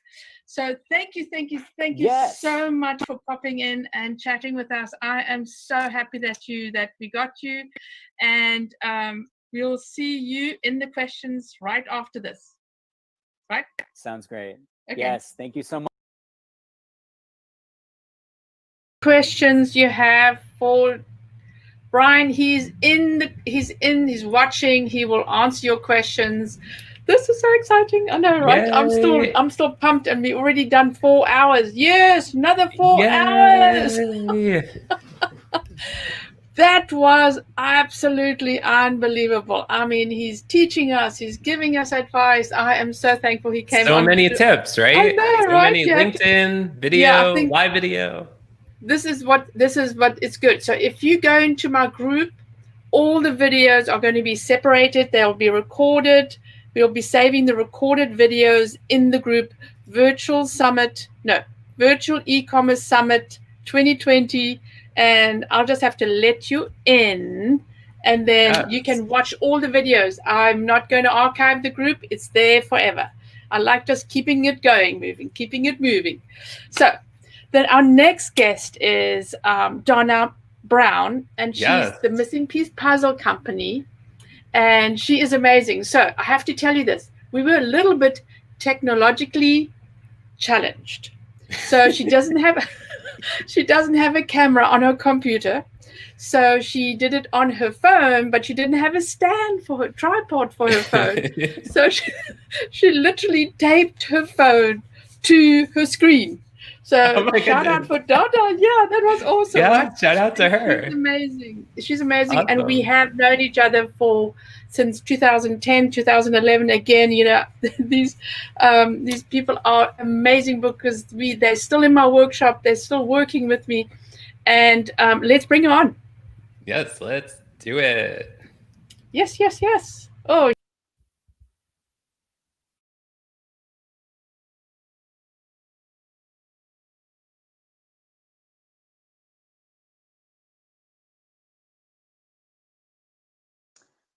I'm talking to Donna Brown, right? And she has the Missing Piece Puzzle Company, which is a personalized puzzle company where you upload your picture and she makes a puzzle for you. It is amazing. Donna and I have known each other for a long time, since about 2011 when she started her business. So, Donna, why did you start the puzzle company? Well, my son is autistic and he was having trouble with his tutor. And John came home and he said, hey, I could send this picture away. We could have a puzzle made of Artie and it'll go to China, come back in 6 weeks, and it costs like $1 billion. And I said, well, I think we could do that better. So I opened up a puzzle company so that we could do it made in America with better materials and that the puzzle would come out better. Yeah, because the quality in China was bad, right? it was awful. And I just thought, it gives people the wrong impression. And if we make it in America, we can make it right. Exactly, right? So how did you start? I mean, you had to literally buy a printer, or did you, how did you start? Starting was an adventure. So I had this idea and I didn't know how to make puzzles. So I just researched and I started calling people and nobody helped me. Nobody would help me at all. So I just ordered a machine. I talked to photographers. I found out what the best printers were. I found out what type, it's a specialized paper that you have to buy and it's specialized cardboard that you have to buy. And I found out that it's very expensive, but it was for my child. So I thought it would be a hobby at first because I was a full-time teacher and I failed to retire. Now I work 7 days a week making puzzles. So great thing. Exactly. Love what I do. Yes. So I think one of the highlights that since I've known you was that your puzzle went into space. Oh yeah. Tell us about that adventure. I mean, that was amazing, right? I mean, you really got irritated with the guy because he was like emailing you and contacting you and he was on and on and on, right? The man was asking me every question that I could ever answer. I really thought he was, trying to open his own puzzle company at one point because he was asking me how much does it weigh and how thick are the pieces and how big are they? Can you, use a micrometer? And, after about 40 or 50 emails, I'm like, hey, look, the puzzle costs $20 and you know what I mean? Like, this is all I could help you with. Well, it turns out that he was from Germany. He was an astronaut and he was to lead a space mission up at the International Space Station and wanted to make a round puzzle with his logo on it. So I don't think officially we were ever allowed to announce it. But it was the coolest thing because he was up in space for 6 months and he ended up leading this mission and it was really neat. Really neat. Yeah. I know, right? I mean, I thought that was better than even being on TV. Okay, so everybody, you start a business and you get excited and you think, I want to be on TV. I want to explode. I want to have 1,000 orders a day. It's no problem. Tell us about your experience with not being prepared.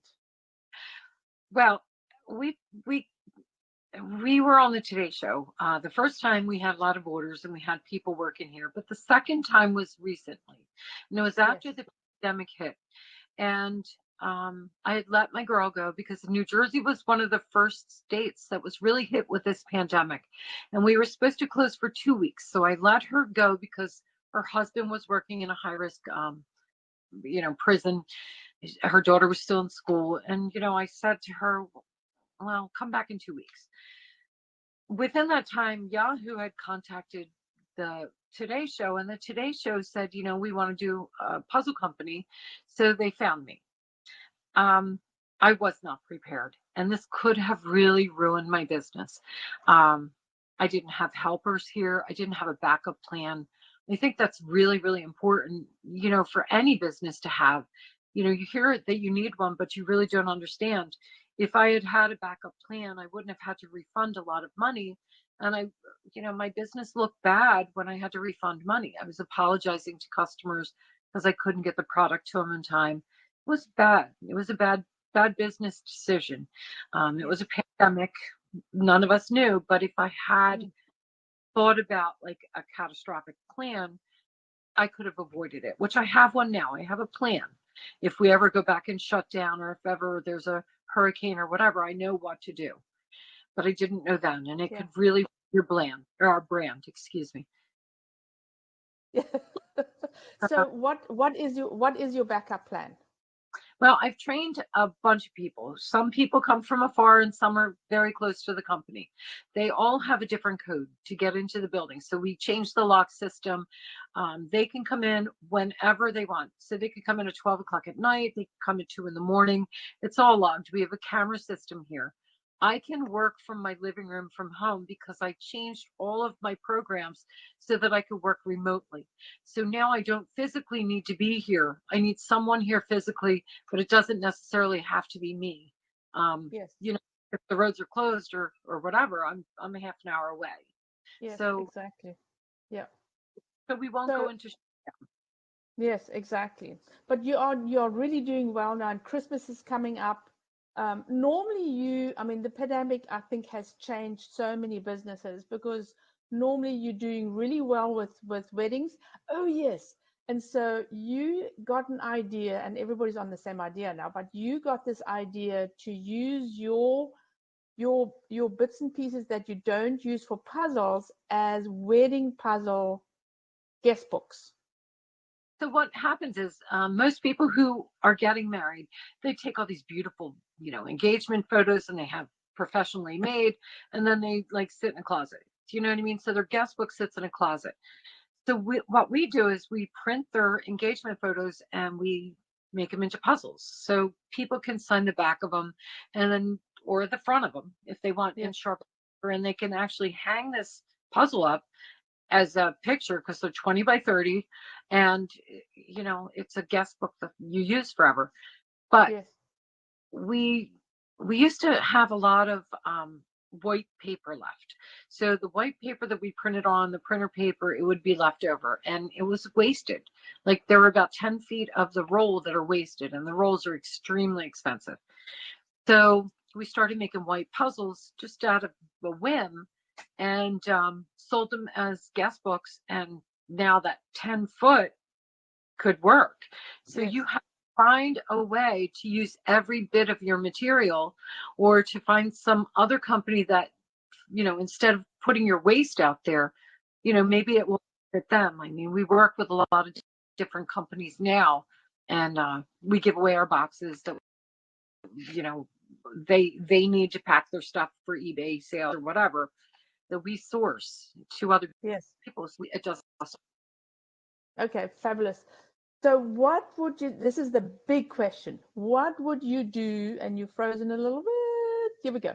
So what would you do, what would you do if you ever had to start again? What would you do differently?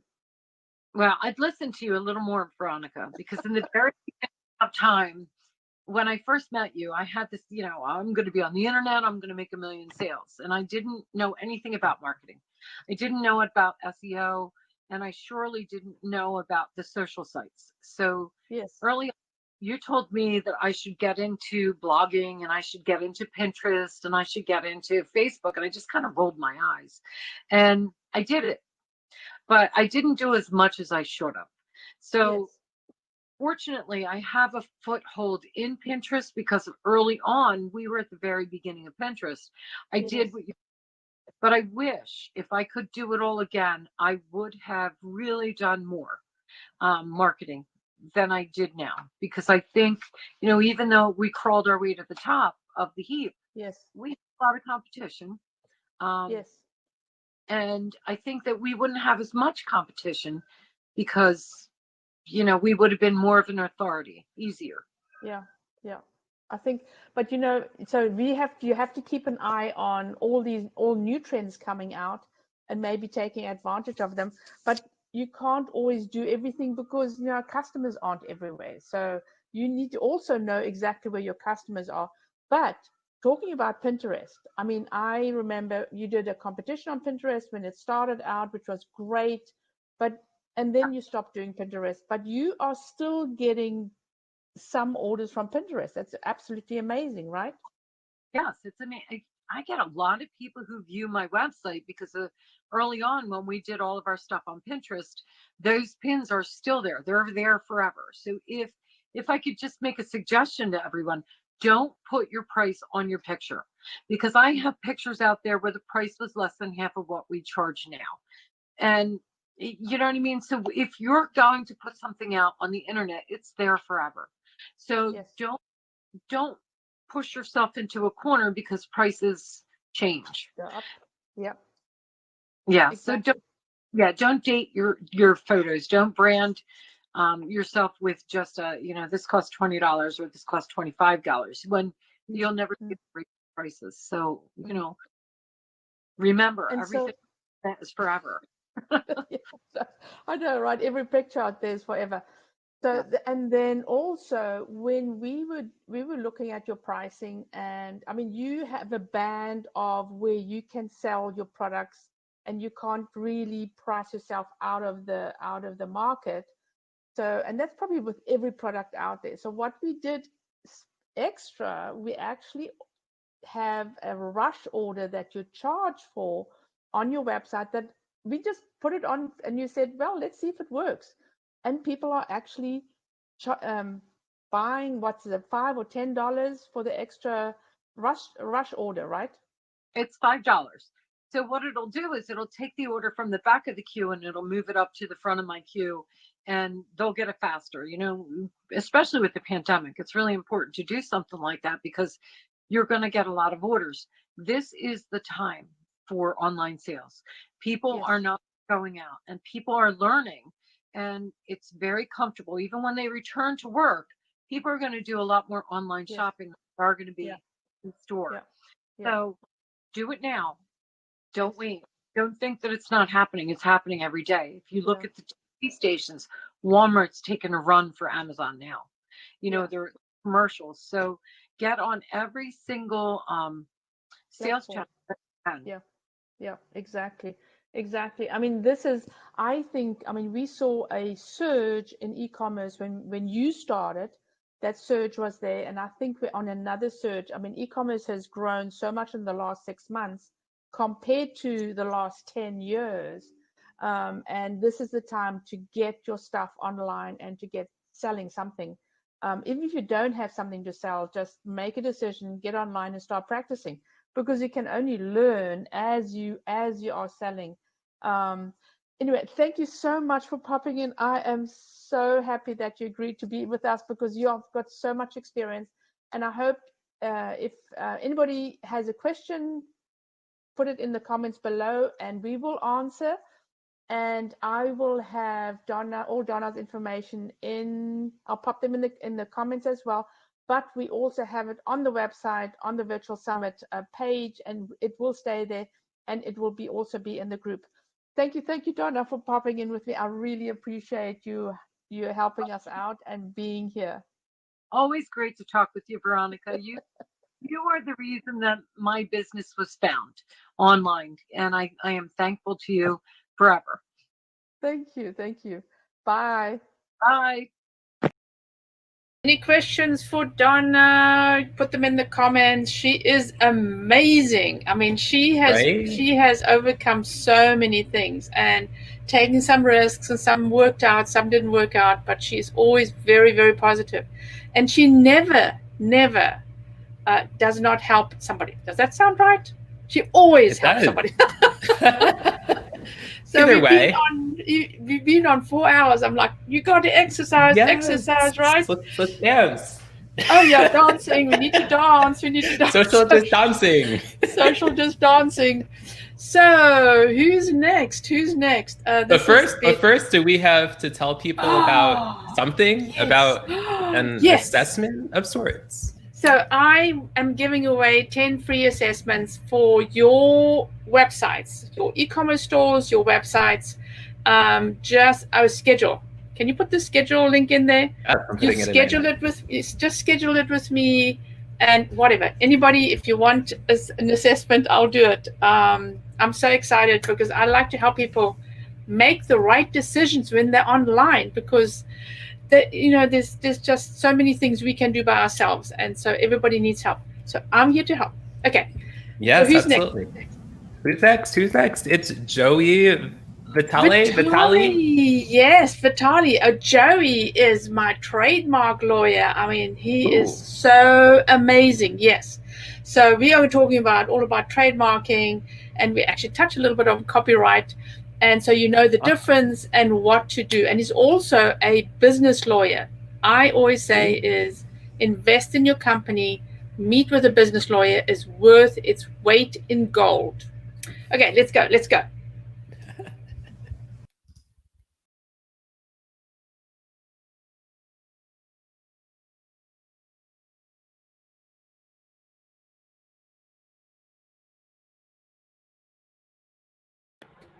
And we're starting with Joey Vitali, a trademark and a copyright lawyer, and he is going to tell us all about when to trademark, what to trademark, how long it takes, and even copywriting, because I think it's so important to actually get your brand secured, get your name secured, because I find that in e-commerce, probably in anything, in any business, they think of a name, then they say, oh, I need a domain name, and they go off and find a domain name, and then they don't find the .com, then they go to .net and everything else, and then they suddenly go, you know what, maybe I should trademark. Oops, right?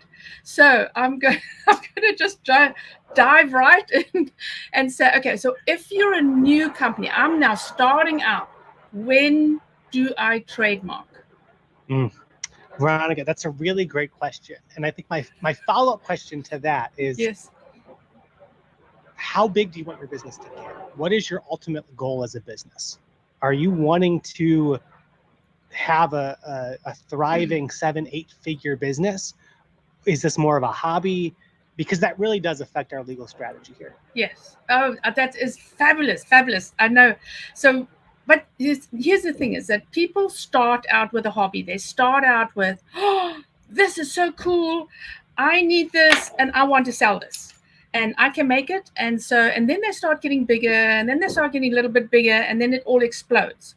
And then the shock comes in and goes, okay, there's another company out there, the same name, right?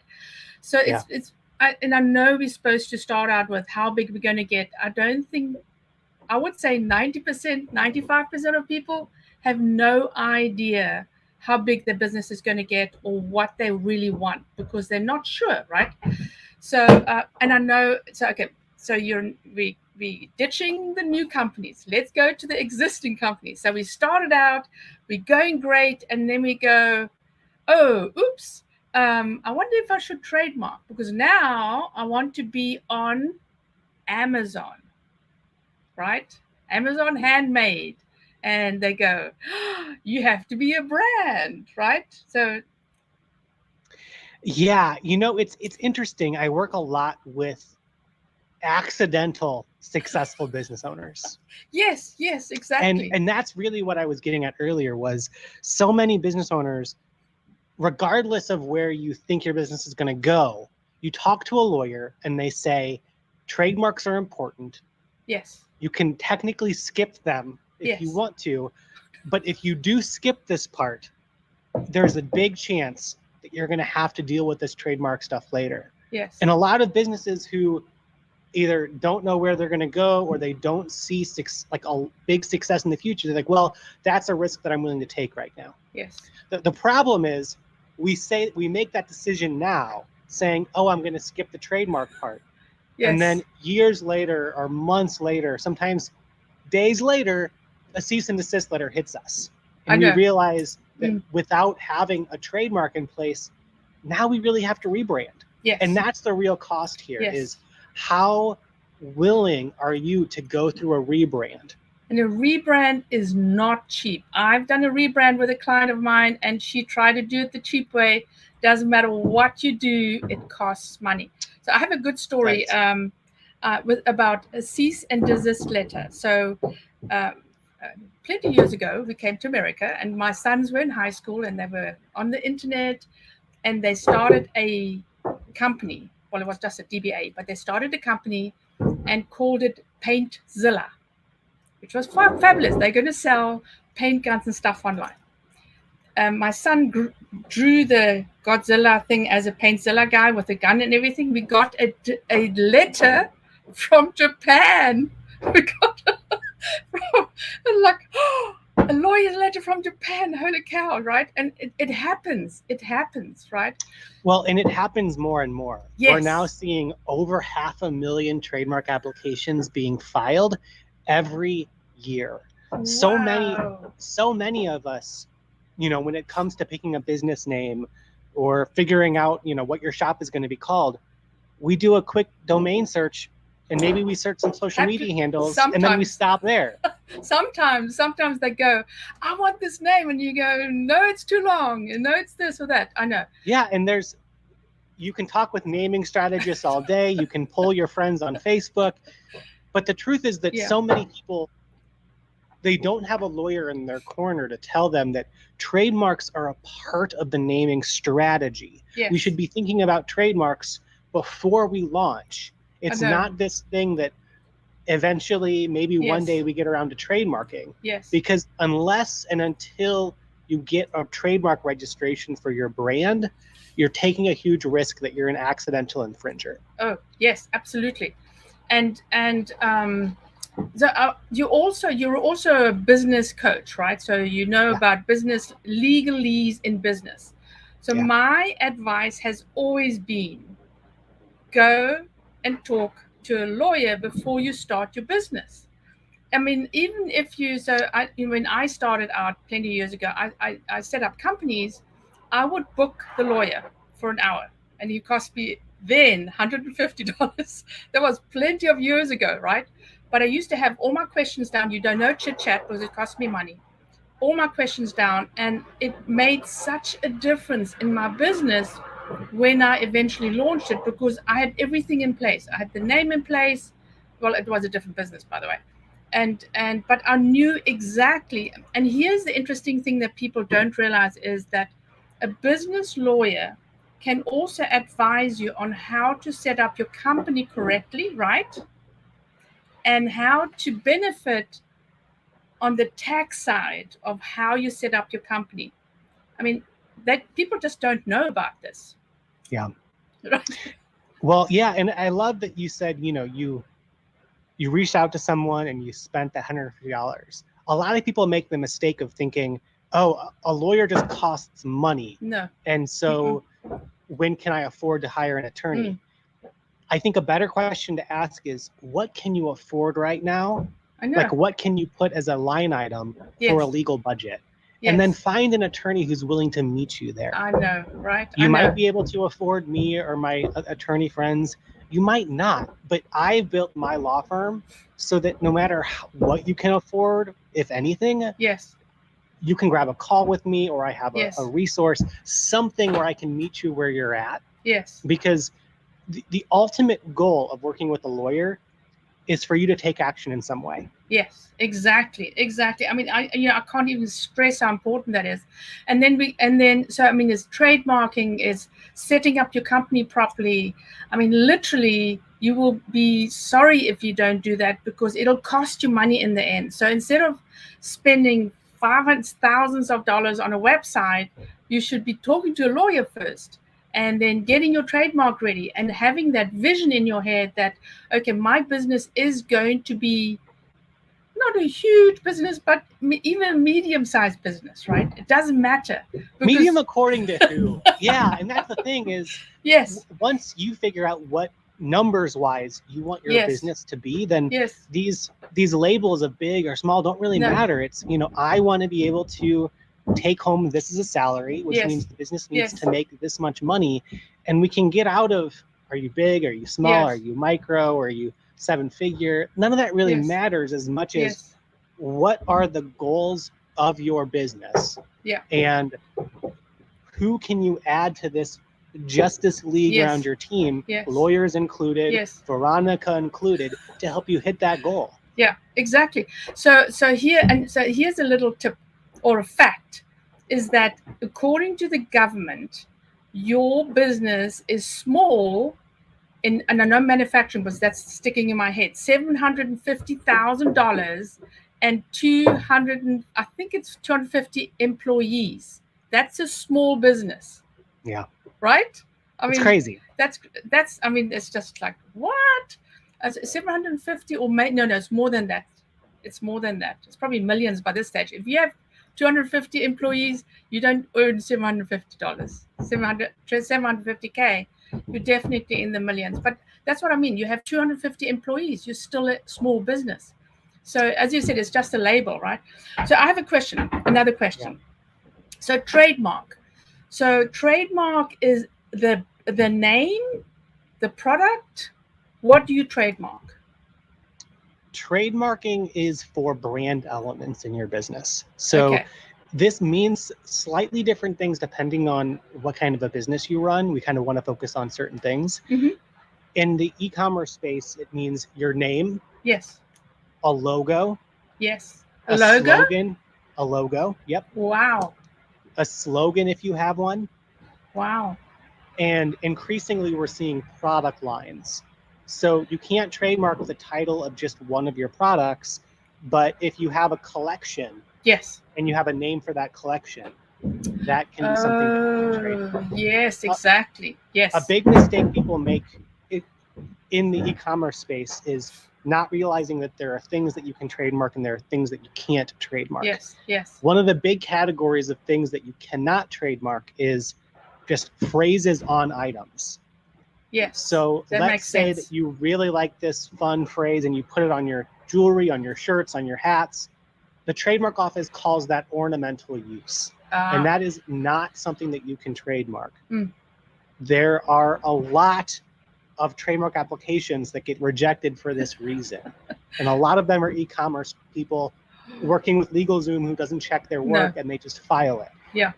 Be prepared if you are in a phrase-based merchandise swag kind of e-commerce that's right. store. Yes. Be careful and don't fall into that trap of trying to trademark the phrases on your items. Yes. Okay. So could you use the phrase as a collection? You could. Right. So you can get around it. That's actually right, because I mean, obviously people think, oh my gosh, my T-shirt is so cool. I've thought about this. You know, I always say there's nothing original anymore. People have remembered it from somewhere, they've seen it somewhere, they've read it, and they might have a twist on it. But if you're original, then you're absolutely brilliant. You know, you're another I was just thinking of an artist, but I can't think of one right now. But right, you know, so Michelangelo. There we go. So so copyright. What do we do with copyright? Yeah. So before we get into copyright, okay, I have to say, yes, a lot of business owners make this other big mistake of treating copyrights and trademarks like they're of equal importance.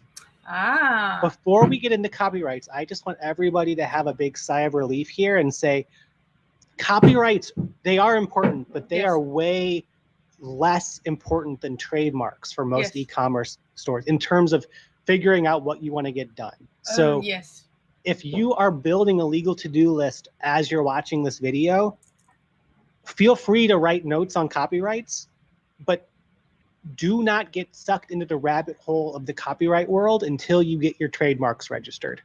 Wow. Why? Because number one, the things that are most likely to happen in your business legally are going to be trademark issues. Okay. Reason number two is that we've talked about trademarks, you know, your business name, your logo. Yes. Yes. You can copyright a lot more. You can copyright so many of the designs that you do. You can copyright your blog content. Yes. You can copyright videos that you do. once you learn about all the things that you can copyright, yes, it can be a lot of work to file paperwork for all of those things. Yes.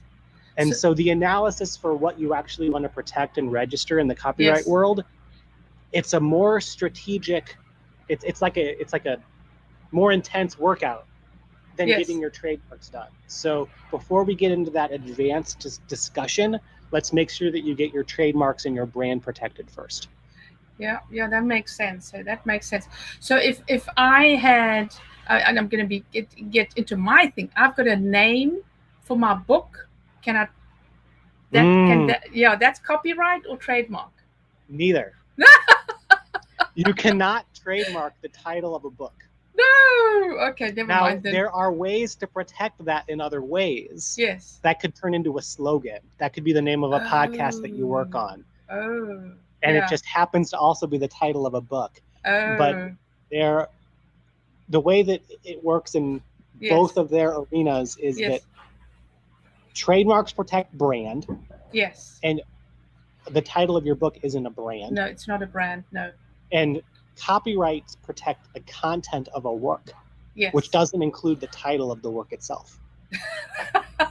I think we should just come to you. Never mind. Just give Joey a call. This is way too much. But I'm fascinated on this. This is where it's really interesting because you have a decision. Once you realize that the legal side is kind of fun and it's kind of interesting, you have to decide whether or not you want to be a business owner and think about this in terms of your time being money and what are you going to do to protect your business? Yes. Or indulge, take time off the clock as the business owner, right? I know. And play here. Yes. Because I can geek out with you on the law all day, but I don't think it's the best thing for your business. Exactly. Yeah. You got to look where the money is, right? So e-commerce branding. So when we say, for instance, if you go on to Handmade America, you have to be branded and then you have to have a trademark, right? Yes, I mean, that's correct. Yeah. And then how long does it take to get a trademark? Okay. I love that you asked the question this way. How long does it take to get a trademark? This is what's interesting and important for business owners to know. You can get a trademark instantly for free. You're kidding. So just by being in business, just by using your brand, you automatically have trademark rights. Oh. A lot of people think that you get trademarked by filing paperwork with the trademark office, which is what I help people with. Yes.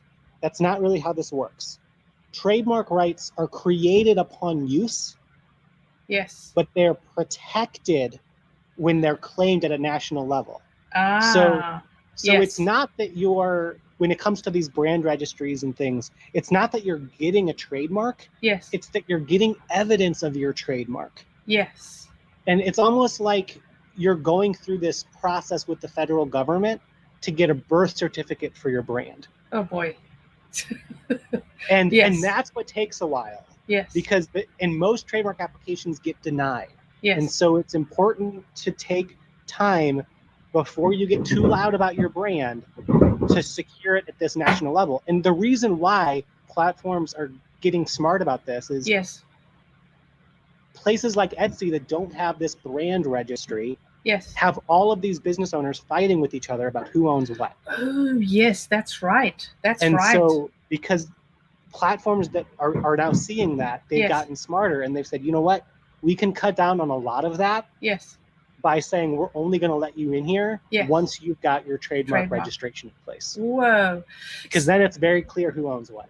So, so I want to create my own line of fashion. You know, I'm going to be the next whoever. I'm not, I'm very bad about names, but I'm going to be Veronica Jeans. And it's until I actually looked at my name on Facebook, I didn't realize how many Veronica Jeanses there were.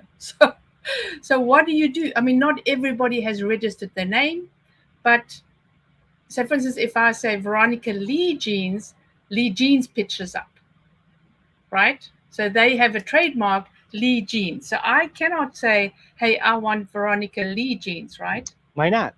Oh, that's my question. You potentially could.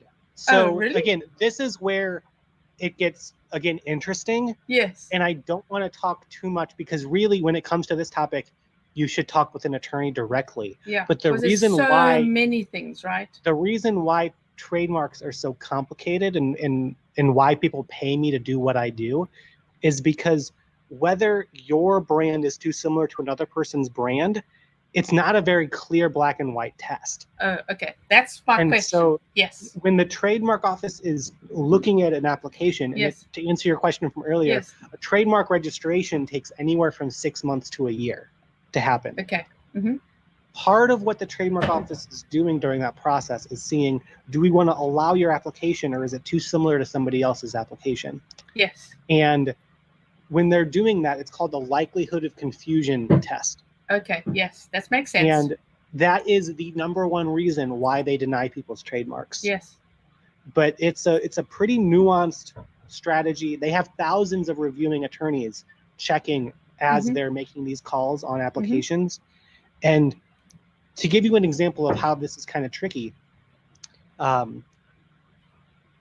you know the company Blue Apron? Yes. Oh, yeah. So recently, there was another company that got denied that was called Green Apron. Oh, wow. Serve a similar industry. But the trademark office said, how likely is it that somebody who sees Green Apron could think that maybe it's like some version of Blue Apron? Blue Apron, yes. And that's really what they're trying to figure out here is, can someone see your brand and think that somehow you're associated with this other brand? Exactly. And that's the same thing if you have a domain name, very, very similar to another domain name is, it's just, yeah. And so I have a couple of clients that obviously have names, and then I know that she's in Whole Foods right now, right? So, and it's a very common name. It's Hug Patrol. So she could get into trouble because her name is very similar to the nonprofit Hug Patrol Bears, which I discovered by accident, right? So is that a different industry than what she does? Totally different industry. So nonprofit. So in that case, there probably is not going to be a likelihood of confusion between the customers. Okay. So yes. like there are two big brands that are both called Delta. Yes. One's an airline, one's a faucet company. Yeah, that's right. Absolutely. Yes. I get it. And so the fact that there can be two brands that are in totally different industries, that's part of the analysis. Okay. So it's not just how similar are the names, but it's how similar are the services or products. Yes, exactly. That makes total sense. Okay, so, and I always get the question is, I have to trademark, it's going to cost me a lot of money. What is, I don't want the exact numbers, but what is the cost of, I know it takes a long time to do this because I did do one of your courses, which I absolutely loved because I was, I can get into this stuff, right? But it just takes a long time. And I've had a client that sat on this for months on end because she couldn't get it done. And she eventually got her trademark denied. And then she went to a lawyer and then it was approved. But she spent all these hours on actually doing the research and not really knowing what she's actually researching, right? Because they don't. Yeah. So if, in terms of the fees of moving forward, you're right. There's a lot of time that you can spend doing it on your own. Yes. So to one extreme, you have the option of working with an attorney. Yes.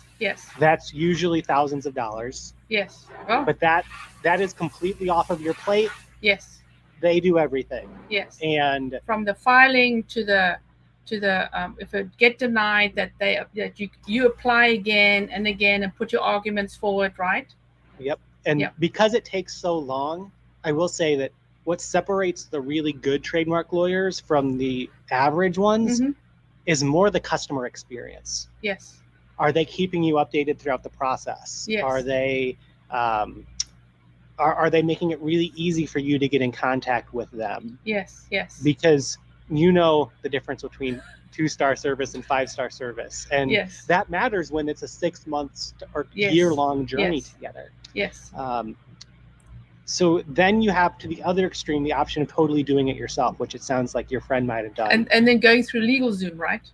Yeah. So trying to do it yourself, Mm-hmm. there's a lot of research that needs to be done. No matter what, you have to pay Yes. a filing fee of at least $225. Oh, wow. You could use a service like LegalZoom. Yes. The problem with LegalZoom is all of these nuances that we've been talking about, Yes. Yes. they don't look at any of that. Oh, wow. LegalZoom is just a fancy form filling service. Oh, yeah, so I know that. Yes. They'll ask you questions, you answer them. They in don't a look form. at what you In a wrote. form, you don't talk to anybody. It's just You this just question in a take form. what you wrote, Yes. and they use that to apply. Yes, exactly. And you're likely going to face problems that way. The Yes. reason why LegalZoom is profitable is because they make a lot of money on the back end. So they'll come to you saying, we have these problems. Yes. Yeah, it was cheap to get started, but now it's going to cost you an arm and a leg to move forward. Exactly, and that's what happens. And So yeah, that's their business yeah. model. And Yeah. then you mentioned our program. So Yes. we created a middle solution Yes. where we show you in a course how to do this yourself in about 3 hours, what the major mistakes are so you can avoid those mistakes. Yes. Yes. But we also don't just kind of send you to Google so you have to do all this yourself. Yes. And so at this point, we have over 250 members in the program. Yeah. And people are really loving how easily they can get started. Yes. Really making it seem like they can run those searches, they can get those applications submitted pretty quickly.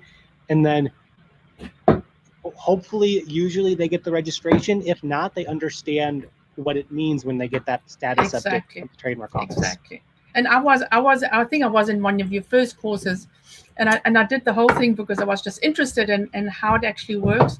And the conclusion I came to is, I think Joey can do this. Yeah. Well, and that's the other thing about our course is we work in connection with my law. Exactly. So anybody who gets the course and like you realizes, you know Yes. what, I think I'd rather just, Yes. even though this is easier than doing it on my own, I would Yes. rather have someone just take it all for me. Yes. You will credit the cost of the entire course Yes. to working with my firm. Yeah, exactly. So And you're that's not what I found. directly- Yeah, that's what I found amazing, because you can go in and go, okay, you know, I have a really easy name, no problems, get it done, finished, and off you go. You know, happily off you go. Or you can get into a situation that's like, ooh, shoot, I didn't realize it was this much work, and there's are problems here, and yeah, just let's get it done. I totally believe in using the experts, because you should be running your own business.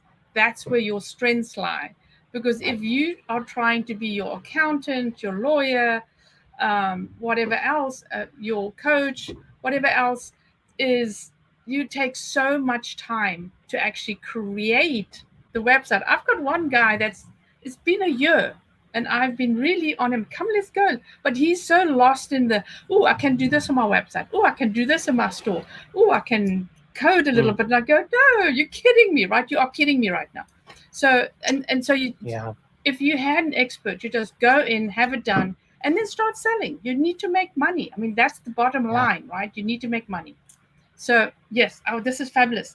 So any other good tips that we need to know that you could sort of think of the top of your head? Well, one of the common questions that I get after we talk about copyrights versus trademarks is, well, what's the difference then between an LLC and a trademark? Ooh, that was my question. Yes. And do I get any naming rights when I form the LLC? Yes. And the short answer is no. The main purpose of the LLC is that it gives you limited liability protection. Yes. So it shields your personal assets if anything bad were to ever happen to you. Yeah. But that LLC name that you get, I like to think of it more as like a backstage name for your business. Yes. So you're communicating that LLC name to your clients when they sign up with you. It's on the invoices, it's in the contracts. Your bank knows the name of the LLC, but it's not, the LLC name isn't really the forward-facing brand. Exactly. And if someone else has the trademark to it and all you've got is the LLC name, you can't point to that at all to play defense. Exactly. So here's the thing is, you can actually have an LLC with a name, and you can have your face fronting brand could be doing business as, right? Because, and then that is your brand. Again, it's your name, your brand, that's the most important part. And then, and I'm so happy you mentioned the LLC or the, I'm incorporated, and because from overseas, and it's always PTY limited, right? But it does protect you, right? It does protect you if you're selling something and they are either consuming it, putting it on their skin, doing whatever, even just buying something from you, and they want to sue you or they want to do something because they came to harm or whatever, they can do that, but you can be protected behind that corporation, right? Yeah, absolutely. And if this is triggering any questions, usually when people have the chance to sit in on a legal conversation like this, they want to raise their hands and they have all these questions. Yes. I have a podcast that's a little over 2 months old now, and it's a great resource for you to just kind of binge through topics that I get asked about all the time. And so if like Veronica right now, you're like, maybe I don't have any specific questions, but I'm curious what questions I should be asking. Exactly. I go through a ton of my answers to that question in the podcast every week. Brilliant. And we'll put this in the group on this feed. It's not a feed, it's actually a post, but and all your information and everything's on the website as well. But we are getting ready for our next speaker, so we're going to have at least 15 to 20 minutes, 15 or so minutes to ask questions right now of Joey. And so if you have any questions, ask them below. Otherwise, go and listen to his podcast. You are going to have so much fun, right? Because I think you should protect your name. You really, really should protect your name. So, and it's money well spent. And Joey I've got to say, Joey, you've been amazing with any of my clients I've had. I've sent you away. I don't even know if you've worked with anybody, but I'm always going, shoo, go to Joey. Oh, thank you. Thank you. So go talk to him. So anyways, thank you very much for listening. And thank you so much for Joey for popping on with us. I am so excited about this. We will get ready for the next speaker. It's going to be on the hour. And so thanks, Joey. Bye. Everybody.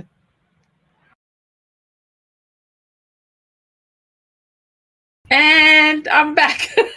Yay! I was looking for Joey's podcast. I am going to put it in the comments as soon as I find that link. I thought I had it in the list, but so we have. I mean, this is going so amazing today, and we are on target, on time. I think. And so many great people are tuning in. Should we look at some of the comments, Veronica? Oh yes, that'll be brilliant. Yes, let's do that. We have about 1 million comments from Brian. Brian, thank you again so much for your session. Let's see what other comments I can find. Well, they're here somewhere. Thank you everyone for tuning in. I think we'll go to the next session and we'll find your comments. Yes. Okay. So right after this, we'll do the comments. So the next guy is Michael Ma, and he is actually in my workshop sessions to learn how to get his new store up and running. So he's going to talk about what the problems he has actually starting his new store. And believe me, he's got businesses, so he should know all about this, right? But you would think so. But so let's put him on, and then I'll be talking to him about all his challenges and everything. Awesome. Here we go. Yes.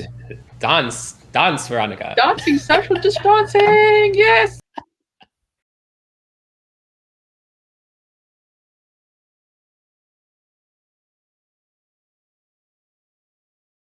This is Michael Ma, and we are going to be talking about his new business. He's just started a new business a few months ago, right? But we're still in the beginning stages. So we're still trying to get his store up and running. He's got wonderful ideas, but he's starting with masks and then going to transition into other products. So Michael, tell us, why did you start? So the whole online business started from a concept that was, my wife had a really great idea and she got really excited about holiday masks and holiday tea towels and all that, and doing like the little kitschy stuff that's popular. Yes. And she's already running one business, so she looked at me and said, "Okay, that's a great idea. You should go do that." Literally. And so the concept was a great concept, but that's what started, and it's one of those, because we have started our one business already. Yes. It's one of the things that I do talk about, and I think you and I have talked about it yes. before, is once you've started a business, your mindset changes, and instead of going, "Oh wow, that's a really cool idea, I bet somebody could make money at it," yes. you actually go, "Hey, that's a really cool idea. This is how you make money doing it." Yes. Yes. So that's where the online business came from. We also have that was the primary reasoning behind it. The secondary reasoning behind it is my other job is kind of hard on me physically, and unfortunately, I'm no longer 20 years old, and I don't bounce back in 30 minutes from things. So yes. we had to start looking at, okay, what am I going to do when I'm in my 50s and 60s and I can't do this job anymore? Exactly. So there's actually two reasons why we went into it. Exactly. And then so Caroline has put you out there and said, okay, go, shoo, go and do it, right? So because she's very, very involved in your gym that you have in Dallas. But so and we start, I mean, we met at Social Media Marketing World, and then Caroline says, hey, you need to help Michael. And that's how we involved in helping you start your business online. But it has had some challenges. So what challenges have you had just starting it up? Well, I think our challenges are the same as everybody else's, and this statement makes no sense. It's the same as everybody else, but it is a little bit different. Yes. And I've even noticed that in some of the classes that I've been taking with you, there are certain things about business that I really understand well. Mm-hmm. And that comes from my background. This is like the third small business concept mm-hmm. that I've dealt with in my life. So I understand the basics of you have to have an LLC and how you set up the business, and you have to have the proper accounts, and you have to have the proper licensing. That kind of stuff is it's not easy for me, but I've literally taken classes on it before.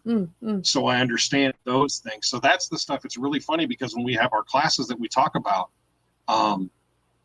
stuff that everybody, I didn't know about this or I didn't know about that. I was like, that's easy. I guess people don't know those kind of things. Yeah, it's like that kind of stuff. Yeah, like when we first started talking about starting a business, it's like, okay, you got to get a business name, and you got to get the LLC together, and you got to get the business license, and you got to get your sales license, and all that kind of stuff. And it's like those nuts and bolts make a lot of sense to me. Yes, exactly. It's the actual getting on. Yeah, the actual getting online and launching. Yes, sorry, your challenges. No, you're okay. Go ahead. Yes, no. I think we're going down the same route, but I'll let you say it first. Yes, exactly. So the challenges is literally getting it online, or what? Very much. E-commerce and the concept of e-commerce is, while it's not a new concept, it's incredibly intimidating. And I'll catch myself going, okay, I really should just go ahead and do this. And I'm like, yeah, but I can go clean the house, and I can go do dishes, and I can cook dinner, and I can do that later. Yes. So the challenge is, it's not so much dipping your toes into the pool. It's you just got to literally taking a deep breath and diving in. And it is a mindset. Yes. And I thought I had a business mindset or a small business mindset or an entrepreneur. Yeah. And I do, but it's a different kind of drive than it is from the other businesses that I've been involved in. I'm sorry. Yeah. My nose itch is really bad. No. And yes, so it's like it's all online, it's all virtual, there's no touchy-feely, there's no building, there's nothing that you can say, this is a business, let's move forward, this is an office. And I totally understand, because this is, I mean, you just have to take the plunge. And we were talking about this before as well, is that just take that password off. Nobody's going to know you're online because you're so brand new. Google hasn't even discovered you yet. So you can literally put it online and start saying to people, this is what I'm doing, and shoo, because it is extremely intimidating to actually flip the switch and say, okay, we in business now, let's put the lights on, right? Very, very, very, very, very much so. So yeah, I've got two you guys that I go, come on, let's go, just take that step, just take the step, and let's, and so and you're thinking like, wow, maybe I should just get this part ready, maybe I should get this part ready, but the bottom line is we haven't even started networking yet. So, and you haven't even shaken anybody's hand yet. So before the internet, we used to do networking, and then you go to events and you shake everybody's hands, you tell them what you do or what you're going to do, then you go away, then you come back, shake everybody's hands again. And so you have to do that on a consistent basis until somebody says, ooh, you know what, I think I need your business, right? But it has to be that consistently being online, and that's where you are now. And so we also, and this is, I think, the third time I've mentioned the blog, but we also started a blog which is going to be totally different to what a couple of the other businesses have, because you actually going to be talking about your journey, about starting an online business. I'm very excited about that. Yeah, and for that, you have had to drag me out of my shell. I'm a very, very private person. I'm one of those people where once you really get to know me, I talk a lot. Yes, I know. And that's a running joke among my friends is yes. Once you get to know me, I talk constantly. Yes. But you've got to get past that first hurdle. Yes. And until you get people that don't know me very well are like, no, he's really quiet. He doesn't really say much. And people who know me are like, you really haven't met him yet. and I think that's the problem is, and I lurked on Facebook since 2007. My boys had Facebook accounts when they were in college, and I used to lurk in there until one of the little guys said, ooh, my email was Hot Baler Mama, which I did not realize what it actually, didn't even think about it. And then the guy says, ooh, Hot Baler Mama. And Michael says, hey, this is my mother. And he said, Mom, off my account. That's my mom. So what I'm trying to say is I looked around, and it's very hard to put yourself in front of the camera, to get out of your comfort zone and put yourself out there.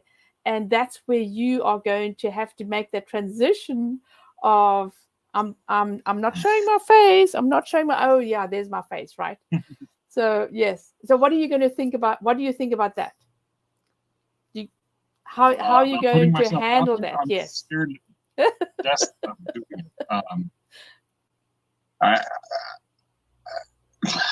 I don't know. I mean, I was a lurker like you. I've just now gotten to the point where I'll post stuff on Facebook and that doesn't have my face or my voice. So I think I'm going to be doing lots of takes to start. I think I'm just start. Exactly. Just start. And literally it's not going to be I have to be in the right mood. It's going to be I have to do this and get on whether I'm in the right mood or not. Worst comes to worst. It comes across that it's like, I really didn't want to do this, but this is what starting a business is. So yes, putting yourself out there. I think that's the interesting. Yeah, I think that's one of the interesting things, and I think that's actually going to help me a lot is because I'm not going to be I'm going to try to have content about my business. I'm going to try to have content about my products. Yes. The overall concept of my business is more of a make your life easier business. Yes. So creating the business and just talking about, well, if I'm doing this is actually helping things, doing this is helping things. It actually, the more I've thought about it, and I've been thinking about it today, it's almost more of I hate to say it because it's a buzzword, but more of a lifestyle concept than it is a business sales concept. Yes. And I think if I look at it like that, I think it'll be easier for me to put myself out there because it's just like, look, this is my life and this is how it is. Yes. Come along. It'll be fun. Yeah.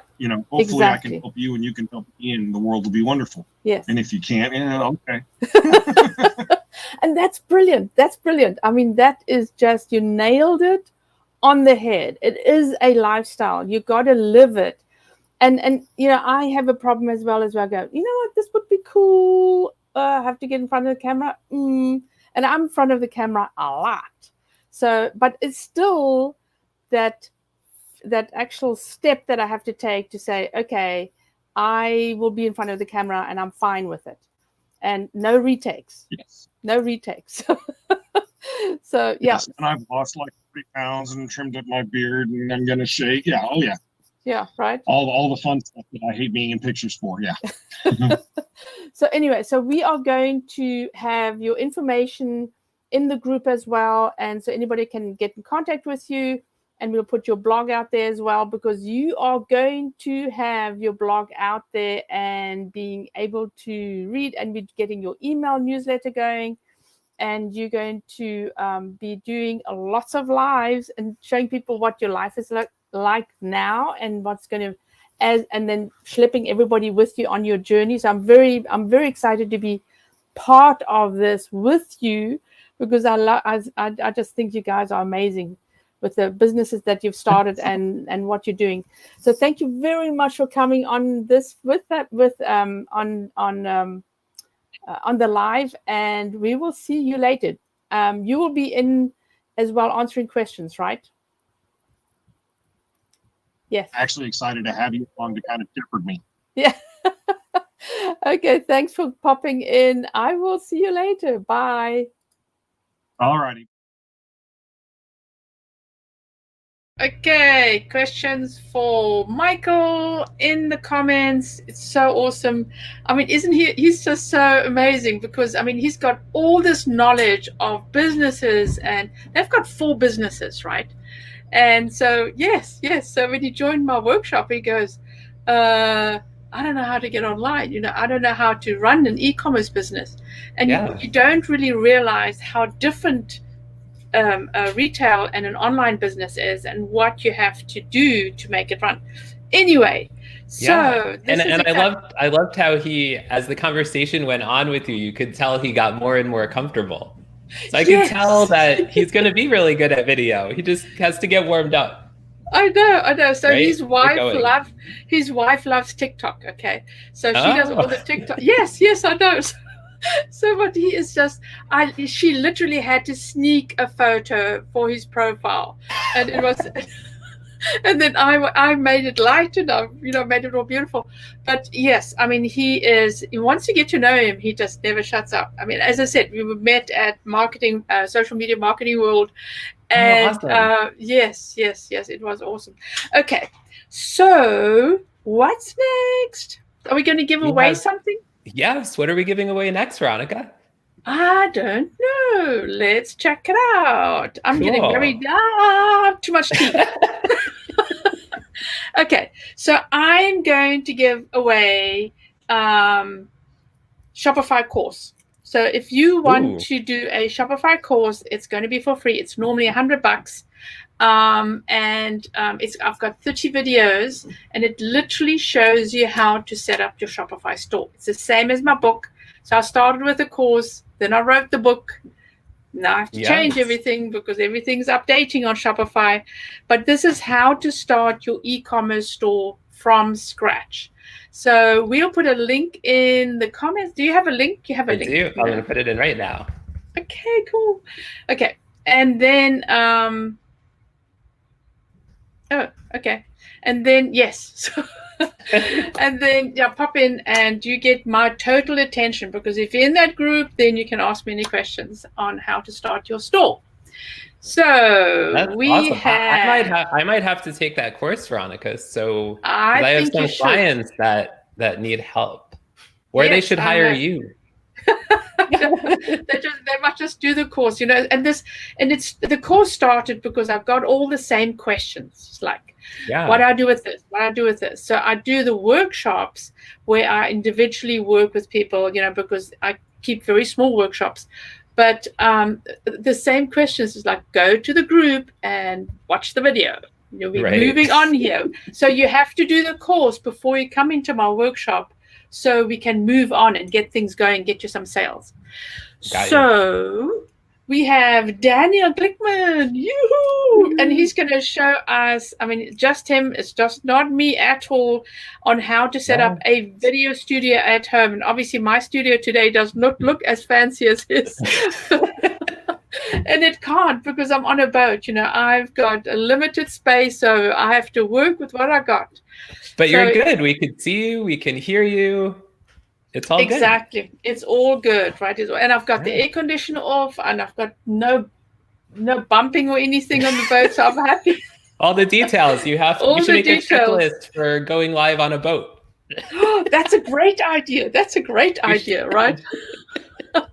Make sure nobody goes on the lube because the pump comes on. Don't wash your hands, the pump comes on. Put the air conditioner off. Yes, all get these on noises. That. Yeah. Okay, so we have Daniel Glickman. Daniel Glickman, let's start it. Yes. Ooh, let's have a round of applause.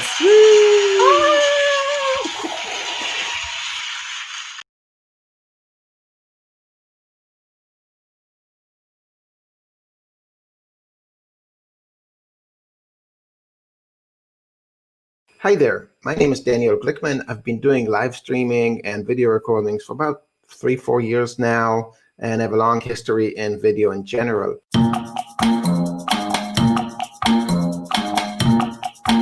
People have been asking me, how did you set up your home studio, your home office?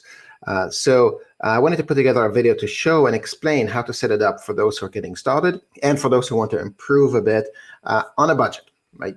So here's the thing. First of all, disclosure. Lots of people out there will give you advice on YouTube, etc., about different equipment. Lots of them have affiliate links, so they are recommending specific products. I don't have any of that here. Nothing. Nobody gave me anything for free. Everything I'm telling you here today is from my own experience and my own knowledge. If you have better ideas or any kind of info you want to provide as well, please send me a comment and I will add it in future videos. It will be great. So there are a few components you will want to consider when setting up your office. And these are pretty straightforward. You've got lighting, camera, audio, and the space around you, right? In addition to that, you also want to think a little bit about your desktop arrangement, software, controls, that kind of stuff. We'll talk about that in the end. So let's talk about lighting. So when it comes to lighting, you have a few options. There are LED panel lights, there are ring lights, right? And then there's some other kinds of lights that you can add in your room to make your room look better. So for me, I start with natural lighting. So I put my desk here right next to the window. Okay, and there's another window right in front of me here. And what this does is it gives me the ability to leverage the natural light so I don't have to put a ton of lights in the space. Now, natural light is great. First of all, natural light will give you a lot more natural light, right? It's full spectrum. You can't mimic that in any kind of lighting that you put in your room. It saves on energy, and these lights do tend to sort of strain your eyes and get you kind of, sometimes they'll heat up as well. So the less of those, the better, right? So natural lighting first. Now, because the natural light is coming from this direction over here, I need to augment that. So the two things I have is, one, I have just a regular pole light that shines the light up on the ceiling. And you can't see it from over where you're standing. It's right over there. So it balances off the light from the windows, right? So I've got light from different directions here. Now, when the light that shines up in the ceiling is great because that mimics natural light behavior. Natural light, it kind of bounces off the walls and off the ceilings and it fills up the room with light. It just kind of goes everywhere in the room, right? When you look at the lighting that you bring in, it usually kind of shines in one direction and kind of floods you with the light. So you want to have this light that just kind of that just fills the room. Ceiling lights are not like that. Ceiling lights will shine down at you. And in addition, they often have like some kind of glass covering, which gives them some kind of tint, right? So what we want is those floodlights, usually LEDs, that just flood the light up and into the room. Those you can find for like $29 at IKEA, makes all the difference. Sometimes that's all you need, frankly. In addition to that, you need a spotlight, or you might want a spotlight. So some of these studio lights either come in ring form or in square panel. There's some differences which one to use, right? So the ring lights are good as a portable device when you're going on location, for instance, and you put your camera smack in the middle of the ring and you're up close to the camera, right? Then it kind of lights you up from up close. And those are fantastic if you're, say, into cosmetics or facial stuff, where you want to be up close to the camera. That could work really nicely. However, notice that, and I'm looking kind of sideways here to the light and trying to find the spot where you can see the reflection. There you go. See? So you can see that there's a reflection for the light here, right there. And if it's a ring light, it's very noticeable. People notice that reflection very much so in the live streams. So that's why I don't like ring lights at all. They're also not super powerful. So I just got an LED panel light. You can get a set of 2 for $199 on Amazon, and they'll have 2 dials on them. One dial for just the amount of light you want to output, and the other for how much yellow you want to put in it. So you can adjust it to compensate for, say, natural lighting that comes in. If it's evening time, the natural light will be yellower. You might want to put more whites in there. Also for the colors in the room, etc. So you can just stand in front of your camera, turn on some kind of zoom or whatever, so you can see yourself, and then adjust a bit. And that takes just 2-3 minutes to do. Not a big deal. And for the most part, it just stays on default. Sometimes you'll take a look at yourself and you'll say, what's up with the lighting today? And you'll adjust it a bit. But lighting in overall, you don't have to mess with it too much. It just kind of sits there. Now, for those who want something a bit more advanced, check out the Elgato key light. This light is attached to your desk, so it takes up less space around. It just kind of sits there on a pole on your desk, sort of in a boom. And you can adjust it from your desktop or from an Elgato Stream Deck, which is really just a shortcut bar in a separate device, right? So you can adjust your lighting as you're sitting there in front of it and immediately see the results. It's a nice little thing. It also helps you turn off the light without having to get up and now start turning off all your devices. You can just turn off from one spot, which is nice, right? So that's about lighting. Pretty straightforward. You don't need much of it, but you do want to make sure you don't have shadows on your face, and that whatever is in focus, either your body, your face, whatever, is it you or you and somebody else, any instruments you might have, they're not shadowy, they're not in the dark. You can also get additional lighting for the background, for the foreground, and for the background, and you can put little lights back there that illuminate the walls in different colors. You can see YouTubers do that sometimes, and when you see that their walls are like bright, sort of neon colors, maybe pink or purple or what have you, then that's how they do it. They just put those lights, and those are pretty cheap. They're like $50, and for a set of 2 on Amazon, and they come with this just any kind of colored plastic that the light shines through it. So it just throws a color on the wall. It can get a little tricky because just in terms of logistics, where exactly do you plug it in so nobody sees, so they're not showing in the video, right? If I put the light right down there, you would see it. So maybe you put it behind a piece of furniture, and all that kind of stuff. So that's kind of advanced stuff, but for the most part, try to use your natural light. Try to use light that you're throwing up in the ceiling in the room. That's cheap, and then 1 or 2 panel lights, LED lights that will just flood you with lights right straight to yourself, right? Depending on how much and the darkness of the room and your style and all of that kind of stuff. Okay, let's talk about cameras. Everybody loves talking about cameras. There are 3 or 4 manufacturers pretty much that'll manufacture the kind of cameras, plus there's some niche manufacturers out there that could sell you stuff. So you've got Sony, and you've got Canon, and you've got Panasonic, right? Which now actually sold their camera unit, and it's not clear what the name is going to be after in sometime soon, right? So let's start with the Canons. Canons have a great brand reputation. They're not the best for video, and definitely not the best for live streamers like us or studio people. And the reason for that is that what you're going to need is something called a clean HDMI output in your camera. Whichever camera you choose, make sure it's got a clean HDMI output. These days, the output is through an HDMI cable, right? And since your computer doesn't accept HDMI input that it can recognize as a webcams can only be recognized through USB, you need a converter. So a device that converts your HDMI to USB. Right. The most famous one is the Elgato Cam Link. It's about $130.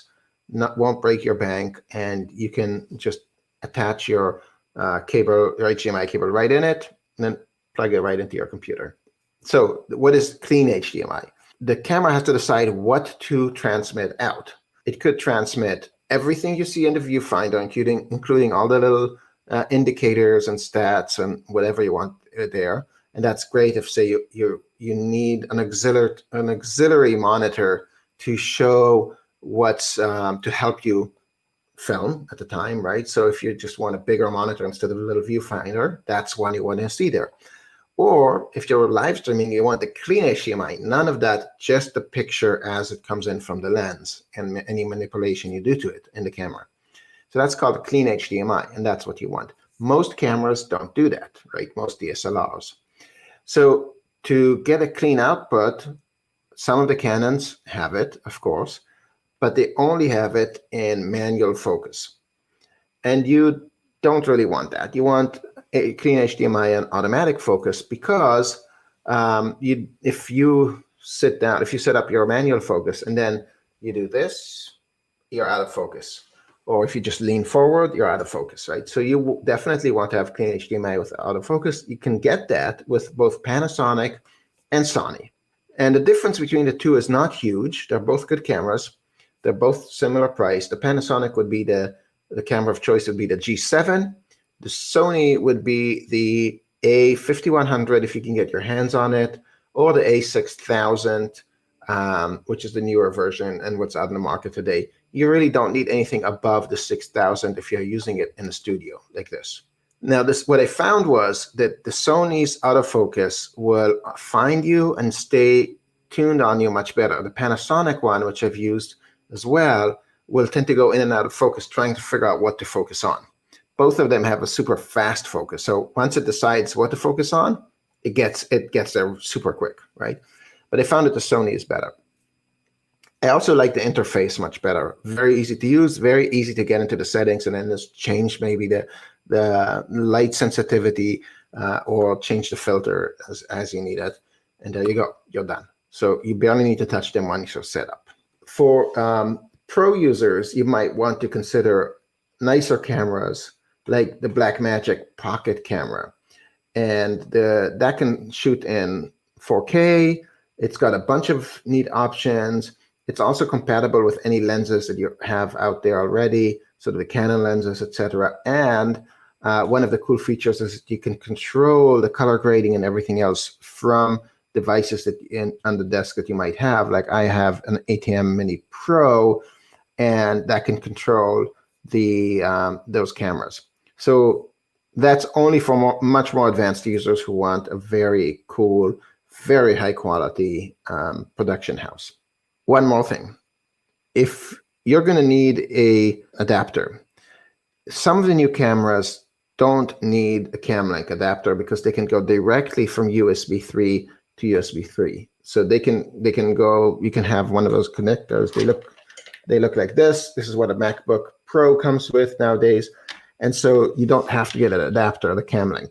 So that could save you $150 off of the price of the camera. However, these cameras are much more expensive. So the new Sony's, I think it's the 7i might do it. I think that's the name of the camera, might do it. The Blackmagic do it, but these are all over $1,000 cameras, right? Not including the lenses. So if you are getting the CamLink and you're considering one day or later on to upgrade and move to 2 cameras, you might as well, instead of getting the CamLink, get the ATEM Mini, not the Pro, just the ATEM Mini. And what that does for you really is just a switcher. So you have up to 4 HDMI inputs and 1 USB output. And then you can switch between cameras just like I'm doing here right now, okay? So in addition, you also have mics in. So you can, and then you can adjust the mics and put maybe some equalizers on them and so on. This could come in handy. We'll talk about mics in a moment. And that's only $150 above the cost of a cam link.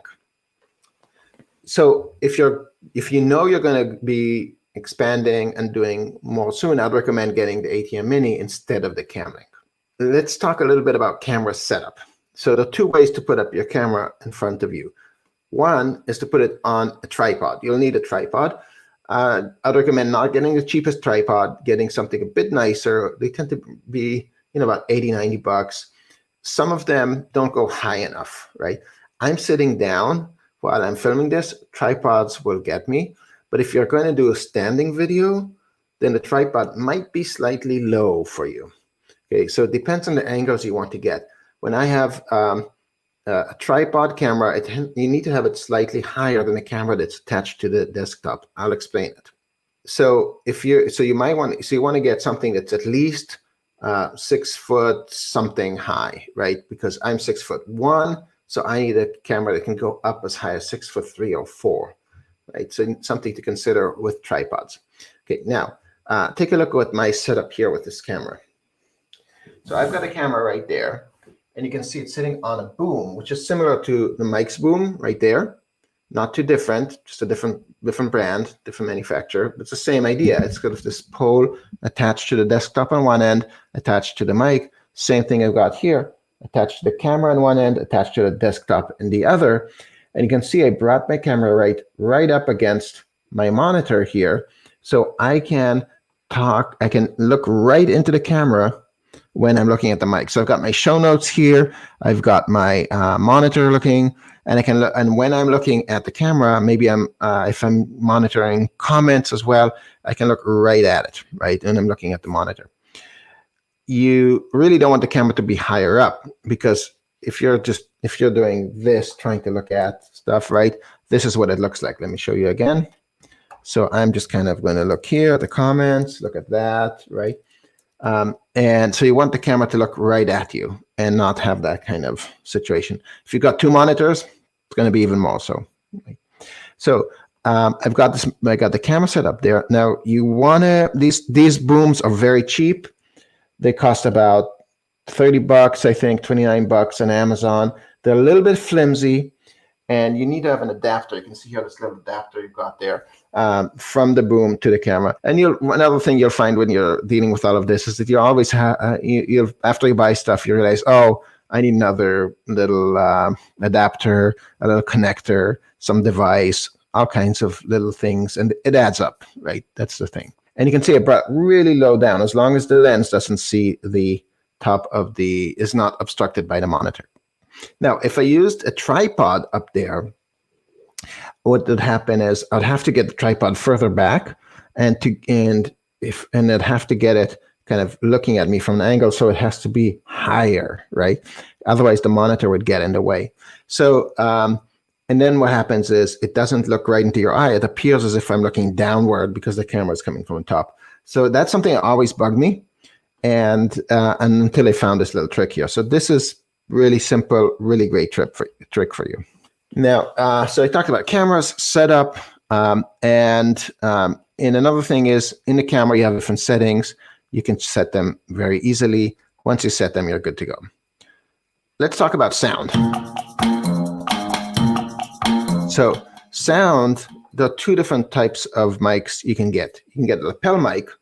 Those are the little mics that attach here. Those are quite good, actually, and they're pretty cheap. They're usually around $50. I could get a wireless one, but it just needs more messing around with and more things to charge, etc. Or you could get a boom mic, or however you want to call it.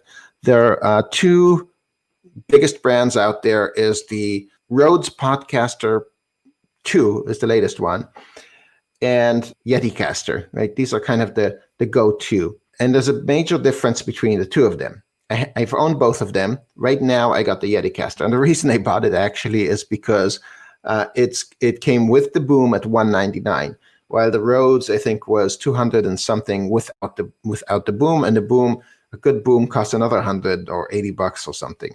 So that adds up as well. So I got this one and I tried it out. It's a good mic. It's got a few great advantages to it. Easy controls, mute button, gain button right here, very easy to use. And it even has 4 different mics in here. So you can set a proximity mode.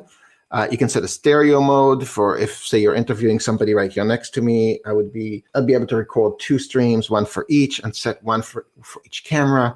You could do stuff like that. So you can do that. It's also got directional mode. So directional mode builds a cone right there, kind of like this. And anything that's outside or behind the camera is going to be, it won't be picked up as well, right? So you can switch between them. Realistically, you just set it to the proximity mode and leave it there and never touch it again, right? So most people will tell you that they use it for this kind of approach. Now, sometimes people get up from the camera, walk away, and do, say, yoga exercises or what have you. So that maybe then it makes a slight difference. This is what we call a condenser mic. So a condenser mic picks up every little type of sound, every little sound in anywhere that reaches it, it'll pick up. So if somebody's turning on the mic in the kitchen, it'll pick it up. If somebody is jumping around somewhere else in the house, it'll pick it up. If somebody's typing on a keyboard in the other end of the room, it'll pick it up, right? The Rode Podcaster 2 is a dynamic mic, and that means it picks up the louder sounds more so than the quieter sounds. So if you are in a louder environment or an active environment where people are doing stuff, say an office space, if you've got air conditioners running occasionally, if you don't have a good studio setup, or if you're a musician, etc., where you want to have like the drums and everything like picked up well, or live spaces, and you would want to go with the Rhodes. If you have a really good studio setup with a lot of sound absorption, so it's a pristine, quiet environment, and then this could work very well for you. I have a challenge here. The fan from the computer will go off, and this picks it up. And if you listen carefully, you will hear the little buzzing sound in the background, and that annoys me, and I'm going to try a different mic to replace it. But for most people, that's just being too picky. It's fine, right? You could use the mic on the computer sometimes. Sometimes it's fine enough, but that works mostly if you are doing this kind of show where you're typing here right in front of the computer, working and talking right into it. I'm doing this kind of show where I'm moving around, etc. And if you noticed, when I was over there, the mic didn't pick me up as well. Yeah, so you wanna set it up in the right way for you, and a good mic is key. Now, you can also choose a lapel mic. Great if you're a yoga instructor, anything like that where you're active and moving around, that solves a lot of these problems. Now, if you're a beginner and you don't want to invest in a mic, it seems a bit overwhelming, etc., think of getting the Yeti Snowball. It's a $50 mic. It just sits right here on the desk, okay, and it'll be like a snowball shaped. It's a basic mic. It does the job. It's fine, and it's cheap. You'll probably grow out of it after a while. Not good enough if you're going to repurpose your videos into podcasts, because in podcasts you want to have a higher level of audio. But otherwise, it's probably a good mic, and you should be fine with it. Let's talk about the space you're working in. Now, this is something I've not mastered yet. As you can see, I'm working my way through it, but I do have some tips and a few mistakes I've done and some advice here. And I know where I'm going with this space as well. So one thing is grow the space, evolve it with you. In general, evolve your production quality with your content quality. It doesn't make sense to have an amazingly well-designed and invested studio if you have 5 viewers and your content is not yet there, right? So catch up to the content with the quality of your studio, and everything else, not the other way around, is what I recommend. And that's what I'm doing. I'm kind of moving, growing, and taking you along the journey with me as I am, as I progress through the journey. Now, one thing you really want to make sure you're striving to get 3 layers of depth. So the first layer is yourself, right? I'm a certain distance from the camera here. Second layer is some piece of furniture or something in the middle. I've got the couch, but it's not working too well for me. So I have another piece of furniture on its way that's going to be right there. And then the third is the wall itself, right? So you got stuff on the wall, in this case, painting, and that is your third layer. So by having 3 layers, you create a perception of depth. Another way to create a perception of depth is the corner in the wall. I've got 2 walls here, right? And those kind of angles, etc., that you can see up there, that the wall kind of closes in on it. A trapezoid shape gives the brain of the viewer the idea that there is depth and space involved. Now, you don't want to clutter the space, right? Unless that's kind of your thing. Maybe you're a decluttering guru or something like that. But what you do want is to have a few items that tell people about you. So this painting, for example, was one I got when I had similar glasses to that guy. And then I was starting to dye my hair. And everybody was commenting about it, that how I'm starting to look like him. And I gave him names and etc. And you can see the same colors. So it was kind of fun with it. And it became a thing. But it doesn't say much about me and who I am. So another option is to get a piece of furniture that you put some books on it, that maybe some books that are related to your industry. If you're into business, if you're into yoga books, etc., etc. And you can even put some knickknacks. If you wrote a book, put your own book there, of course, right? Don't overdo it with your personal, like branded stuff, etc. It'll be perceived like you're selling. People want to get to know you. So what kind of objects can you put there that actually tell people about yourself, right? Flowers can be really nice. In my case, there's like, I'm not into flowers, doesn't say much about me. It's not my thing. I'm not going to go there, right? Although visually they work really nicely. So I have a piece of furniture on its way, and I'll put some knickknacks, and I've got little bobbleheads that I've collected with my favorite characters from movies. And people can notice that and say, hey, I like that movie as well. So it kind of gives a subtle little connection if you want there. Lights, I already mentioned you can illuminate with the lights. Now, there are 2 tricks here. One is if you got a deeper space and you've got the ability to play with lights, you can do something pretty cool, which is actually darken the background and illuminate the foreground, right? Illuminate the subject. And if you think about it, if you look at, say, talk shows on TV, if you watch them, you'll see that's exactly what they do. The lighting is really set up nicely with spots on the people, but then behind it's kind of dark. So that's one option. Another is actually to illuminate with other colors. And as long as you can get some contrast between the foreground and the background. And when you think if you've studied art, you remember that you add grays into the background colors, because that's in nature, that's what happens out there. A lot of gray the farther you look. So dimmer, darker, the farther back creates more space, right? So it's interesting.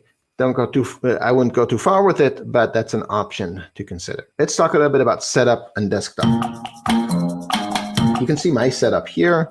I've got some space. I've got even enough to have like a little cup of tea, and you don't even see it. It's just kind of hidden there. The setup is important to have a computer. I would get a strong computer. If you're going for Macs, get a MacBook Pro, not the MacBook Air. It's just not going to handle it. You want to upgrade your processor and upgrade your graphics card to whatever your budget allows, no matter which computer you get, right? So nowadays, that's not that expensive to do, and it makes a big difference. So if you're going to be doing things like green screens, if you're going to put up a green screen here, you need to render in real time the tracing out of the shape of the person and replacing the green with something else.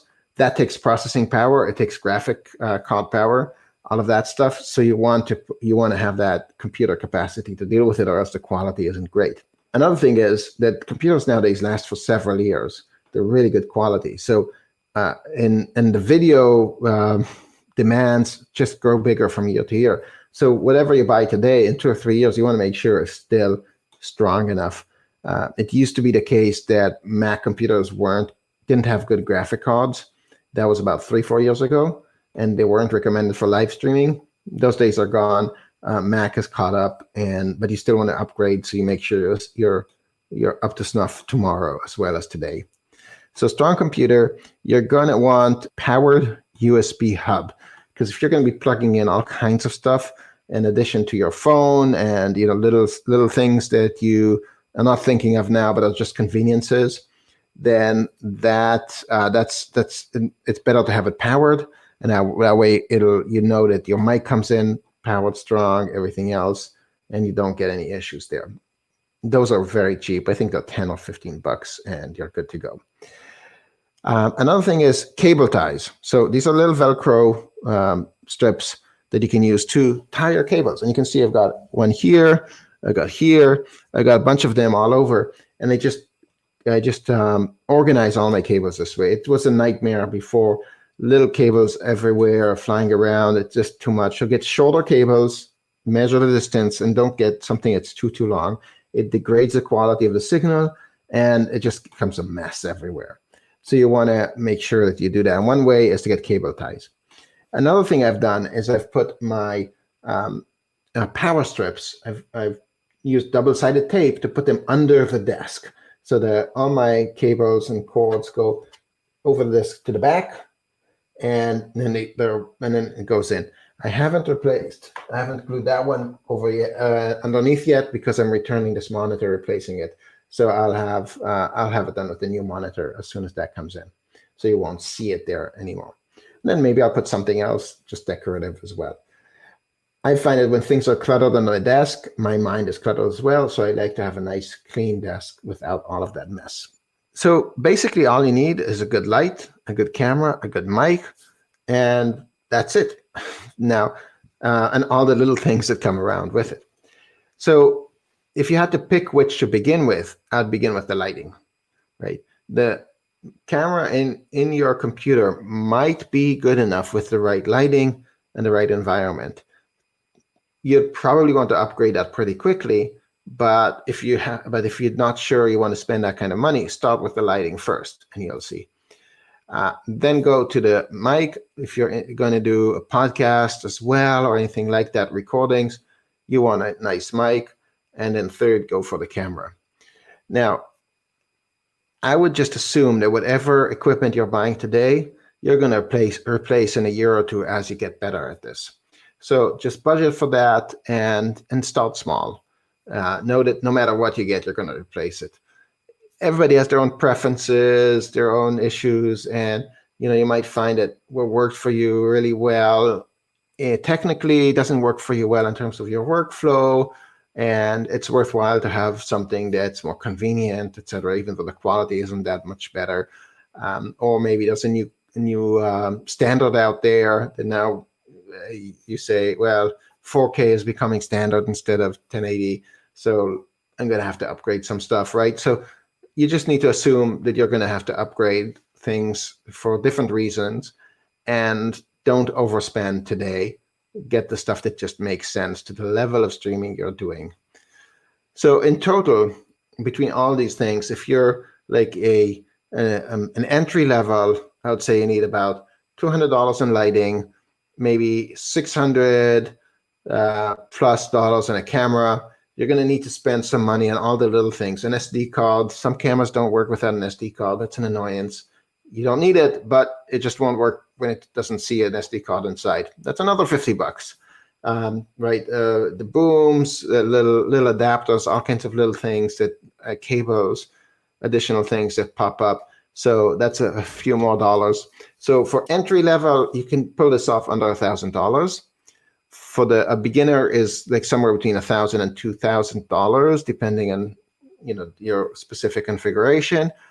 An advanced user that maybe has two cameras, things of that sort, could go up to $2,000, up to $3,500, and then a pro user would probably set up at about $5,000, right?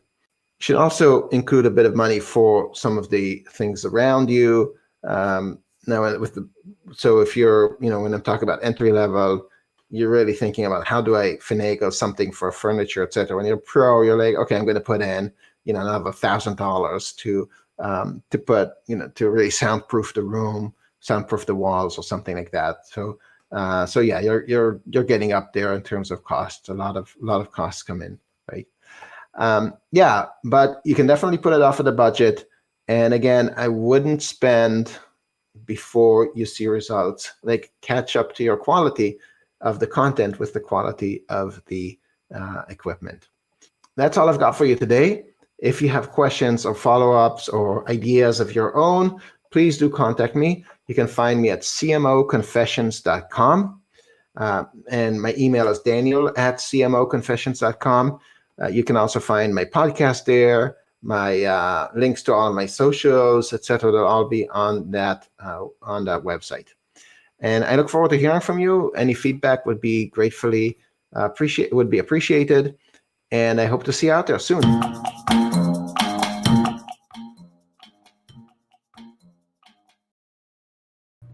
Okay, questions for Daniel. That was really interesting because we all have studios, and I've bought lights. I've got a variety of lights. Okay, I've got the ring light, the huge ring light, and then I bought the little lights, and they didn't last. So now what I have is, let me show you. I'm going to put my camera out, and I'll show you what I have. Yes, I know, right? Wow. Yes, so this is recommended. I don't know if you can see it stuck here.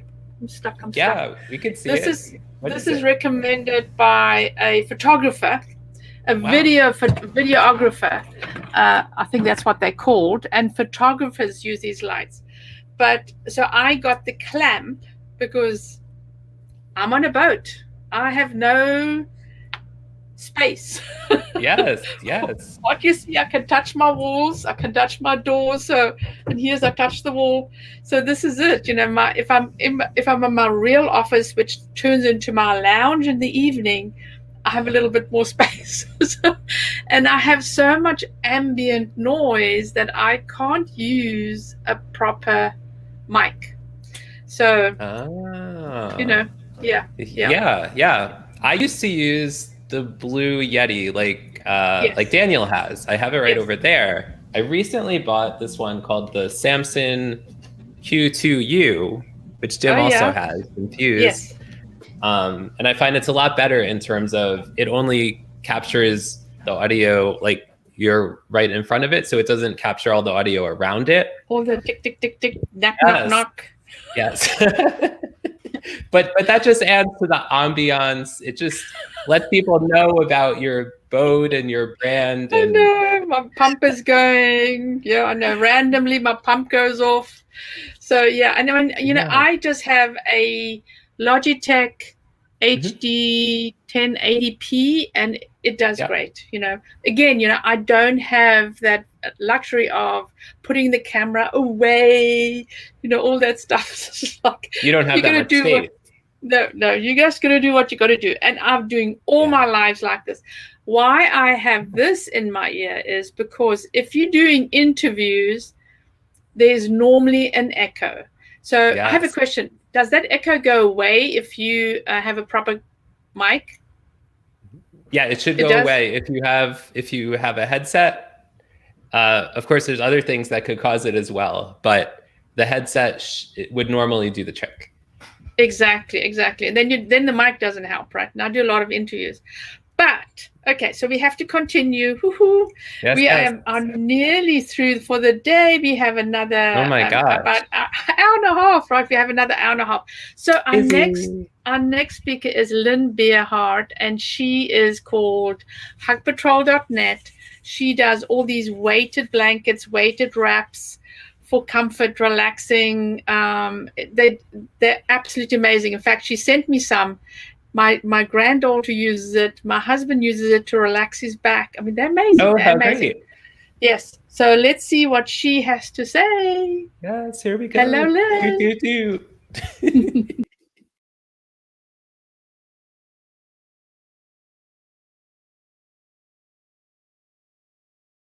And we're live, and I have Lynn Beerhart with me, and she owns Hug Patrol, and it is not teddy bears, it is actually weighted blankets and weighted wraps. I actually have one here on the boat.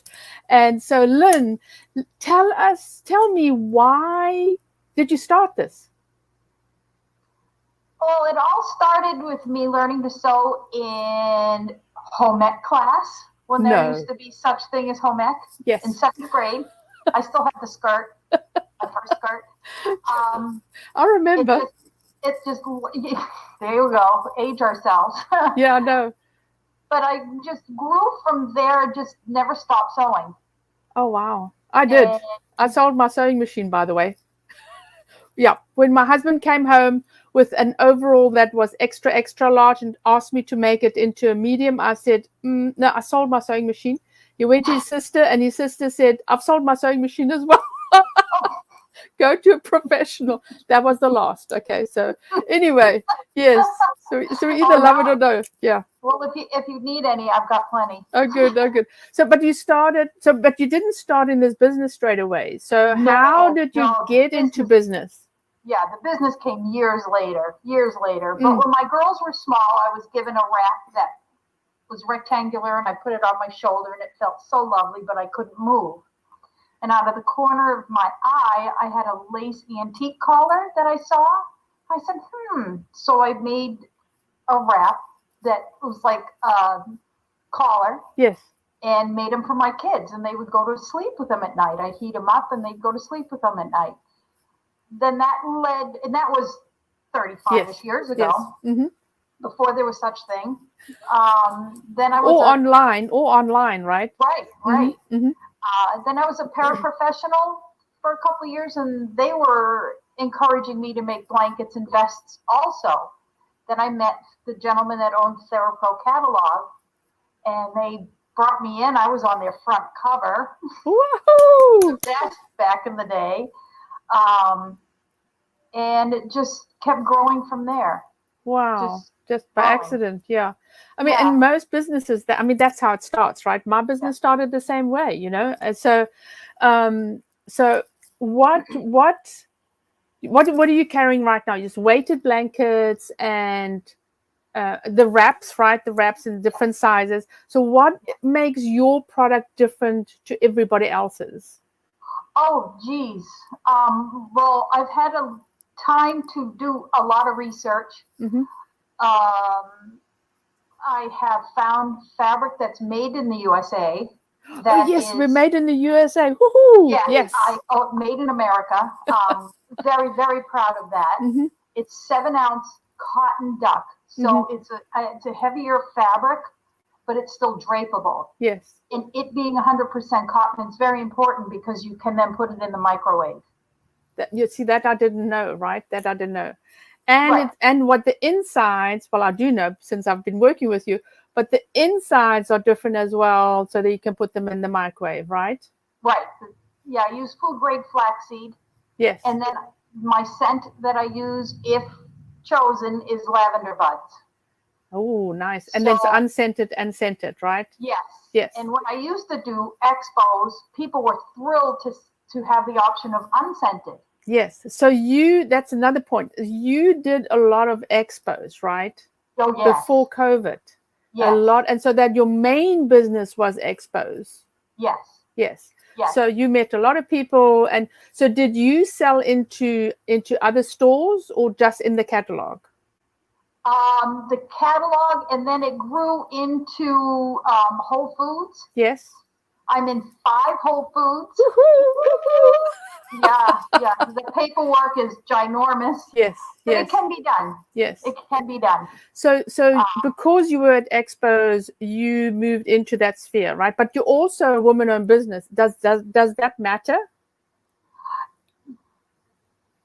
I'm going to say it does. Yes. Because they always ask for that information. Yes. So I put it down that I am. Yes. And that I am. Yeah. So because I know that having been a woman in business, and in my past life's business, there was a huge deal because that's how I got into large companies, because I was a woman in business, and they had to check that box if they were working with government, right? So the difference to just working with a catalog and working with Whole Foods, what is that? The difference? Yes. It's pretty much the same. Don't you have to be more careful? Oh, as far as, oh, yes, that's true. Yes, yes. I'm not able to use diagnosis in any of my verbiage. Yes.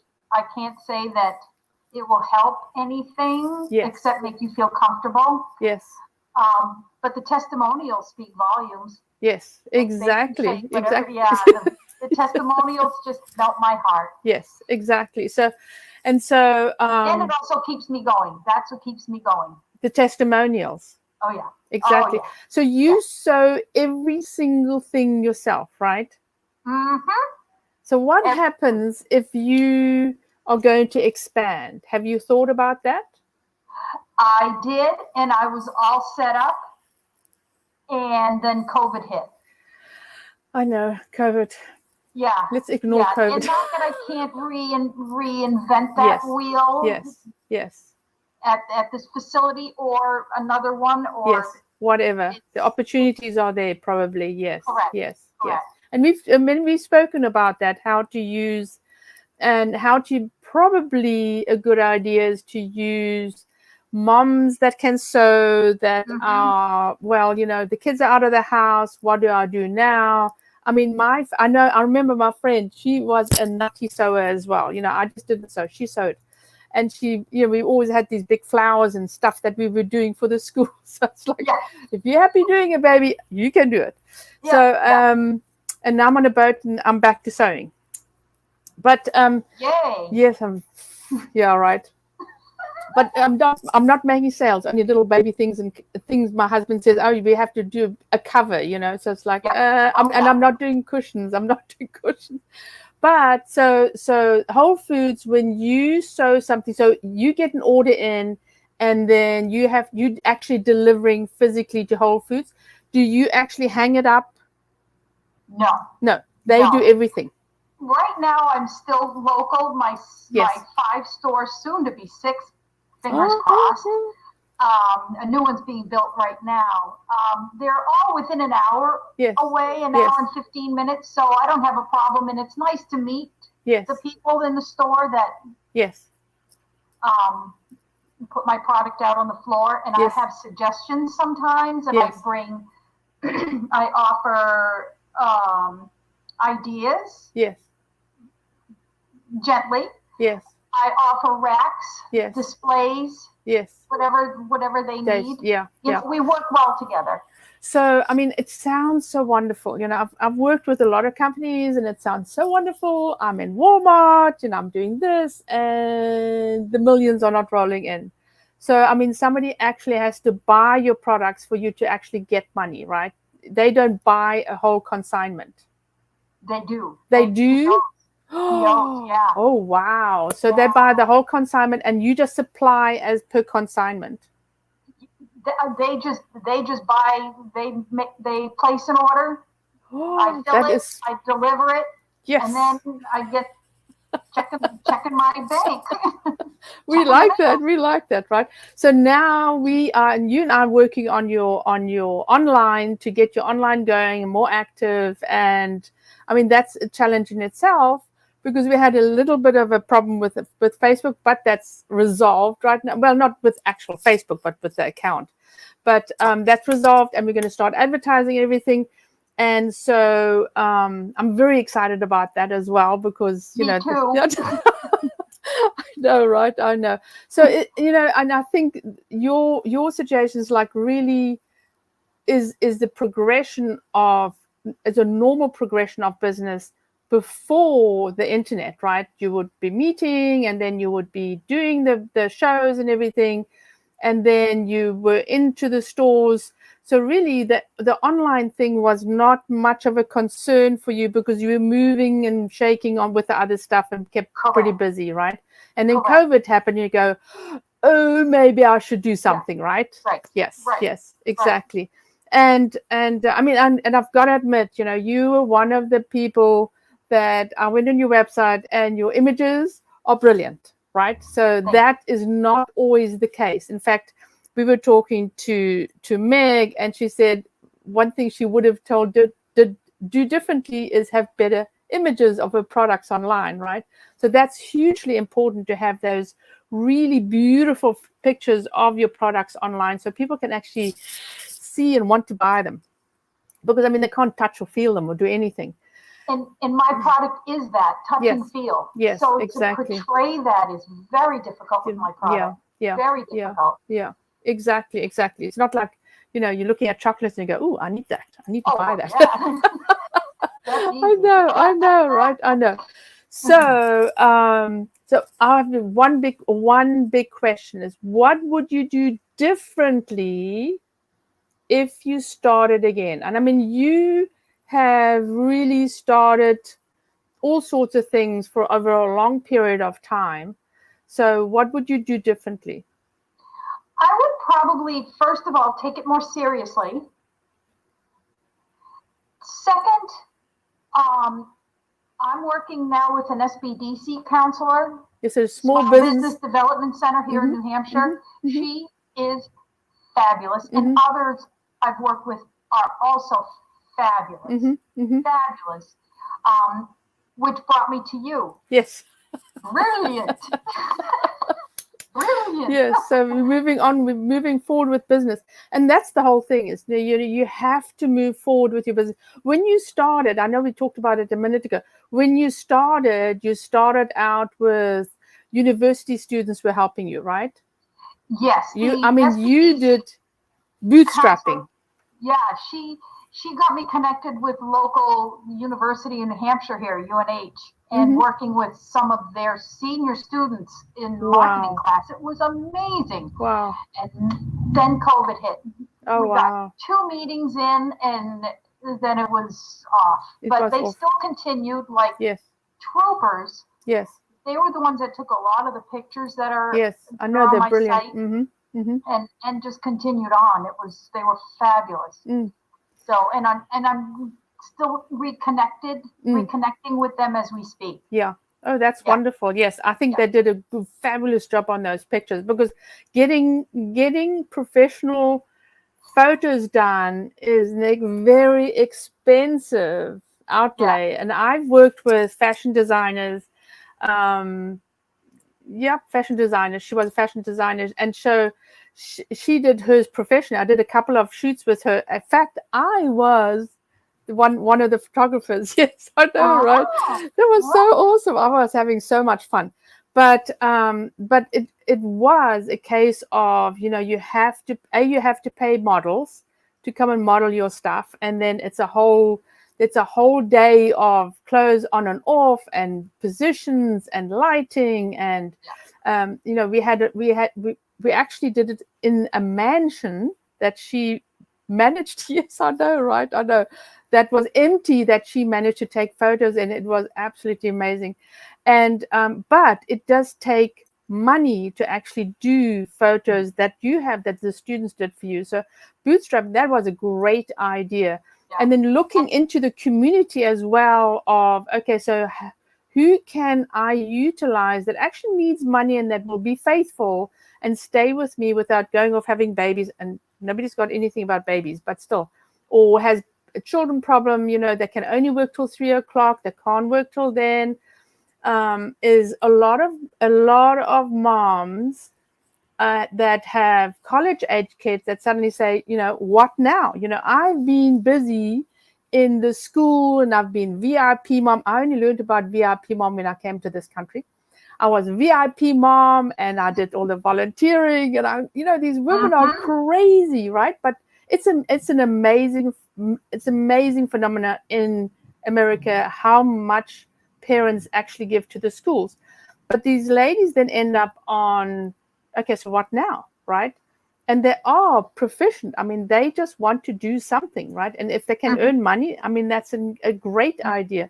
So I always say, look around you. I in my past recruiting company, I used to suggest that to small companies. Look around and ask the moms in your children's schools if they would like to come and supplement, because they all have skills, but they're not as expensive as a professional, right? And I did do exactly that. Yes. There was a friend that offered to take pictures for me, so I made sure to barter.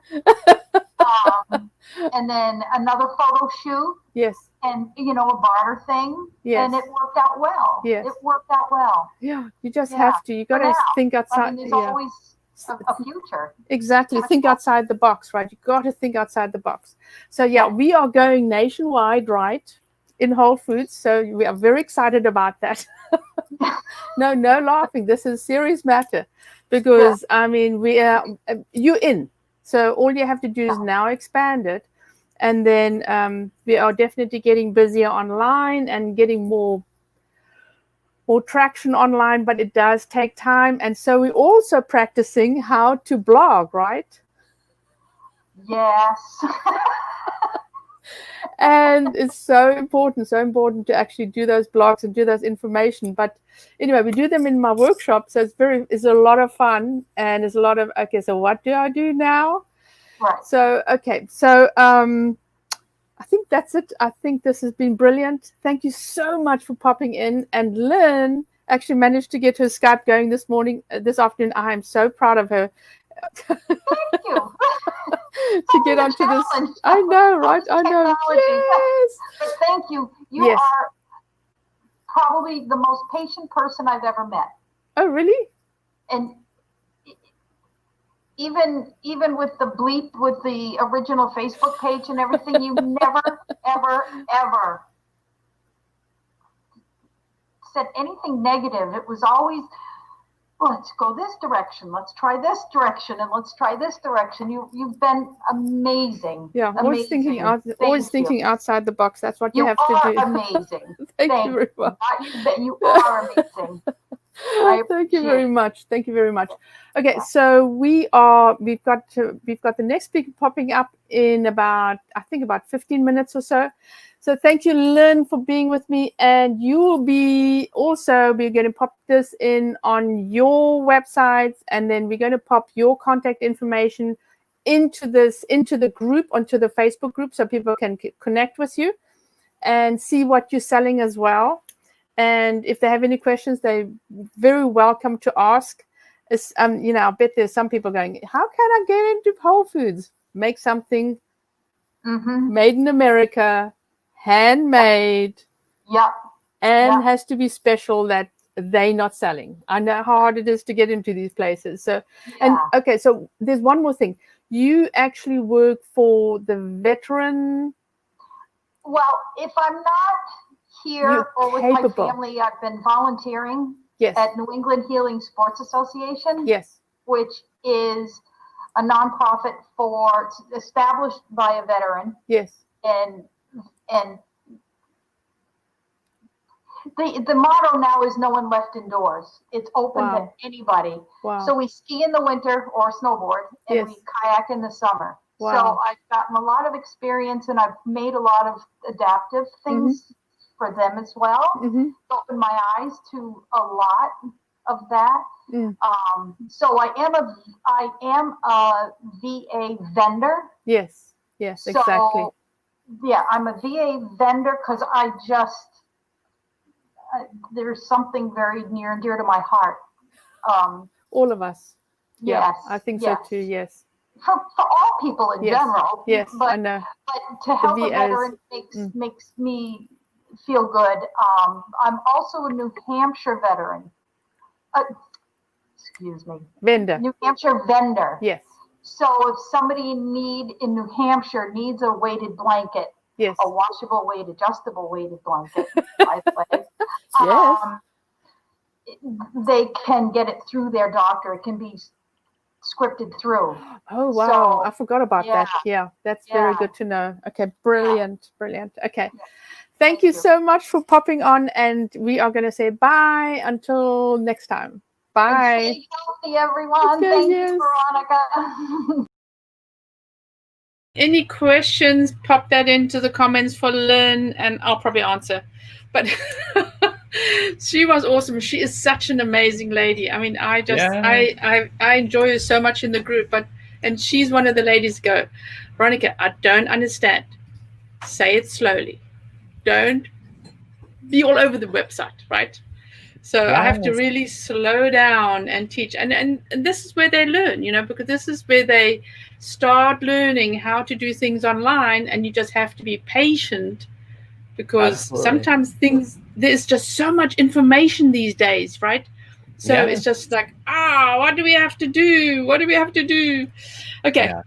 So we have Anne McDonald, and she's going to talk about HubSpot. HubSpot, I love HubSpot. You know that HubSpot is I want to say the only email provider that obviously they have everything. They have a CRM, blah, blah, blah, blah, blah. The only email provider that has a 99% delivery rate. Really? Yes. That's amazing. So we were getting, with the Marina, we were getting like 45, 50 delivery. Obviously for tenants, they open my newsletters, right? But now we're getting from 55 to 60 open rate. And that is great. So nobody talks about delivery rate, right? And HubSpot does. So anyway, they have awesome free CRM. So she's going to talk all about that, because I really love the product. So let's chat to Anne. Here we go.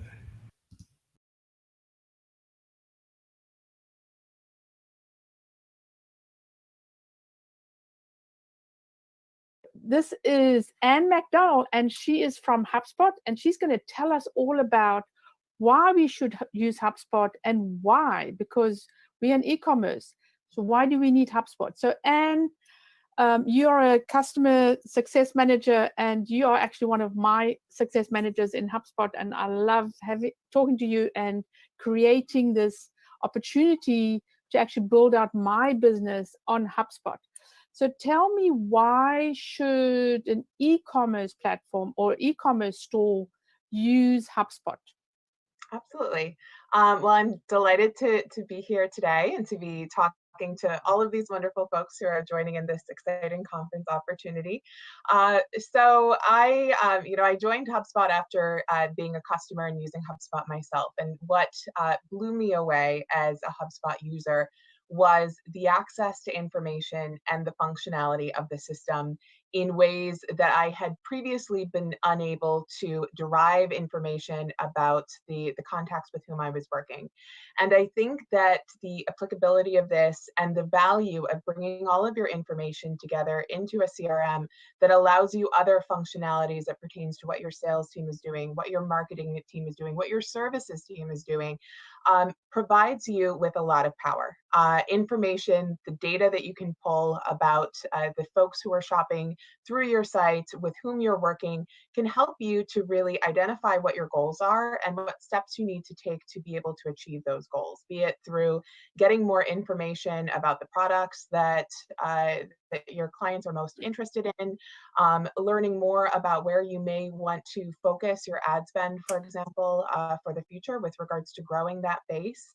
But I think that there's tremendous opportunity that takes all that you've developed through whatever product you've developed, whatever shop you've set up on Shopify, and allows you to take that to the next level and to get your shop, to get your products in front of more people, and optimally in front of the right people, so that that energy is being really well spent.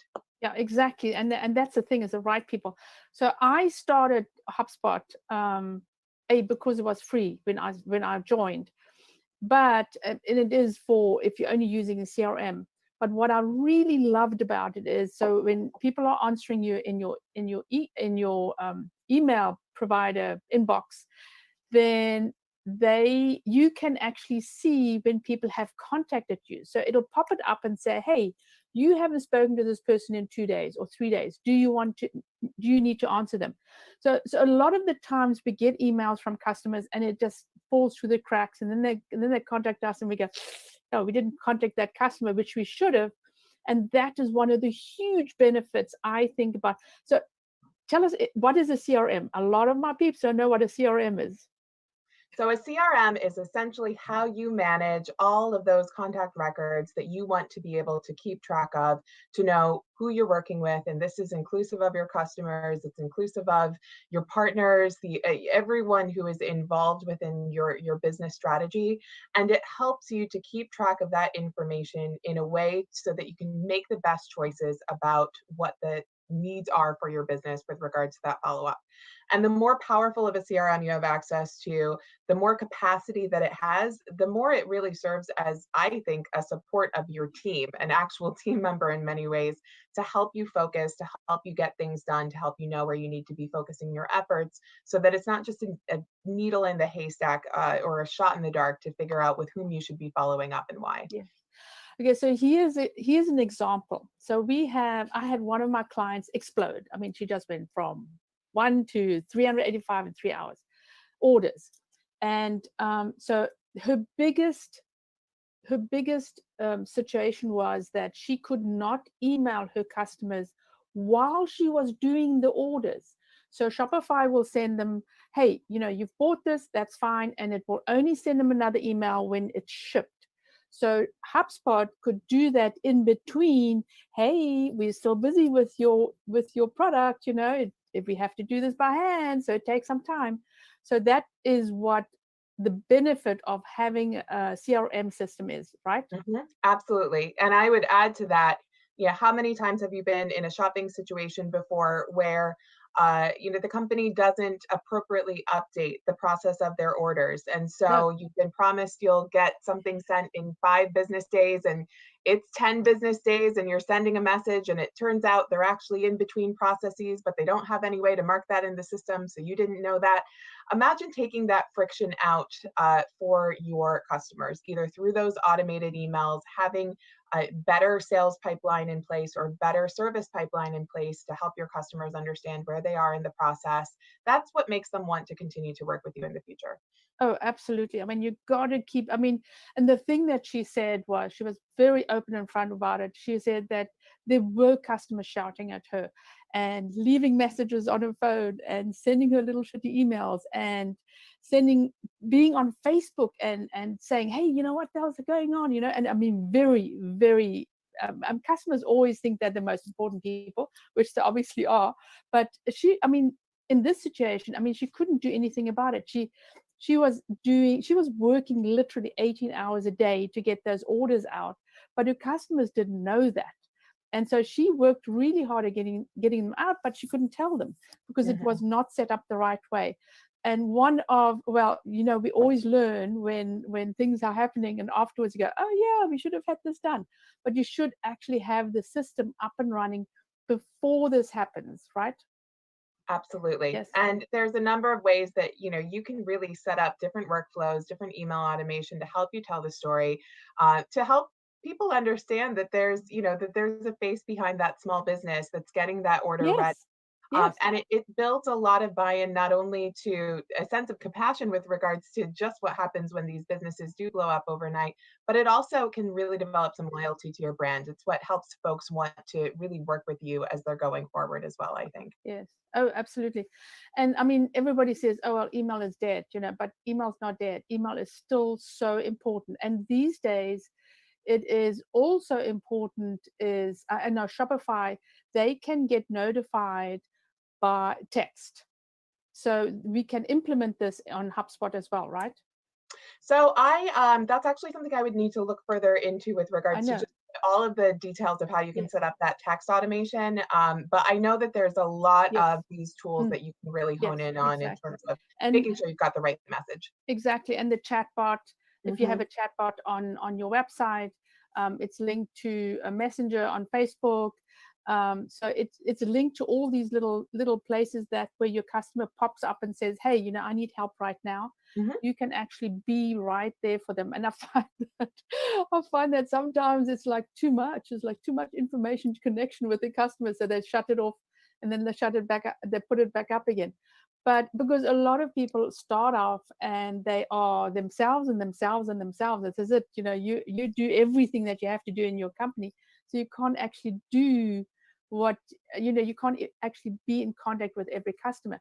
But here's the thing is this, if you automate your chatbot, if you automate your email, so it sends out those first connections with your customers, then it creates that bond with them and they know that you care about them. Absolutely. And those chatbots can save so much time as well in terms of, setting up your frequently asked questions and making sure that those automated order status chats can go out so that you can have your support team or yourself, if you're the one running that chat, really be focusing on those questions that need that person-to-person touch, and get people the answers quickly for the things that don't necessarily either. And then Shopify, this is what I've found fascinating. So you guys created the Shopify API to connect to Shopify. It's not just an app. It is you added it to your platform so it actually works properly. Which, I always believe that if there are too many little bits and pieces, those bits and pieces start breaking down. And you can see exactly on a dashboard, and I know Shopify have it as well, but you can see who's coming from where, what they're doing, where they're coming from, what they're shopping for, and actually then segment these into your email sequence and then have your emails be more personalized to your customers.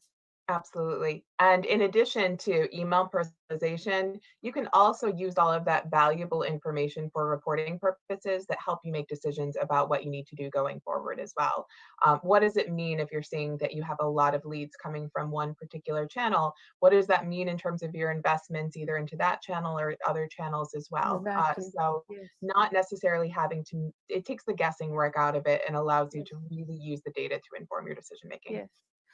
And I use all my forms in HubSpot, because on Shopify, so it goes straight back into these forms. This form has 2 or 3 people that answered, so exactly where people are actually signing up for and what they're signing up for on your website, which I found invaluable because, I've used MailChimp a long time before I started moving. Then I used Klaviyo, then I moved to HubSpot.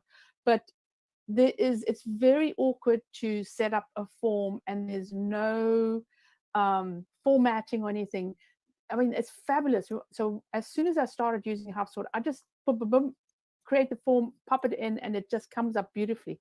That's one of the benefits, because most people are not technically actually capable of doing these extra things that you need to do, and it makes it so much easier. I know I'm sounding like a little rah-rah fan, but I found it so much easier just to work with one platform where it has all of these options, rather than using 3 or 4 or 5 different platforms that pop up and they each have their own little dashboard that you have to work with.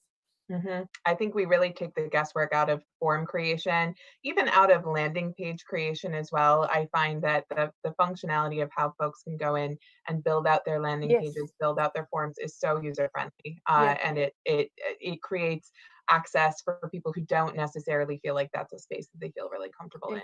Exactly, yes. And also the newest thing that I've seen is you have the social things where you can start. You can actually use the plan to push out your social posts and stuff like that as well, right? Connect your social media to HubSpot, and then also be able to avail of some of the reporting and getting a better view into how your social media is performing and what that's doing on behalf of your brand. I never like it when they tell me it's down. It's like a little red arrow. It's like, no, this can't be down.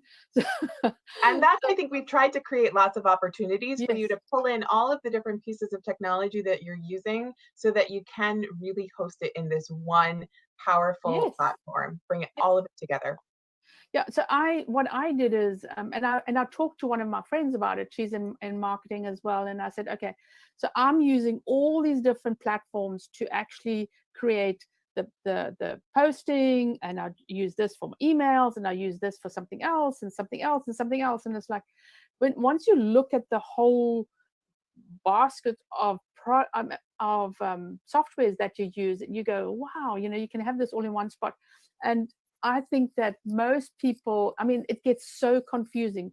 I was having a discussion on a workshop this last week, And one of my little weak clients said, this is all so confusing. There's so many things. And she had HubSpot, and I go, this is ridiculous. She had HubSpot, she had Klaviyo, she had, I don't know. I mean, the business manager sort of said 5 different softwares, and she was starting out. I mean, it's just crazy to use all these softwares, and it just literally drives them crazy because they do not know where to start.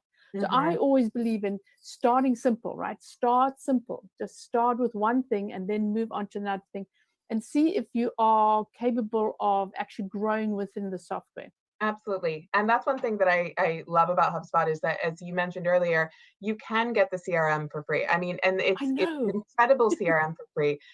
You can start out with starter tools and learn more about how you can grow your business within HubSpot. There's a number of tools across the hubs that are actually unlocked and freely accessible to you, even if you are only purchasing one particular plan, so that you get to test that out as well. So I think they give you a lot of leeway to really get a sense of how the system's going to work for you. Yeah, I was amazed. I mean, I've only discovered it because I have no idea how I got onto HubSpot, but I was testing different things out. And it's one of the things, because it was free. I love free. So I thought, I'm going to try the CRM out, because one of the things where most shopping platforms fall down is a decent CRM. And they are not a CRM platform. They are a shopping platform. So that aspect of their software or platform is always underdeveloped. So you have this whole bucket of customers that are like, they're your buying customers, they are the spam you get from newsletters, they are, so just random people that sign up that you can't really put into buckets unless you put it into another software. So that's what and as I said, the email thing just blew me away. I was like, I don't want to talk to this person today.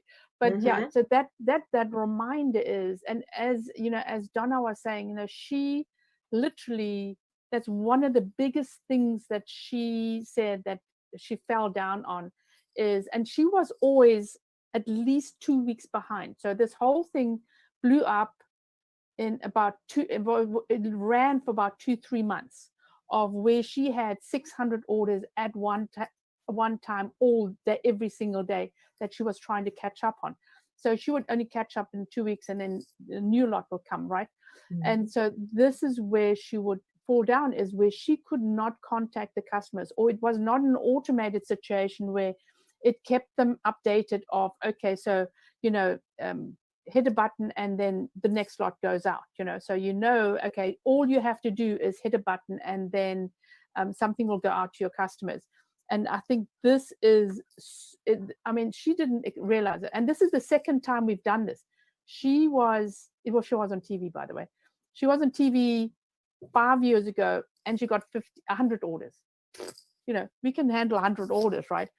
But this time it was like, it just blew up. It was 385 orders in 3 hours, and it never stopped for 2 months. So if she was prepared, she probably would have retained so many more customers. And I think she probably lost about 10%, maybe even more. I haven't talked about it, how many she actually lost of customers that she could have maintained, because obviously the business goes up and it comes down again, right? So you have to build it up again. So I'm going to definitely try that out and see how that works, and see if I can implement that into her system. Absolutely. So so the Shopify integration it actually follows the orders as well, right? Right. So you can, the way that the information comes into HubSpot, you're able to see where the order status is, and essentially you're able to have a view within HubSpot of the information that's being pulled in through Shopify, so that you can make sure that the appropriate updates or the appropriate messaging is going out around that as well. Okay, fabulous. And then and so yes, so you link that to your emails, and you can have that link to the social part of it as well. You also have a blog, although Shopify do have a blog capability as well. So not everybody actually uses the blog, but it's one of the I know that HubSpot, the SEO on the blog is fabulous. Yes. Yeah. And I would say, just like many of the other tools, we're trying to build out tools like the blog, like the landing pages, if you're hosting your website on HubSpot, like the CMS hosting, to really make sure that we're helping our clients optimize for SEO and that we're doing what we can through technology to help them get ahead of that as well. Yeah. So the website, is that a new option? So CMS is our newest hub. We offer hosting and website development through HubSpot CMS. And so, I think that there's, again, a number of tremendous benefits associated with hosting through HubSpot, through taking advantage of all of the different themes that you can build your website out or migrate your website over to look at too. And we actually have, I was just talking to a partner the other day who has, provided really good insight into why you might consider moving over from a WordPress or from some of the other hosting platforms to look at HubSpot too. Believe me, many ways to grow. I'm not a fan of WordPress. I have clients on WordPress. I'm not a fan of WordPress because it's so difficult. You have to be able to you have to be able to look at the back end of HTML and CSS and all these other fancy words and be a web developer to work on WordPress. It's not the easiest thing. Right. So what we will finish with is, how do you get on HubSpot? Yeah, absolutely. So, there's a lot of ways that you can connect with our team to start to try out HubSpot. I'd always recommend, going ahead and trying out that free CRM first and foremost. That's why we have extended that opportunity to clients, is so that you have a chance to take a look at what you're getting into before you make that. It is a big decision. It's a lot of product. So going to HubSpot.com, going ahead and downloading that free CRM as that first point of getting started. And then, Veronica, I'm sure that you're going to be providing a lot of additional information about all of the things that people can do through the integration as well too. Yeah. And I mean, you guys are moving so fast. I know we came from inbound. Just at inbound, you were announcing so many new parts of, and I just went, oh my Lord, I can't keep up with all this. That's why the CMS, the website thing, sort of, I went, what? You can actually create a website on this? So I'll definitely start promoting that to my customers as well, because a lot of them start on WordPress and it's just so confusing on WordPress compared to where it's just easy, just drop and shop, or whatever I call it, drop and put your stuff in and then off you go. And then you have your CRM, all these acronyms, right? CMS, CRM. Your CRM, and then also your forms and everything is right there in the same system. I actually love that. I haven't thought about that, but that's a great selling point for me to promote HubSpot. So anyways, thank you so much. If anybody has any questions about HubSpot, we'll have a little bit of a question and answer after this. You can ask Anne or you can ask me, and I will be answering, and Anne will be answering all the questions afterwards in the comments. So just pop them into the comments, and we will be back with our next speaker. Thank you, Anne, for popping in. I can't believe you actually are here and participating. I'm so happy that you are. Thank you, grateful. Thanks so much for having me. Ooh, and that was awesome. So yes, those comments again, if anybody has any comments, pop them in the comment boxes below. And so we're going to get on with Tiffany. Tiffany. She is one of our store owners, and then we're going to finish up. Strong. Woohoo! Here we go. Okay, let's go.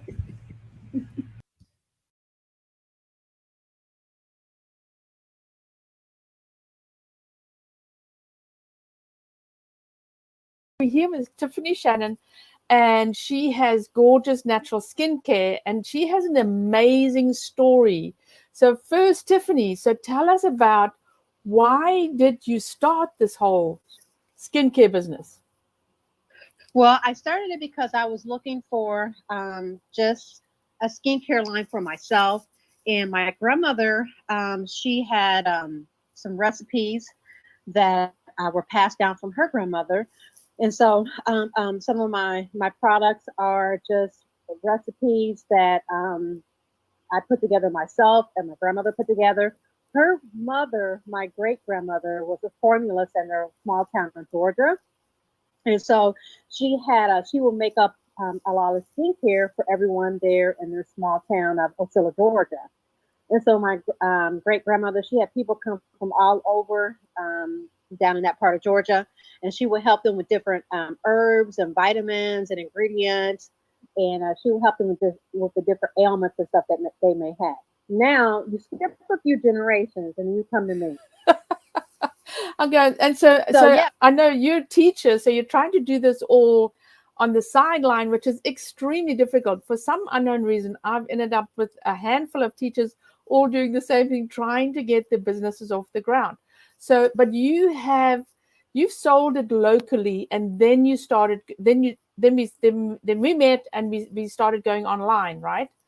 So people Correct. really liked it. They gave you wonderful reviews, and so you still have your clients around you, but now we're going to be expanding your clientele. So so you actually do this from home, and you actually talk to one of our mutual friends in my workshop who does skincare as well, and you're thinking about doing it through a manufacturer, which is going to be a lot easier. Right. Correct. Right. Yes. Correct. Yes. Why do you say that? Why do you want to do that? Because I just feel like the manufacturing process, it just alleviates the I guess the load off of me, I guess. And then also it's a little bit more probably a little bit more quicker, I guess. Yes. I formulate everything like by hand, and I'm very particular and very hands-on, which I should be. Yes. And so I would just give the baby over to be babysit just a little bit better. How about that? So I know, right? I know. So and you also, so just to make some extra money, you also made some face masks as well with gorgeous. I am gorgeous, right? It says I'm gorgeous. Trust me. Yep, so this is this is really stepping up to the block and saying, okay, I'm going really slowly, and I'm going to start selling something different. Have you sold any yet? I know you've just got them in. Yes, I sold out on all my masks. That's exciting. Yeah, so I was so excited. Sorry, I got so excited about that. I get so excited about that.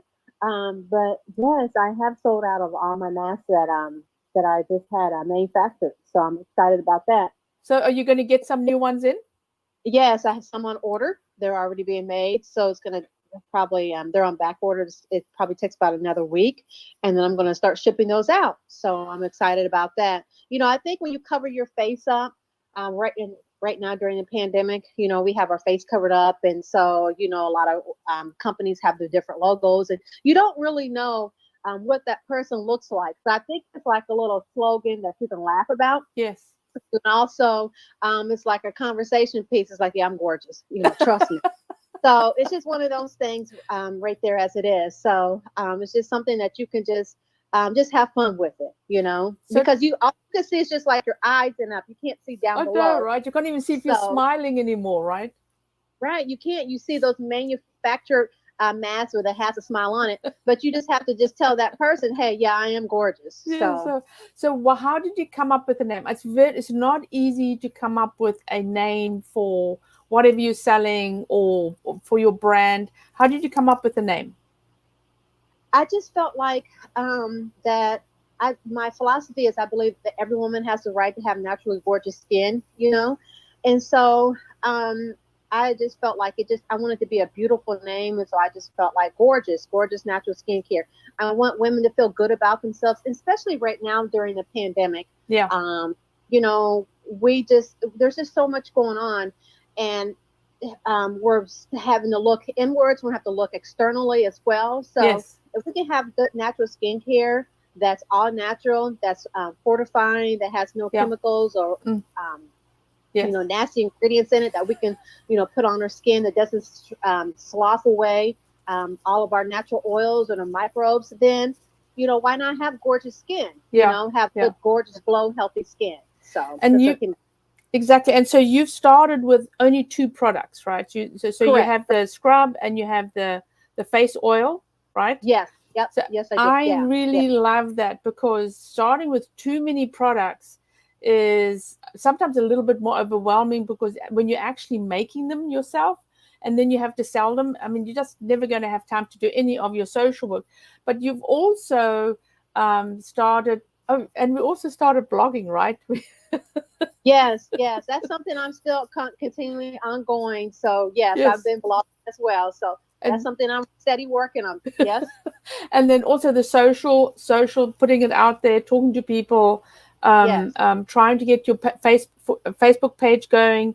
And how's that going? So far, I'm really working at it. So the social media, that's something that I'm working on. And thank you, Veronica. Because you are just amazing. You really helped me out. Yes. You've really just pushed me out there, like get out of the nest. Yes. And let's do this. It's very encouraging. Yes. So let's do this. Hats off to you, Veronica. You are the queen of e-commerce. So you know about Shopify. You know about the ins and the back room, the back alleys of just Shopify, Facebook. You know it all. So thank you. Oh, thank you very much. Okay, so so have you thought about your packaging? Okay, so tell me about your labels. How did you create your labels? Because that's not an easy thing, because your labels have to go into a bathroom with lots of water. So you had to especially order them and have them created, right? Right. Right now I've partnered with right now I'm working with FedEx. And so I have a gentleman at FedEx that we work together on my labels. Eventually I would like to partner with FedEx, but they have a good small business program that they work with you.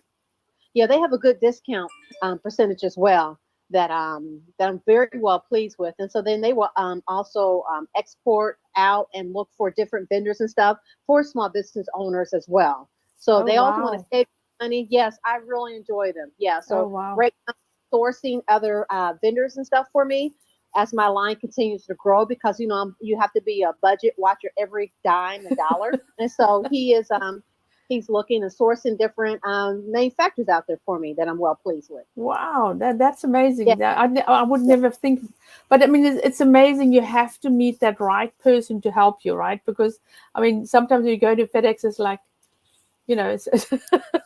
the help is not so wonderful. So how did you find that guy that helped you? What did you do? Did you just walk into the FedEx store and said, "Hey, I need help," or what did you do? Yeah, that's exactly what happened. I walked in, and I guess you could just tell right offhand about somebody who knows the ins and outs. Yeah. And so he was helping another small business owner. And so if you just watch people every day and figure out who knows what, watch their how the way they perform on their job tasks. Yes. And so I waited in line for him. I'll give a shout out to Tom, who works at FedEx. So yeah, I felt like, and I always go directly to him, and he's like, "Oh yeah, you're the gorgeous lady," and so he doesn't know me by first name. He just knows me as gorgeous, and that's okay. I accept that. Yes. Yeah, but he has over the last year, he has helped me. Him and I are working on different labels and sourcing, and right now I'm well pleased with FedEx. So I've sourced out another company, a label company, but I like that one-on-one. I like to see who I'm talking to. I like that relationship. A person behind the phone with a headset on, that really doesn't do anything for me. I like to go and see and feel what I have. So he's actually helping you with the sticky labels? Yes, he is. Yep, he is. That's amazing. So every time I go in there, he's always helping me out. Right now, as I speak, he's trying to help me source out different vendors for labels as I grow. Yes, so he's helping me out. I appreciate him. Yes. Oh, that's wonderful. So what have you thought about your packaging? What are you doing with your packaging? How are you going to package your products, or how do you package your products? Do you just use the general stuff right now, and then you're going to expand, or what are you going to do? Yeah, right now I work with for the containers and everything, I work with it's just I have a product here, one of my products here. So this is my cool. lemonade scrub. Yeah, this is my lemonade scrub. This is the #1 selling lemonade scrub. For me, it is. And so this is, so this is just like all natural. Yes. I'm sorry, excuse me. It's a lemonade scrub. So I got asked at a dinner party one time, is it real lemonade in there? Nope, you bet it is. So along with other ingredients. But so yeah, it's just jars and So where did you find your jars, for instance? Just sourcing out. Yeah. Just sourcing different cosmetic manufacturers. Yeah. And so that's what I did. It's when you start a cosmetic line or just anything, you have to do your research with anything. Yes, So exactly. and it's also like relationships, you know. Yes. So you know who you know. Yes. It's asking questions. That's the key with anything. It's just asking questions, you know. So, and you ask questions. I do. You're the one person that says to him, Veronica, just go back again. Tell me again, right? Tell me again until you understand it, which is what you need to do, because you need to really, really understand. So I picked up on the comment that you made is that you do parties as well. So I mean, you don't just rely for online. You rely on friends and family and people to help you to get the message out, right? Right. Yeah. You need your direct contacts. You know, you need just your friends and your family. You need to where they can put the word out there for you. You know. Exactly. So you have to take it just one step at a time. Use all your contacts. Use all of your everyone that you know, and then they'll say, "Hey, I know someone who does that." You know. Yes. And so it's good to reach out to your Facebook friends, your Facebook family, you know, say, hey, I do this, you know, because one day you may run into a client that's going to become a lifetime client that you never knew you needed, you know. Exactly. So it's like the 80-20 rule. You take care of, you know, the 20%, and then, you know, that is just how it is. You really got to take care and baby that 20%, that 80% will come, you know, as far as everything else. Exactly. Yes, exactly. Yeah. Okay, so if I know you really at the beginning of your business, it's just growing slowly. I mean, there's always a budgetary concern, but we slowly starting to build it up. What would you recommend people, if they ever started in this business, to do besides research? I guess probably one of the things I would recommend them to do besides research is know your product, you know, use your product. Yes. I guess. You know, you are a representation of your product. You just can't put something out there that you don't use, you don't wear, you know, you don't believe in. You have to believe in your product, you know, so just know your product. I know that when I formulate my product, it's like, I know, man, this is a good scrub.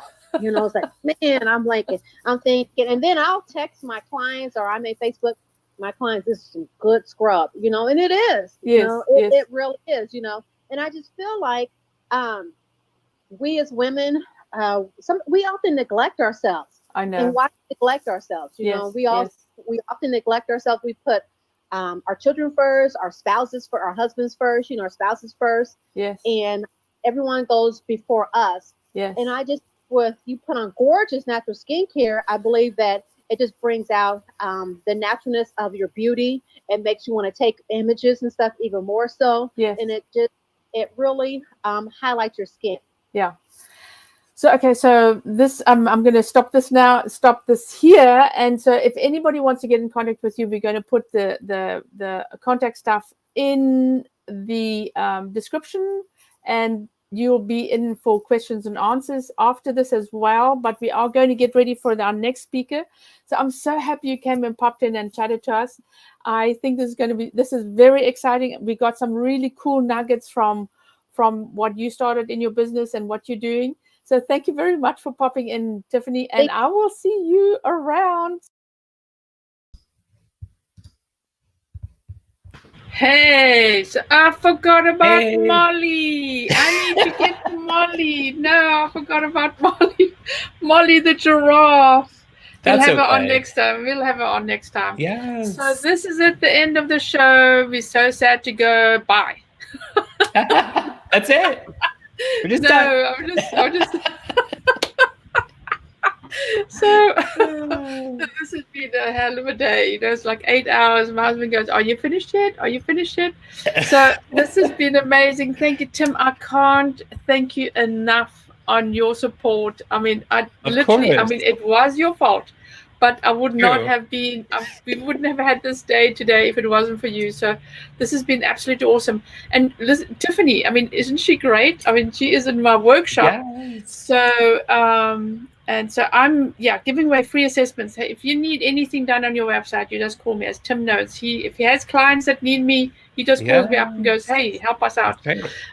But your clients have to listen, right? And so especially to you, Veronica. You cracked that whip. I'm like, okay, if you don't want to listen, this is not going to work. So anyways, and then so I've got a link below as well for my book, and if you want to, be printing the new printed version is going to be ready in hopefully 2 weeks time on Amazon. So sign up as well for the pre-order, and we will be back. Apparently, right? We will be back. I heard a rumor there's going to be another summit. Is this true? I don't know. Maybe I don't know. Yeah. So let's rest, have a glass of wine. I'm making pizza tonight, and then we'll decide. But I think we should have another one. There was so much amazing information today that I want to share with everybody. And I'm going to have obviously new people on and these guys as well. So let's go. Social distancing. Thank you so much, everybody, for joining us. I really appreciate it. And thanks, Tim. Thanks, Have a marvelous day. Bye, everyone.